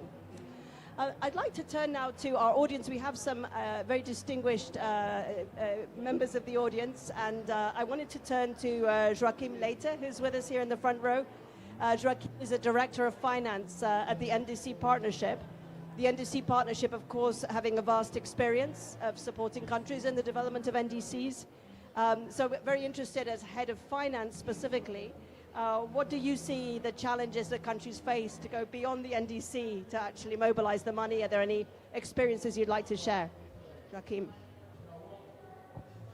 Thank you very much, Vivian. It's really a pleasure to be here, and very, very interesting panel. I really learned a lot and very much excited to the points that were shared. Thank you. So really a pleasure to be here and be part of this discussion. So I want to start with some of the points that, I mean, we support as a partnership more than 100 countries in designing, but very importantly also implementing the NDCs. And we know nowadays that there is an ambition gap in our NDC, so we are far from where we need to be in terms of the ambition. Even though countries are improving them, they're more quality, they are more investable, but we have a relevant ambition gap, but we also have an implementation gap. And if we cannot fix the implementation gap, we will never be able to increase ambition. And for the implementation gap to be closed, we need finance. So I think the discussion is very timely and it's very relevant.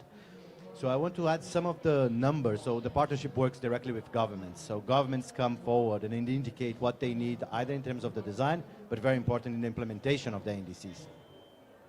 So the first point that I want to share a little bit is the need. So we have so far received, first, energy-related requests, when we don't talking about cross-cutting work or capacity building or work across ministries, but if you take sectorally specific requests, energy is the #1 sector in terms of requests to the partnership. And just to give a flavor of that, we're talking about more than 6,000 requests received from more than 100 countries. So it's a huge universe that we are talking about. And 89 countries have requested specific support when it comes to energy sector. We are talking about approximately 1,300 requests there. And behind those requests, and maybe just before talking, what are those requests about? So the number one request on the energy sector is to develop bankable projects. So moving from ideas, from plans, into projects that can be really implementable and can be investable. The second one is to put in place studies and analysis that would inform that process, not only for the projects, but also the upstream planning and all that work that is needed to inform where you want to go and how you want to get there.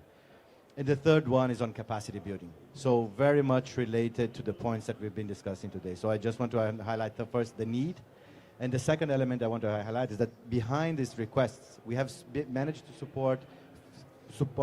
mobilize support for 56% of those requests through 130 partners. So while this is good, I think there are two key messages there. One, and Joseph mentioned to that, is like collaboration. So we're talking about 130 organizations providing that support, but also the need for scaling, because 56% is still very far. And we talk about individual number of requests. If you talk about the finance for those requests, the number is even higher. So we really need to scale up and we need to collaborate. That's the only way for us to do that. The final point that I want to share is a little bit of what we've been learning and how countries are going about that. So, and some of the points that were already highlighted. So the first one is you need to start with very strong and robust transition plans. So where you stand right now, where do you want to be, and how do you get there? And for that, I want to highlight three things that we have learned that is very important. One, of course, you need all the sectoral, the technical ministries on board, but you need the ministries of finance on board. They need to understand what are the fiscal implications, what are the macroeconomic implications of the transition, and they need to be able to see that very clear. Otherwise, you have barriers later on when it comes to mobilizing that finance. So we've been working very closely with the Coalition of Finance Ministers for Climate Action. We have supported more than 50 ministers of finance in basically strengthening their analytical capacities, but also an engagement in a new language, in a new word that maybe they know a lot about financial terms, they know about economic development, but not necessarily about climate, all the acronyms that we have. So there is a need for translate that, but then to put that into economic and fiscal policies so countries can drive the transition. The second one that I think is a very powerful lever as well is the central banks. So central banks are very much concerned with the stability of the financial sector, and transition risks are real. So if you have an economy that is highly reliant on fossil fuels, if you are not understanding where those risks are, what are the transmission channels and how you mitigate them, it's very difficult for you. You will face political barriers, you will face very difficulties to advance that. And the third one is to engage the private sector early on. Because if you want to work on enabling environments, it was highlighted, very important, you need to bring the private sector on board. Say, okay, this is where I want to go, these are the targets, what do we need to get there?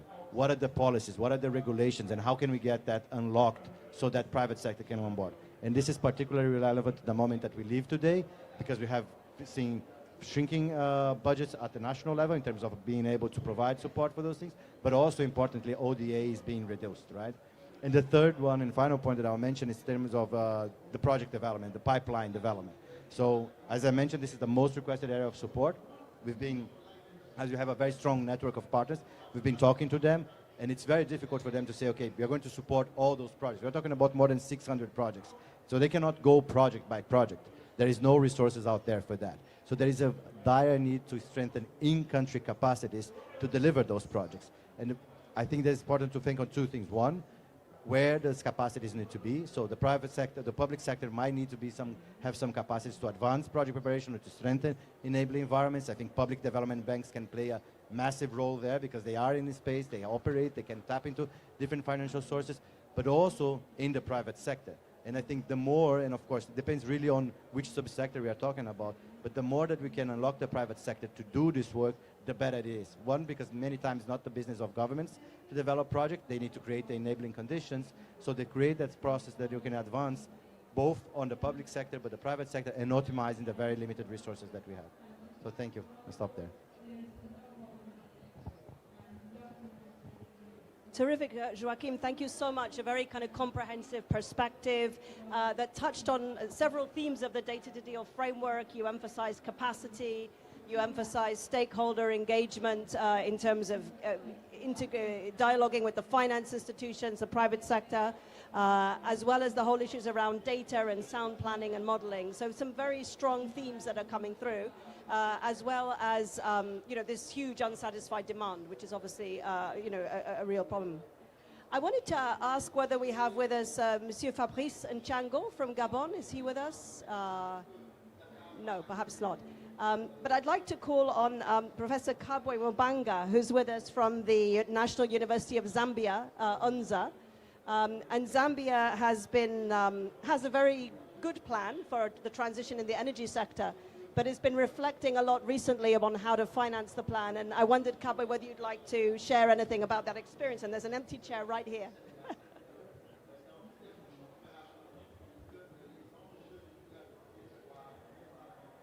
Thank you so much. Sorry. Yeah, thank you so much, Vivian.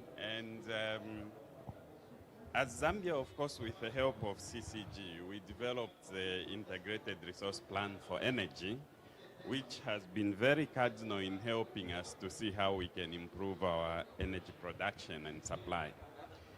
Zambia currently is representing actually what most African countries are going through. I think currently we are having a load management for electricity of remaining with only about 3 to 4 hours of electricity every day. So a plan that was going to increase the production of electricity was very cardinal. And of course, with the help of CCG, the IRP was a very good plan that was set in place. And it was meant to improve our electricity productivity from dependence on hydro, which we actually currently are at about 85% dependence on hydro. And with the climate issues, hydro is extremely sensitive. And so we have been hit really hard. Now, even with such a good plan that was put in place, it also was very difficult to implement because of financing. And so again, with the help of CCG, a finance strategy was put in place on how we could be able to fund the IRP that was developed. Now, the interesting part about this was, firstly, it was very difficult for this plan to be made in country without support from the outside, particularly CCG, because of the aspects of capacity that we are talking about. Of course, it was going to be easier probably if the capacity was already there and financing could easily be sourced within the capacity that was in the country, but that was not the case. So capacity building becomes important because within the country it was very difficult to be able to come up with pathways of getting this climate financing that was going to help with the IRP that was in place. So of course, currently, we now have a financing strategy. I think the launch is still ahead, but the validation has been done, and a lot of input has come in from the government, from stakeholders, from the ministries, and it's a plan that we are hopeful that going forward, it could help improve our electricity supply. So such capacity and such help and collaboration from actors from outside has been very cardinal to help us move at least in the direction where our energy supply is hopefully going to be improved. Terrific, Kabwe. Thanks so much for sharing the Zambia experience of bridging that gap between planning and finance. So as we wrap up the session, we're almost at time. I'd like to just give everybody who's on the stage here a sort of 30-second soundbite. What's your main message that you'd like our colleagues here to take away from this conversation? I don't know if anyone would like to go first. Brian. Thanks, Vivian.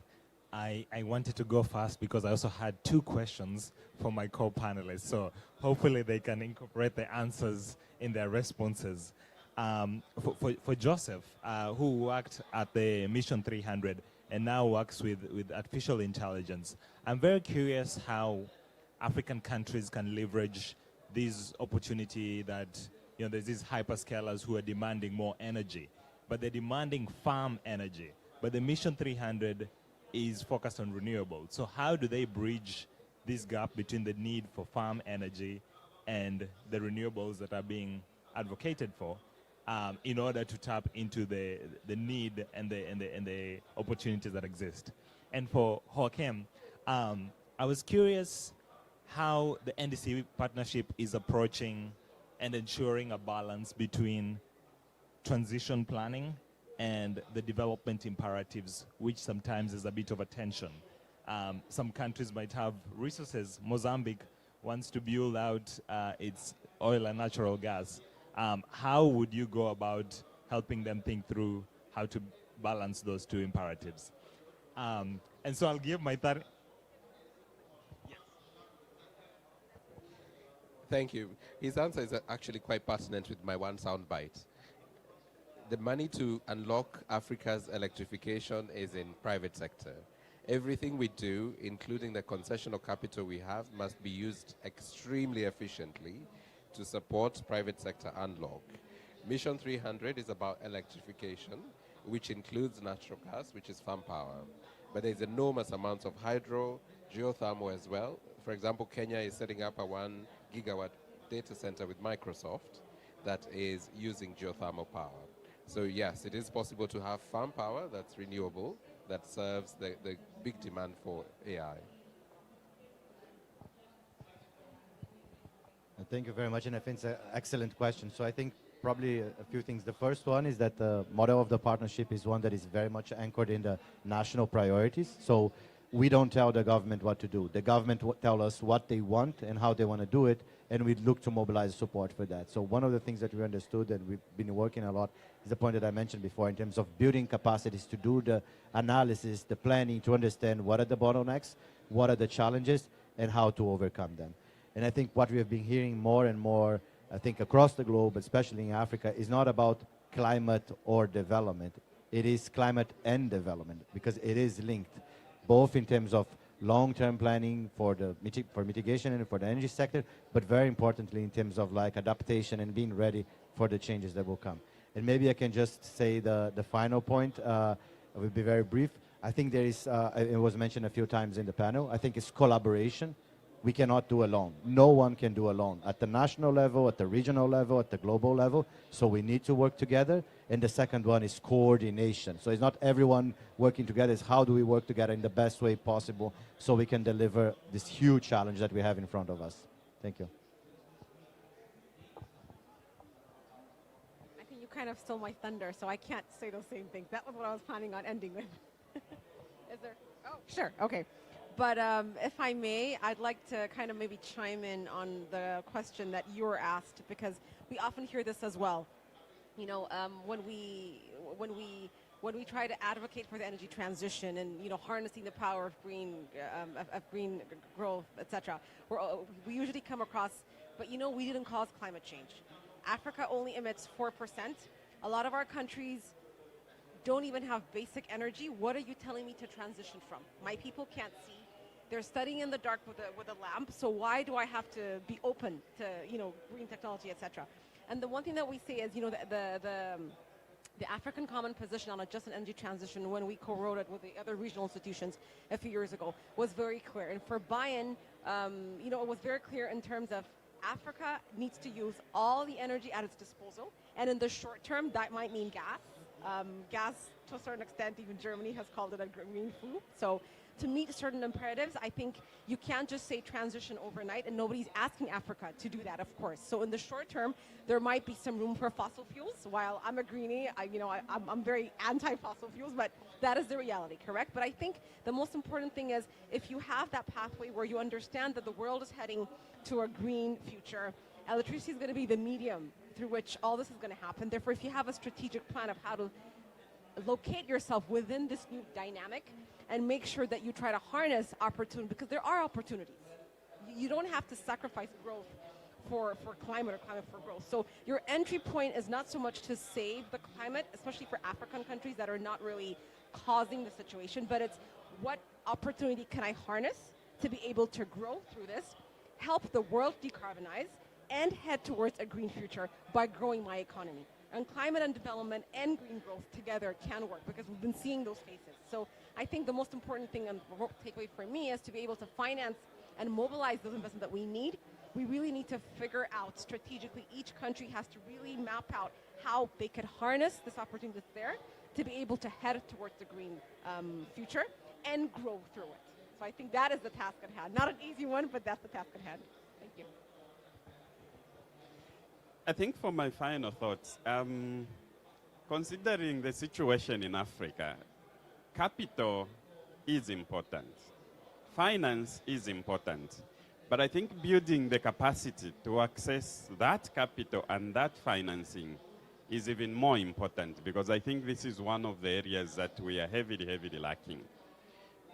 Coming up with a bankable project that is able to help countries to access financing is extremely challenging in Africa. And I think the quality of capacity building that we need to put particularly to African countries is very important, and it needs to be not a one-off, but you kind of move with the countries. The model that CCG has used, where you train and then you move with the countries to be able to create something that is tangible, something like the IRP, something like the finance strategy for the IRP, becomes very important, because even by the time the project pulls out, that capacity would have remained, and the benefits of the project having been there would have actually remained. So even as we do the capacity building, particularly for African countries, I think we need to do it in such a way that it's not a one-off. It's not a consultant coming in, working with someone for a week or two and coming out. No, but moving with the people, moving with the ministries, moving with the government, so that by the time the project comes out, that capacity would have remained and tangible results would have remained in the country. Thank you so much. Some really interesting parting thoughts. And if I think back over our conversation, I think we touched on many of the key pillars of data to deal with which we started the conversation. We've talked about the political angle and the cooperation.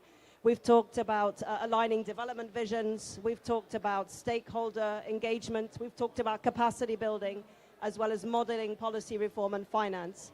And we've also pointed to some ways in which that gap between planning and finance can be bridged.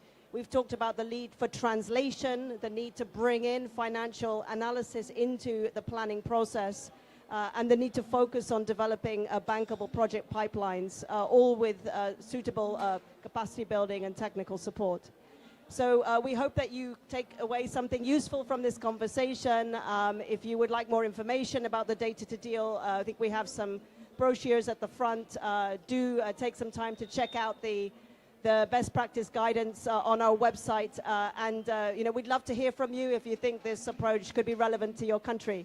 Thank you so much for joining us this afternoon. Sorry.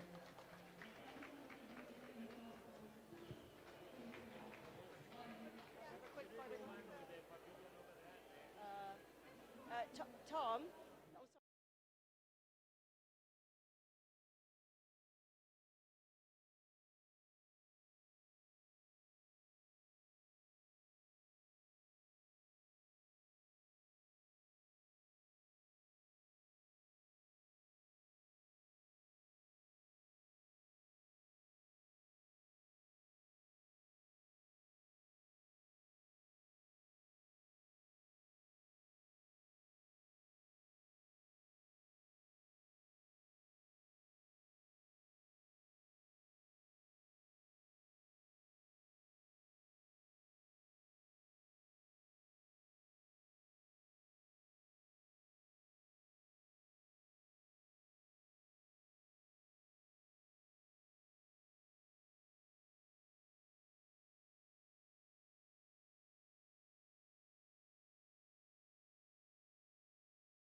moral and distributive justice, needs-based finance emphasizes evidence and effectiveness.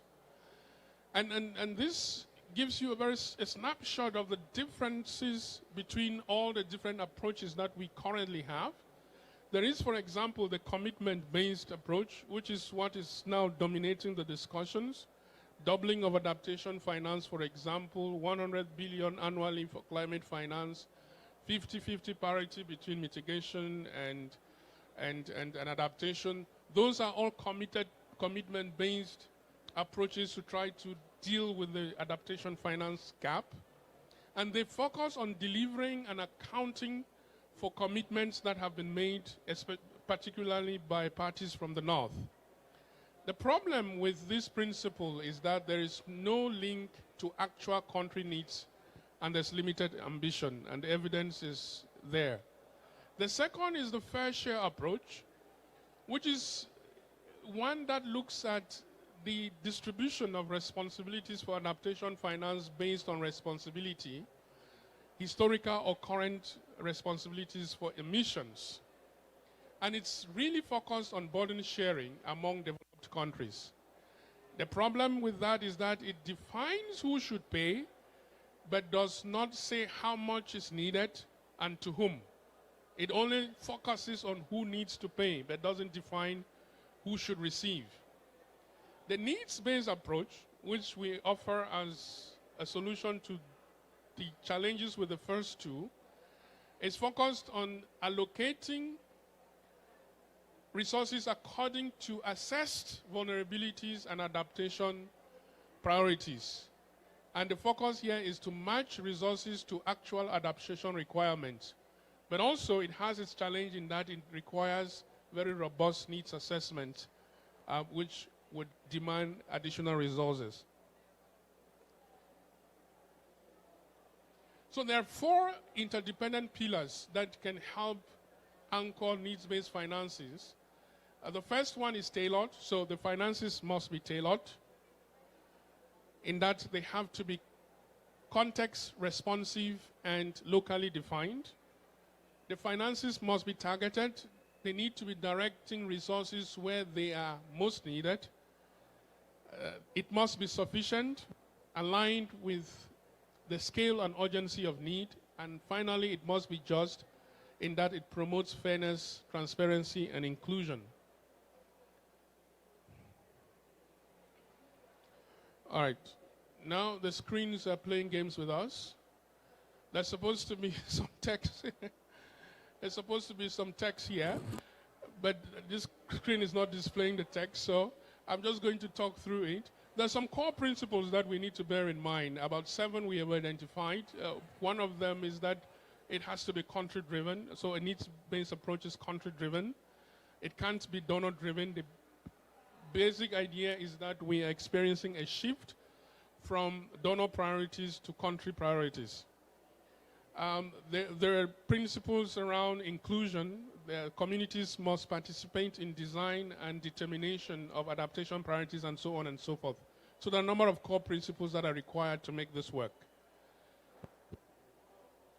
Now, to connect to our discussion for this afternoon, and I'm going to close with this slide, we want to argue this evening or this afternoon that by aligning finance policy and implementation with locally defined vulnerabilities and priorities, needs-based adaptation provides a practical pathway to bridge existing fragmentation between the 3 Rio Conventions. Because if you see, as we have said, the current situation is one of fragmentation and a dispersal of resources with very little impact for all of the challenges that the 3 conventions try to address. Because of that, there is duplication of effort. There is insufficiency, but perhaps more accurately, inefficiency in the management of resources, in that you're using too many resources to do very little, and there are missed opportunities for synergy. And so the need-based value proposition for converging the 3 conventions is that it can shift us from fragmented, externally driven models towards approaches that are grounded in the real needs and priorities of affected communities and ecosystems. We hopefully would be able to share the paper. It's under review we've sent it out for internal review. We thought we should share some initial ideas to shape this convention, but we should have it ready. I wanted to say before COP32.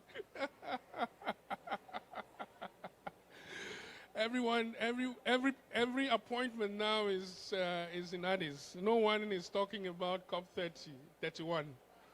So, so let's come back to the discussion, and I want to, at this point, invite my panel. I'm going to start with Martha, and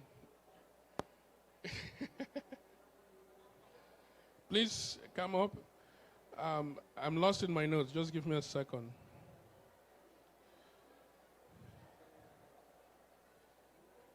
All right.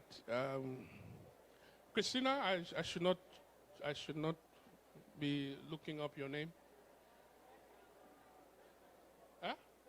It's better. Oh, Philip. Yes, I've introduced the two of you so often that I'm very careful not to. Bertha, sorry, I really apologize. But my notes say Christina, and I really apologize for that. Do we have anyone else on the panel?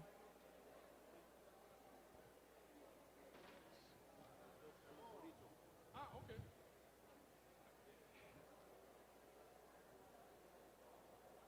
So Dr. Conwell Locorito is going to also join us here on the panel. Why are you guys sitting?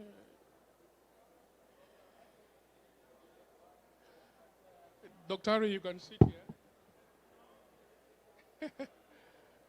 All right, I'm going to sit at the far end. Okay. We're going to just have a conversation among us, and there are two more panelists who are joining us. They're moving in from another meeting. But I want to start with you, Bertha,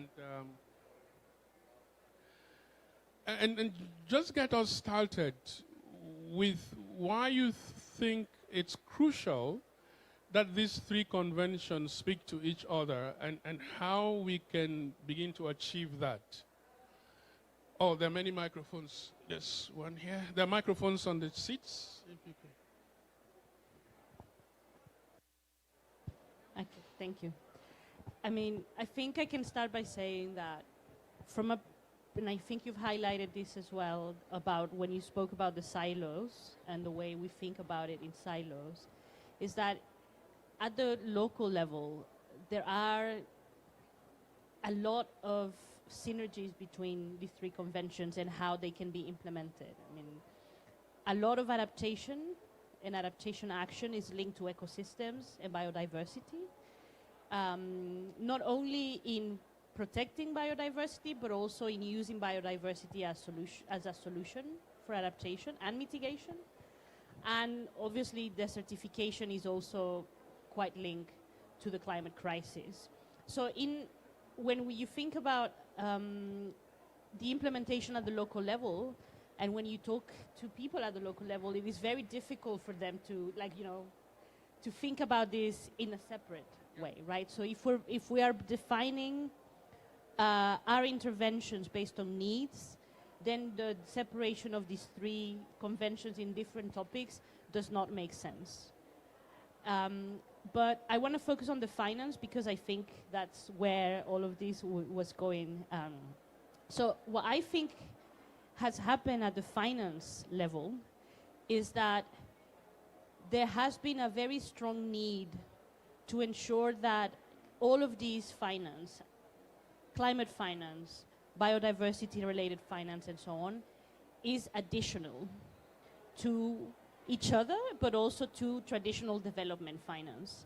And in this push to ensure additionality of finance, meaning in this push to ensure that the same pot of money that we used to have for development isn't being just renamed and retagged as climate or biodiversity or desertification, there has been this push from the finance perspective to separate this work as a means of ensuring that there is additionality.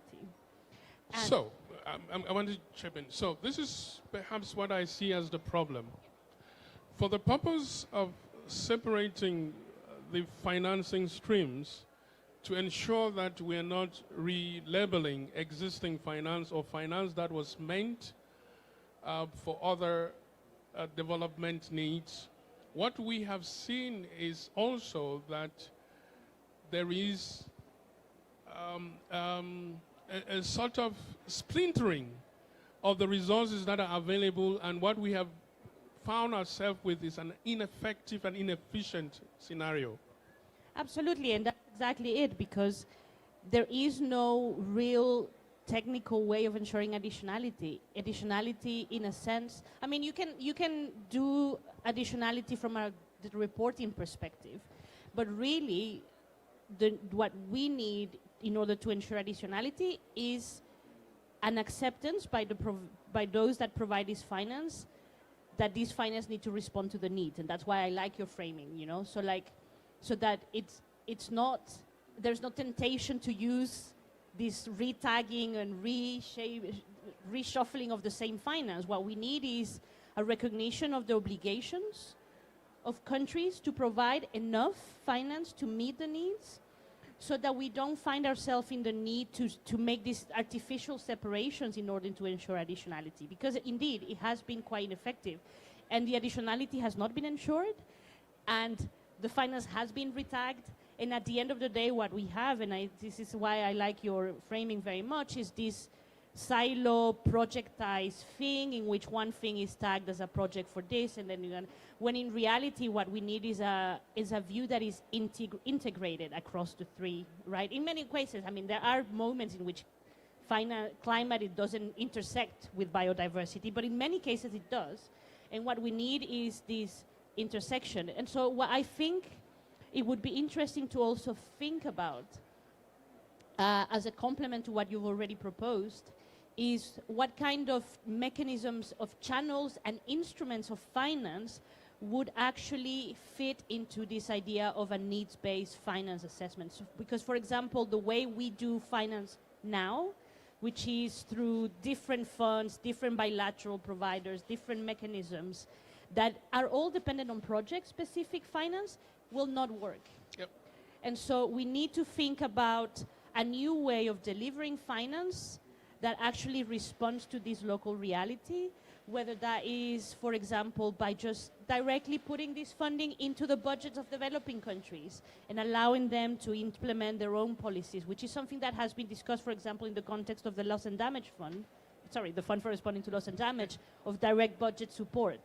And so, but that's just one example, but we really need to think about, once we've had this, framing of needs-based integration of all of these conventions, how do we translate that into the right mechanisms to deliver that finance that doesn't create these silos and that really is able to respond to the needs, and actually to something that I don't know if you mentioned, but there is real country ownership, that countries can really determine based on their own national processes, democratic processes ideally, but not always, how to utilize that finance in a way that responds to their realities. And I think that's what we maybe as a collective need to start thinking about, building on what you've already done. How do we deliver that finance, that needs-based finance that responds to realities? Thank you so much. Martha, let me come to you. The size of the pot apparently is not changing. It's the same purse, but the needs are going up. How do we get to a point where we are able to pay for all of these things and still maintain the climate justice argument, which is very fundamental, in that these resources have to be new and additional, and it's really, as she has pointed out, very difficult to they don't come in, money doesn't come in different colors, so you really cannot separate them into new resources. Number one, because the pot is not changing, but also the instruments are not designed to deliver at scale. What needs fundamentally to change? I don't know. Because money is out there, but there is no money for climate. You know? So, of course, I'm saying this rhetorically and deliberately, you know. If you look at the state of financing in climate, it's dominated by loans. Yeah? They call it concessional loans. It's now following market logic. It has carbon market and so on, commodification and privatization, market solutions. So the state of climate finance is like that, we all agree. I try to look at how much is going for biodiversity between 2018 and 2022.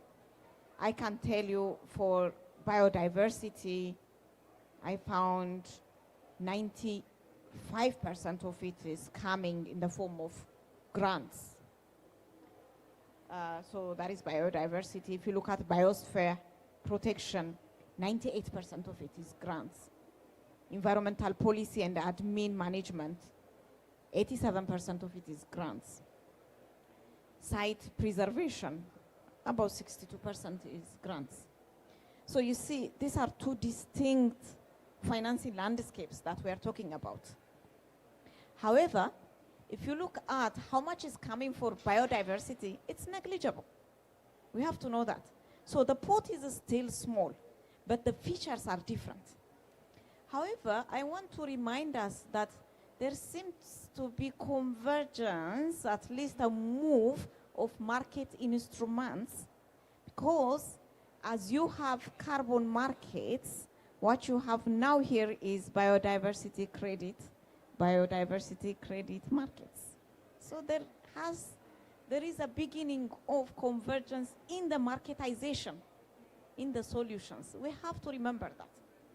Are there any risks associated with that, what you have just mentioned? Before, I know you're going to go back to your notes, but just open a parenthesis, set of parentheses for me, this scenario that you're describing, and it's one of the problems we highlight in the duplication of efforts, in that what is perhaps understood as a mechanism to address the climate crisis is actually producing benefits elsewhere, which is not a problem because we want to converge. But it poses a problem in terms of accountability, isn't it? Yeah, it is. And, you know, because I think I didn't read what Philip sent me, so I didn't prepare for any of your questions, by the way. But I was thinking, should we rush before really understanding what is happening? And do we want to repeat the mistakes that we're having in climate when it comes to sustainable land management and biodiversity? Because the landscape is completely different, even if the pot is small. So now you want to bring them. But what is the danger if it's not well thought out? That's what I was thinking all throughout. So number one, for instance, everything becoming climate is one danger. Everything becoming climate, that is one. So the loans, the commodification, the market logic, the savage capitalism we've been talking about, hemorrhaging into sustainable land management and biodiversity, that is number one. Number two, let me use the Kenyan expression, the bad manners that we see in climate now coming here, the danger of putting price on all of them. Why can you note, when these people were demonstrating, did you hear what they were saying on Tuesday? They said, we don't need your money. That's what they said. Are we listening? The monetization, the valuing of it as an asset is the most dangerous thing that is happening currently. So that is going to come now in biodiversity and sustainable land management as well. So that is another danger. Yes, of course, AMSAN has been saying, let's converge. But what are the dangers? We need to also think about it. The third that I was thinking is that what is the assurance that the convergence language is not being co-opted to justify offset schemes? Did you read the Land Gap 2025 report, for instance, that all these pledges that you are having, there is no enough land. There is no enough land. So what is the danger here with this convergence language in co-opting such schemes? So, of course, I'm sure you'll ask me later, what is good practice that we can bring now when we're thinking about convergence? I can stop here. Yes, thank you so much. I'm going to ask you that very shortly. But I suspect that the reason we have these issues is because we don't have sufficient empirical evidence. There's not been sufficient research, not on the climate finance bit. I know on the money side, they can be quite, we can quickly crunch the numbers and have a sense of what's happening. But in terms of the other issues that are related, even including potential environmental externalities, potential social externalities, and all of that, we're not yet having that conversation. So, Dr.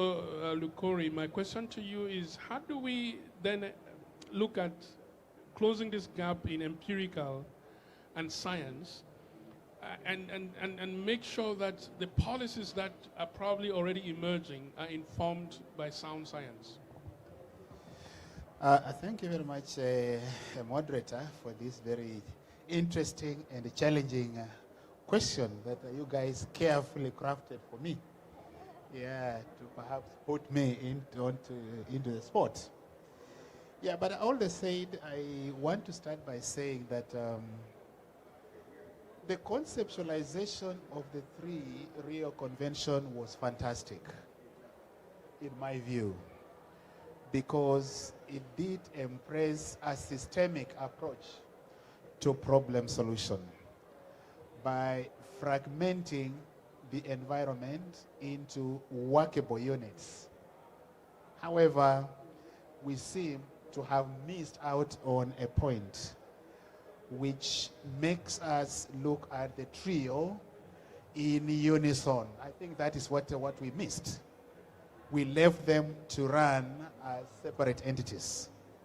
But otherwise, the approach to me was fantastic. Because what's the environment? The Convention on Climate Change was taking care of the surface and atmospheric space. The UNCCD had taken the component of the land terrestrial issues. The UNCBD was looking at the entire spectrum of biodiversity, both terrestrial and aquatic, which is the holistic perspective of nature. But we seem to have missed a point that the two are so interconnected, they work in unison, such that any stress on one of the components will trigger perturbations in the other 2 components, therefore requiring a common approach in looking at these things. In the spirit of the finances for adaptation that we are talking about repeatedly here, do we really understand what our adaptation need is, let alone the gap? Because we see the 3 conventions running separately, but at what point do they converge to then give us a realistic gap that we can now say, let's endeavor to bridge that particular gap? So there are various shortcomings in the way we are looking at it, from both an empirical perspective as well as a scientific perspective, which unless we distill those gap areas, which will also call for investment in support of adaptation, then we are missing out a larger chunk. We are only trying to deal with the effects. But the really underpinning drivers, which are essential for resilience building, are overly being missed out. So when we are looking at, therefore, these empirical and scientific policy shortcomings, amongst the three Rio conventions, I would want to say they majorly will stem from the fragmented institutional mandates, deficits in data and knowledge sharing, because we don't see these conventions speaking to each other, harmonizing the message, and delivering a common message to the same targets, whether the parties or even the citizenry. We don't seem to have even a synchronized, a harmonized message of what needs to be done for us to adapt. The UNFCCC will come in with the support of their IPCC evidence. The UNCBD will come in with their IBES generated knowledge. You will see the UNSCD coming in with their CST, kind of knowledge systems. But at what point do these knowledge systems get integrated into one driver of decision, one driver of policy inference, one driver of implementation? We also see, like my friend said earlier, this siloed mentality in the approaches, and all these therefore do hinder a lot of holistic and synergistic approaches to problem solution. The empirical gaps are many, and I just want to highlight the issue of data. How are we monitoring? Are we using the same metrics so that this data can actually be transferable to the three conventions, or everybody is crafting their own methodologies? There is a serious knowledge gap in the way we are evaluating even the vulnerability context. A lot of focus is being laid on the physical and socioeconomic.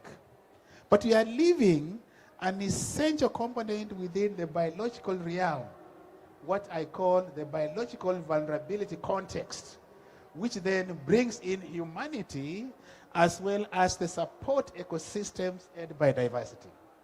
That is being given a seriously light touch, and that to me is a major issue.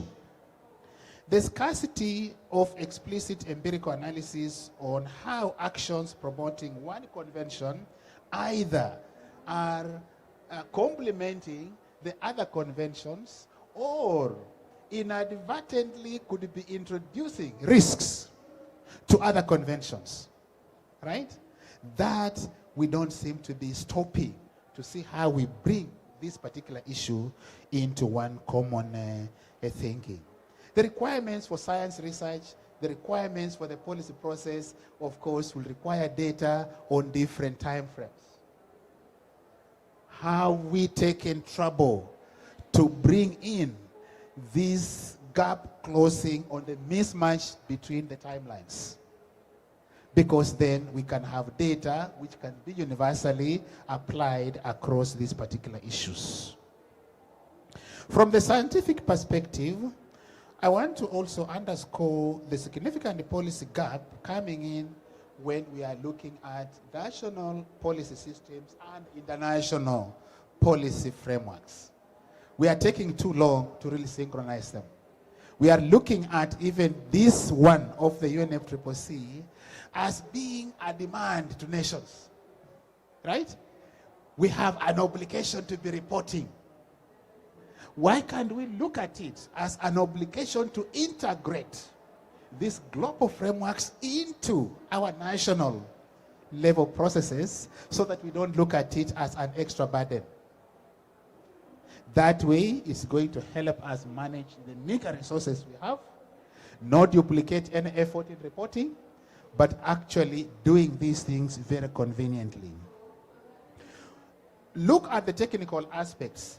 The substar for the UNFCCC, the substar with the double TA for the CBD, the CST. These technical aspects are disjointed.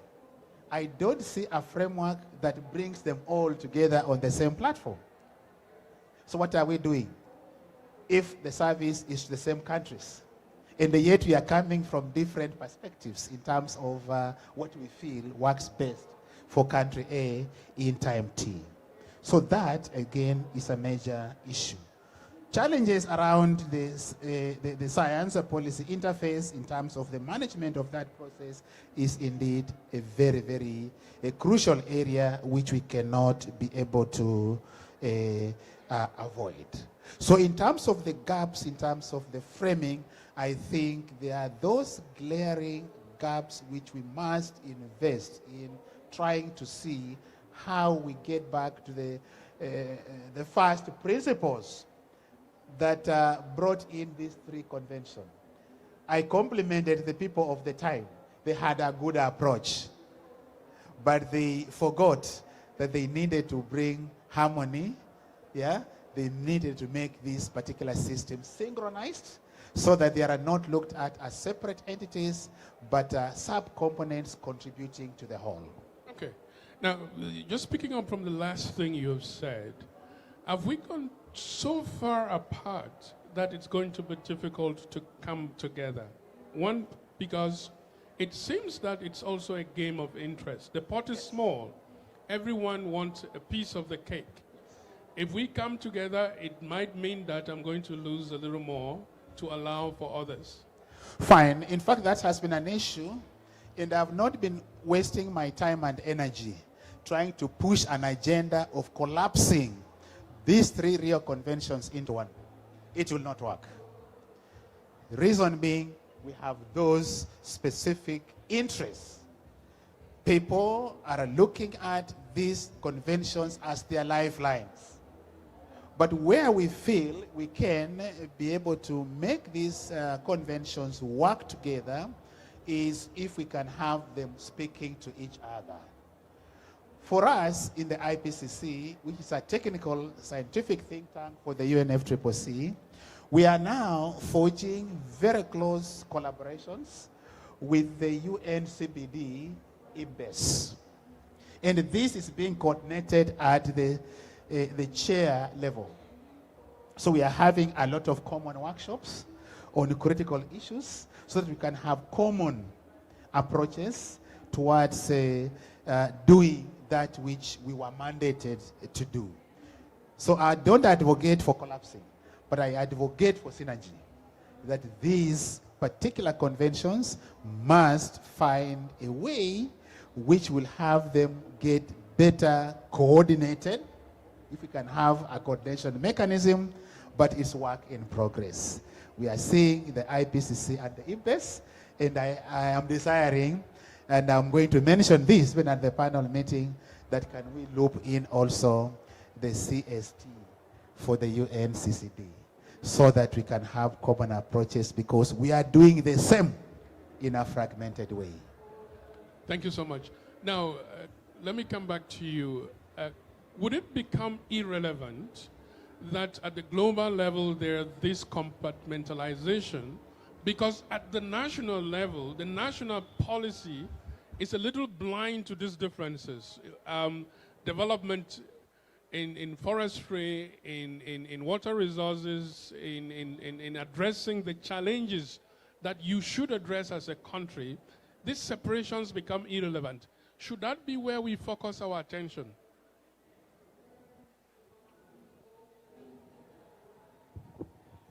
I have to say that I'm not sure that, I'm not sure that that's necessarily true at the national level. And I will explain why. I think a lot, I can't speak necessarily too strongly for the other conventions, though I do know that they have a similar process, but I don't know the names of the specific things. But if you really think about what has come out of these conventions at the national level, you can see that there has been a move towards bringing to the national level these separations through the processes of the conventions. And I'll put an example to be very specific. All countries have NDCs, NAPs, the technology needs assessments, long-term emissions reduction plans, and so on. None of this is coming from the countries. This is a result of the processes that have happened at the convention level. And I'm sure it is the same for the desertification and for the biodiversity ones, because they tend to have the same logic. You know, in order to contribute to the convention, in order to access funding, you need to have all of these plans in place, and then the NABs needs to be transformed into implementable and so on. And again, it's not that the countries are doing this, because I think the countries find themselves in a very middle position in which they realize that their needs are not separable, but they have to respond to what they're being, you know, told by the conventions and what they are agreeing in the conventions. And so I think we have somehow institutionalized this separation at the national level through the work with the conventions themselves. And after 30 years of this, I think it might be a bit difficult to go back. And this is why also we have these issues with the finance, because in here we hear you need a NAP and you need a financeable NAP in order to access, and you know, and you have the funders saying this needs to be, for example, the GCF, this needs to be aligned with the national planning and blah, blah, blah. And so I think the place where you can see really the lack of separation is at the local level, because the local people, the ones that are living the realities, they don't see this difference. But at the policy level, I would not necessarily agree that that's the case, because sadly we have pushed the countries, or the countries have pushed themselves into a position of separating also at the level of national policy. Now, is that something that is permanent? No, but I think I would agree with the professor that some people have made their livelihoods out of this, and it will be very difficult to basically go now and say, well, you know what, all of these plans you have, we are going to now try to integrate them. It would be just as difficult as integrating the conventions to try to now go back and integrate the NAPs with the biodiversity, with the desertification. So I think, I'm not saying let's not do anything, especially because if we want the finance to flow in a more integrated manner, and bearing in mind what Marta has said, which I think is very important, that we need to think about this in a way that does also recognize the challenges and the dangers of integration, and not lose the narrative that the integration has to serve the communities and their needs and not the markets, right? Which I thought was an excellent point about the market, is the turning of everything into a market, into an asset class. This is what they call them, asset classes, right? And so I think with those caveats, I think we should move towards integration, but we need to acknowledge that it's going to be very difficult, even at the national level, I would say. Yes, you wanted to chip. Yeah, I want to add, you know, I remember when we were in Abidjan and AMSAN was held, if you remember. Are we allowed to play music? You remember the 12th CCDA? Can you hear me? Go ahead. During the 12th CCDA, on the sites of AMSAN, there was a negotiation happening for biodiversity, and I just wanted to make a point what Professor was saying. And I made a comment in that biodiversity group where financing how it looks like for climate, and I was reminded 2 or 3 times that please remember this is not a climate arena. This is biodiversity. And I found it too territorial. Too territorial. You know, as you said, there are people who would want to keep the fence, the wall, and yet things are happening. As you guys said, for instance, if you look at, there was a project that I was looking at in Ethiopia, for instance, where they are trying to address water security for crops and households, and how it has all the elements of climate, land, biodiversity, and livelihoods. So maybe as research organizations, for instance, you know, can we map what's happening? Because in practice, it's like, I come from development financing, for instance, and they always tell us there is a wall between humanitarian and development and peace work. But when you go to the ground, there is no separation. In practice, it's the same. So can we do that? Like, can we map what is happening on the ground? Is there really wall in these areas, or things are happening? What is the best practice? What is the challenge that they are facing? And we can inform such discussion based on, you know, data. No, so I'm going to try to close us with this last question to you, Doc. Could one argue then that perhaps at the national level we need to look at things differently, and that instead of having, say, national strategies for every little thing, we have a national resilience strategy, and all of this contribute to resilience. Resilience is an outcome. Resilience is not a process. And that perhaps that could take us closer, even if we are not separating, but that there's better coordination and better realignment of priorities to contribute to that national resilience goal, whatever it is. Yeah, I think you have said it. That's what I'll say, because for us to be able to deliver some holistic and integrated approaches to deal with this trio, for sure, we need to do something at the national level, because all these conventions have a reporting base at national level. We are complaining of workload, we are complaining of limited finances, etc. So in my view, it's good for us to focus a bit on policy coherence, institutional coordination at national level, even a stringed financing mechanism and a shared knowledge in that regard, so that we can have a common approach at national level. So it's us who can begin forcing even the conventions to begin seeing the value in the recommendations that we are making. For example, there could be a way of developing, say, the ministerial working groups or task forces to align national strategies. That's a starting point, especially when it comes to the National Biodiversity Strategies and Action Plans, the NDCs, the LDNs, the Land Degradation Neutrality issues, into a single cohesive national framework that can provide a basis of integrated national planning, so that we can have a harmonized reporting framework, yes, that will actually deliver, because you want to satisfy the custodians, the gatekeepers, so they can actually get their shares without necessarily us really getting into that particular duplicated issue. Secondly, we need to enhance communication and collaboration among the different national focal points. Remember, these conventions are anchored at national level. Each one has separate national focal points who don't even have a way to meet. So how are they even serving their nations? And they don't want to meet because they are protecting their turfs, right? So that's a very, very interesting thing. So, for example, there are actually 3 AGNs, right? There's an Africa group of negotiators. Yes. For one, for the other, and for the other. So, yes. And there is no forum where these AGNs meet. Converge to have a common or harmonized position.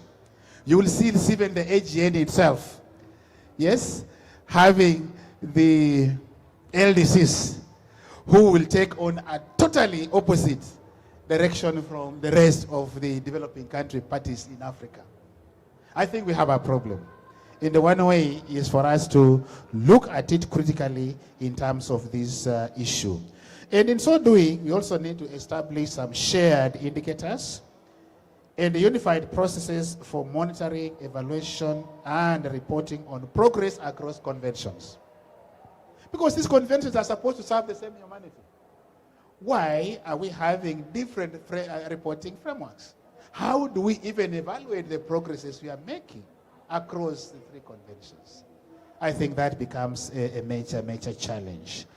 We then also require a joint platform to aggregate and share knowledge among scientific community, expertise, and practitioners working on the interconnected issues of climate, biodiversity, and desertification.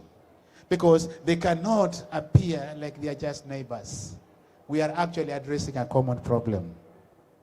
We need also to expand a public participation and social dialogue to ensure that we have everybody on board, embracing the whole of society, a kind of a system. So at national level, I think we have an opportunity to initiate positive change. Thank you so much. I'm going to want to bring it to an end here.